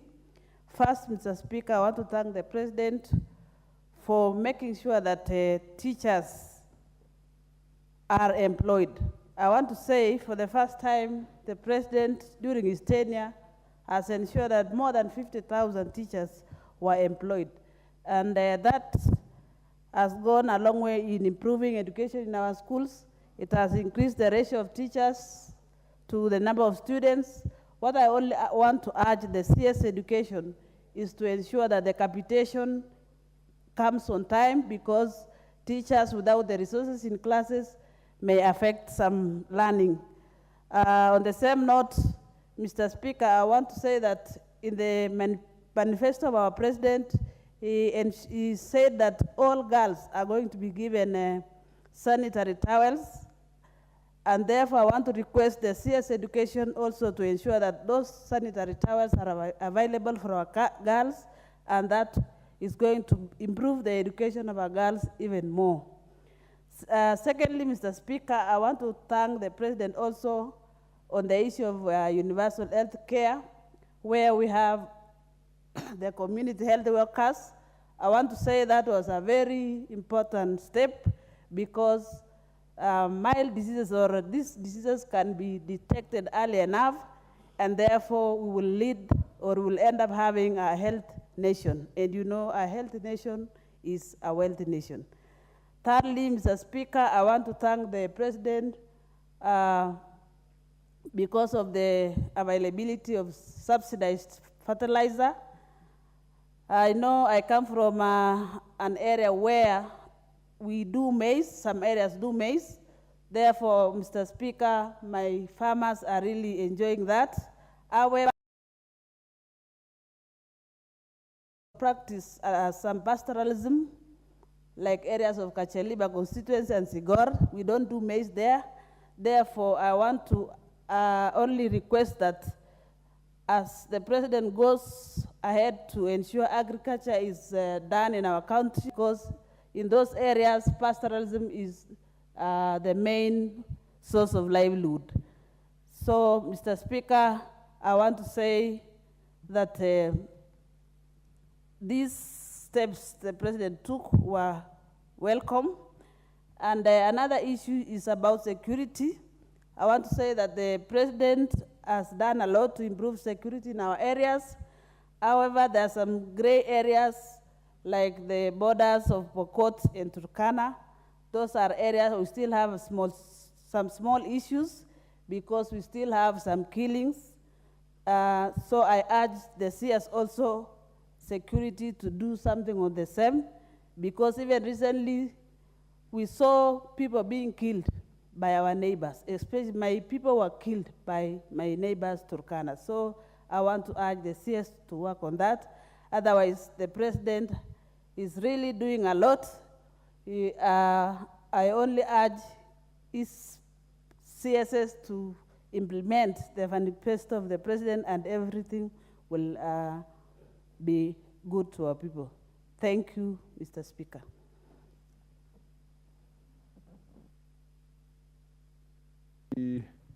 Gichimo, MP for Gichogo, followed by Kiunjuri, and then the Honorable Peter Kaluma, MP for Homa Bay Town. Thank you, Mr. Speaker, for granting me that opportunity also to contribute to this State of the Nation address by the President, as obligated by or under Article 132 of the Constitution. And let me start by saying that this State of Nation address depicts a president who has a plan for this country, who is very organized, and who has a vision for this country. And considering that it's the first State of the Nation address in the first term of the present presidency of 5 years, I would say, and also going by the contributions that have been made by members of this House, that the president has, and the Kenya Kwanza government has scored an A. Why? Because there are success stories that are following out of this State of a Nation address. And first success story, Mr. Speaker, is in the sector of agriculture, which we all know that it's the backbone of this country, both economically and also in terms of the food security. And this government stuck to the fact that the only way we can lower the cost of living in terms of food, it's only by subsidizing production and not subsidizing consumption. And it's yielding, because when some politicians, I won't mention names, were saying that the cost of living, the cost of unga is very high, what else did they expect the government to do other than subsidize production? Because production is key to food security. And there is no way the government can give people food, but at least the government can be able to subsidize. And that has been done. Fertilizer cost has gone down, as the speech has, or the address has indicated, from a high of 6,500 almost to 7,000 to 2,500. My farmers in Geshogo who farm tea and coffee are now happy. I can confirm that tea farmers already have the 2,500 subsidized fertilizer, which will go a long way in improving their yields in terms of tea production. It will go a long way adding money to their pockets, because of course they will be economically empowered. The other success story is on the Hustler Fund. Mr. Speaker, around 36 billion, 36.6 billion has already been disbursed to applicants. This money is has already been injected in the economy. And of course, if it is circulating within the economy, it means that there are some people who are relying on this Hustler Fund for their daily bread. And there is still a success story that there is even a border rider who has been able even to get about 714,000 shillings from this Hustler Fund. That's a success story. There are many success stories, including 100,000 kilometers of last mile fiber optic connectivity. That will create jobs to our youth at the villages.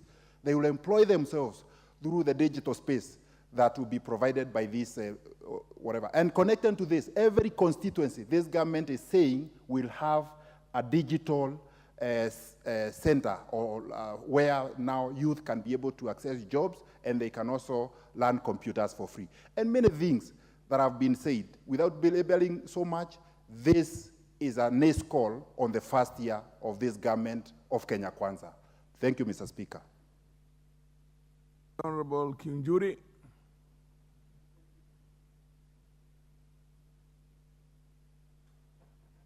Please give the mic to Honorable Kinjuri. Thank you, Mr. Speaker. I really want to join others who have really supported the President State of the Nation address. I'm also aware that we have only 5 minutes left between me and my brother Kaluma. I'll take 2.5, I'll leave 2.5 for you. That's brotherhood. Although you're on the other side, I'm on the other side, but you have to share the You don't have to give, there's enough time. Proceed. Mr. Speaker. You can have your 5 minutes and he will have his 5 minutes. Chair will. Thank you, Mr. No problem with that. Speaker. Mr. Speaker, I really want to join others. And one thing is that I know the president for a very long time. And the president is executing his plan. For those of us who have read Kenya Kwanza plan, there is nothing that is being done out of what is in his manifesto. And a house cannot be built on quicksand. For you to have a firm foundation, you really need to work on it, and a good builder will ensure that his foundation is firm. I'm happy that the president is not panicking. Being an experienced politician, and also having been in government, from being an assistant minister, deputy president, and president, I have all the reasons to believe in him. Mr. Speaker, Mr. President has pronounced himself on so many things. He came here, he has been able to enumerate his achievements so far. And there are so many of them, beginning with the reforms that took place immediately he came in: judiciary, police force, the Hazara Fund, fertilizer subsidy, you can name them. Teachers, for the first time employing over 55,000 of them, and they can be counted one by one. At the same time, he is aware of the challenges that are facing him, both natural and also those one created by previous administration, and also the other challenges that are unforeseen. He has not shied to tell Kenyans that we need to go through pain for us to achieve our goal. And therefore, his intention is not hidden. His intention is known. We all know where he's taking us. The only reason I would be worried is if we are now approaching that year, and what he promised us in the first year, we have not started seeing light at the end of the tunnel. As a member of parliament also, and as an experienced person, I also had the advantage of seeing the Moi government in power, transition to Mwai Kibaki government, the challenges Mwai Kibaki faced the first 3 years. To an extent, during his second year, at Nyao Stadium, some people would say, Niheri Moi. But that did not stop Mwai Kibaki, God rest his soul in peace, to work hard, and his plan and his ideas came to fruition. And today, one of the most remembered presidents in this country is Mwai Kibaki. I pray that Honorable the President, William Ruto, with his plan, that in the next 3 years, you'll be able to say, this is the journey we have taken together through pain. It is true that Kenyans are suffering, but it's equally true that you cannot run away from the reality. Where we start today, we have a game plan. The question is, one, do we have an end game? And there is end game, that means that this country will be able to come from where we are, be able to stabilize, and a new dawn will be there for us to enjoy, and for us to remember, although we suffered, yet we have something to enjoy from this government. Those few words, Mr. Speaker, I beg to support. The Honorable Peter Kaluma, MP for Homa Bay, followed by the Honorable Frederick Lusuri Ikana, the MP for Shinyaru. Proceed, Honorable. Honorable Speaker, this is my third time in Parliament, and I've listened to very many State of the Nation addresses. Honorable Speaker, if I were to candidly advise the President, I would request him to sack whoever wrote this State of the Nation address. Because, Honorable Speaker, it does not speak to the matters the President ought to address under Article 132C of the Constitution. Honorable Speaker, the matters the President is required to address are matters regarding national values and principles of governance, and how his regime has complied with them. Honorable Speaker, when you look at this State of the Nation address by the President, it's about what the President imagines are his achievements. You'd think the President is giving himself a scorecard in terms of what he has done, not in terms of how his regime is securing the full realization of the national values and principles of governance. And Honorable Speaker, if I were to refer colleagues and Parliament to Article 10, those national values and principles of governance are set out in sub-Article 2. And Honorable Speaker, they are patriotism, national unity, sharing and devolution of power, the rule of law, democracy and participation of the people, human dignity, equity, social justice, inclusiveness, equality, human rights, non-discrimination, and protection of the marginalized. In addition, Honorable Speaker, we have good governance, integrity, transparency, and accountability. Honorable Speaker, it is therefore not sufficient for the President to tell us, for instance, that his regime has secured the employment of 56,000 teachers. That one is the duty of government. And these teachers are being paid by taxes raised by Kenyans. What we want to hear from the President is how these 56,000 teachers have been distributed across the country in a manner that secures those ideals and national values. And I can tell you, Honorable Speaker, there are parts of this country where teachers have been employed, up to teachers who graduated in 2022. Honorable Speaker, when you go to constituencies like mine, I have teachers who are retiring without ever being employed. These are the skewed things the national values and principles of governance wanted to do away with. And Honorable Speaker, you saw a short while back, even politicians distributing TSC employment forms. In our constituencies, you get 2 or 3 people being sent. So the government is interfering with even the independence of the commission in securing these national values relating to equity and fairness. This is what we should be talking about. Honorable Speaker, just a short while back, in terms of inclusiveness, non-discrimination, and equity, we were here with the Cabinet Secretary for Treasury, confirming the last employment of KRA officers went largely to 2 regions. The others were just droppings here and there. I can confirm in Homa Bay Town constituency, none at all.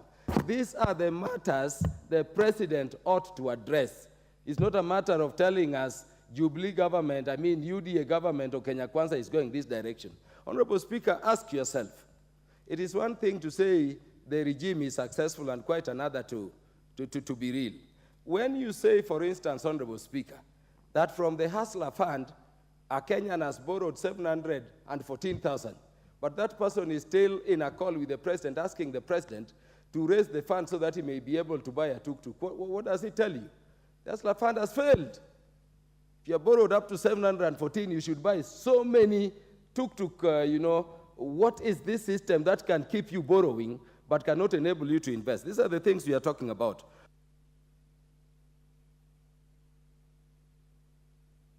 I have given you an additional 2 minutes. Proceed. Proceed. You have taken 5 minutes, but I've given you the leeway to I thank you, Honorable Speaker. Honorable Speaker, we may talk about the regime seeking to have an independent police so that the security measures the President ought to address are addressed. We are talking about judiciary being given money and their independence being secured. But Honorable Speaker, it is one thing for the regime to say we promised the judiciary 3 billion and we gave it to them. And it is quite another to allow the judiciary access that money. Honorable Speaker, there is an animal called IFMIS at Treasury here, where all arms of government, all agencies of government, including this Parliament, budget for monies and they can see it, but they can never reach it. I can tell you the judiciary is struggling, just as this Parliament currently cannot even move. We have measures being implemented where Parliament is budgeting, but other agencies are determining budget and had access to these funds. And an Honorable Speaker, look at the independent commissions, the Ethics and Anti-Corruption Commission, the Office of the Auditor General, the Office of the Director of Public Prosecution, how have we secured the fight against corruption so that there can be enough resources to be equitably shared in the nation? This regime came in with a collapse of the fight against corruption. Cases are being dropped down by the courts at a rate that is shocking even people who can just sit at somewhere, know that so-and-so is so corrupt by what they earn. These commissions and independent offices are being underfunded, Honorable Speaker. Talk to members of Justice and Legal Affairs Committee. Talk to us who oversight some commissions in administration and internal affairs.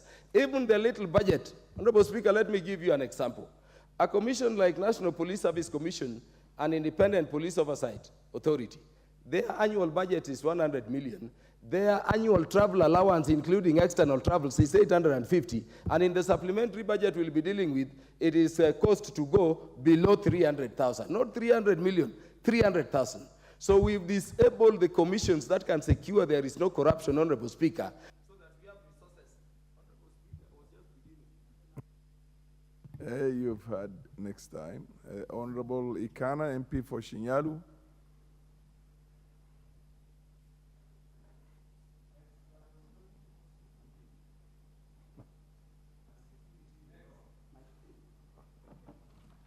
Proceed, the Honorable Thank you, Ikana. thank you. Thank you, Mr. Speaker, for giving me an opportunity to comment on the presidential address that was made in this House last week.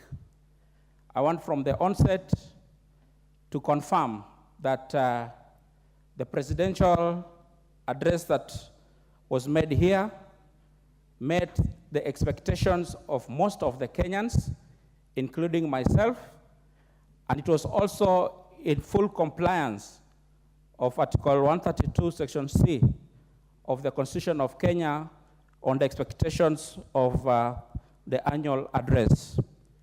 I want to take this opportunity to just highlight a few things that I managed to capture from the presidential address. One of the things that the president very ably elaborated was on the matter of the cost of living. The cost of living is, of course, the giant in the room. It is a subject that is affecting all Kenyans across the political divide, across the country. But, Mr. Speaker, the president was able to explain to this House and to the nation on the initiatives that he is taking to ensure that at least the burden of the cost of living is ameliorated. One of the aspects that the president highlighted, and of course we have witnessed it, is the subsidies on production. Mr. President has focused on reducing production as opposed to subsidizing consumption. How has he been able to achieve this? One of the key areas that he has focused is the subsidy on fertilizers. We have seen the cost of fertilizer dropping from a high of over 7,000 from the time he was coming into office to less than 2,500 shillings currently. This will ensure more Kenyans will be able to bring the size of arable land into production and productive use. The other thing that he has done has been waiving the debts that were owed by sugarcane factories and sugarcane farmers.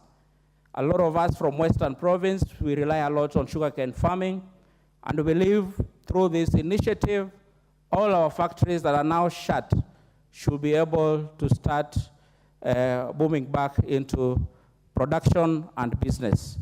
The other thing, Mr. Speaker, that touched me was the provision of the Hustler Fund to hundreds of thousands of Kenyans. As we know, already 36 billion shillings has been borrowed by Kenyans, and the president was quick to give us an example of Harrison Karisa from Coast, who has borrowed up to 714,000 shillings. Sorry? Thank you. In my own constituency, I have a success story of Mama Chikokoti of Haega Market, Mama Mboga, who has been able to borrow through the Hustler Fund close to 500,000 shillings. What does this tell us?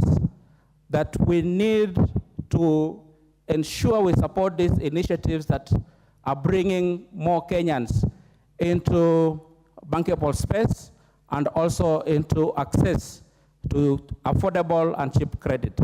The other thing which I'm highlighting is universal health care, which the president launched the other day, ensuring that more and more Kenyans get access to health and medical care. With that, I support the president's speech. Thank you, Mr. Speaker. Thank you, Point of Mr. order, the Speaker. Honorable Harrison Kombe. Thank you, Mr. Speaker. Looking at the House, I'm standing under Standing Order number 35. Looking at the House, it seems we lack quorum. Indeed, yes, you are right. We don't have quorum. Could you ring the Sergeant at Arms, ring the division bell so that we get quorum? And the whips, to whip members of parliament to come into the House so that we can continue with the debate.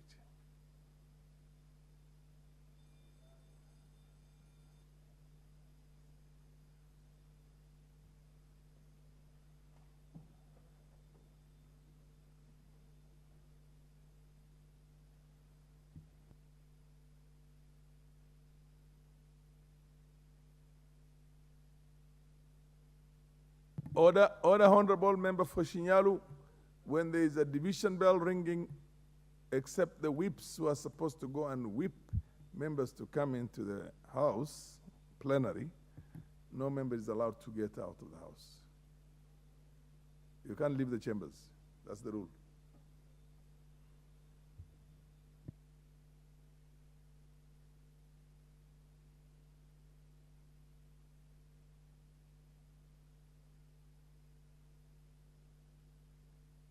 At arms, ensure no member leaves the House until we exhaust the 10 minutes of the division bell.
Yeah, you can stop ringing the bell now.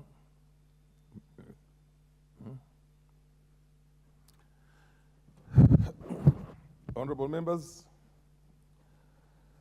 there being no quorum, and the time being 7:21 p.m., this House stands adjourned until Thursday, the 16th of November, 2023 at 9:30 a.m.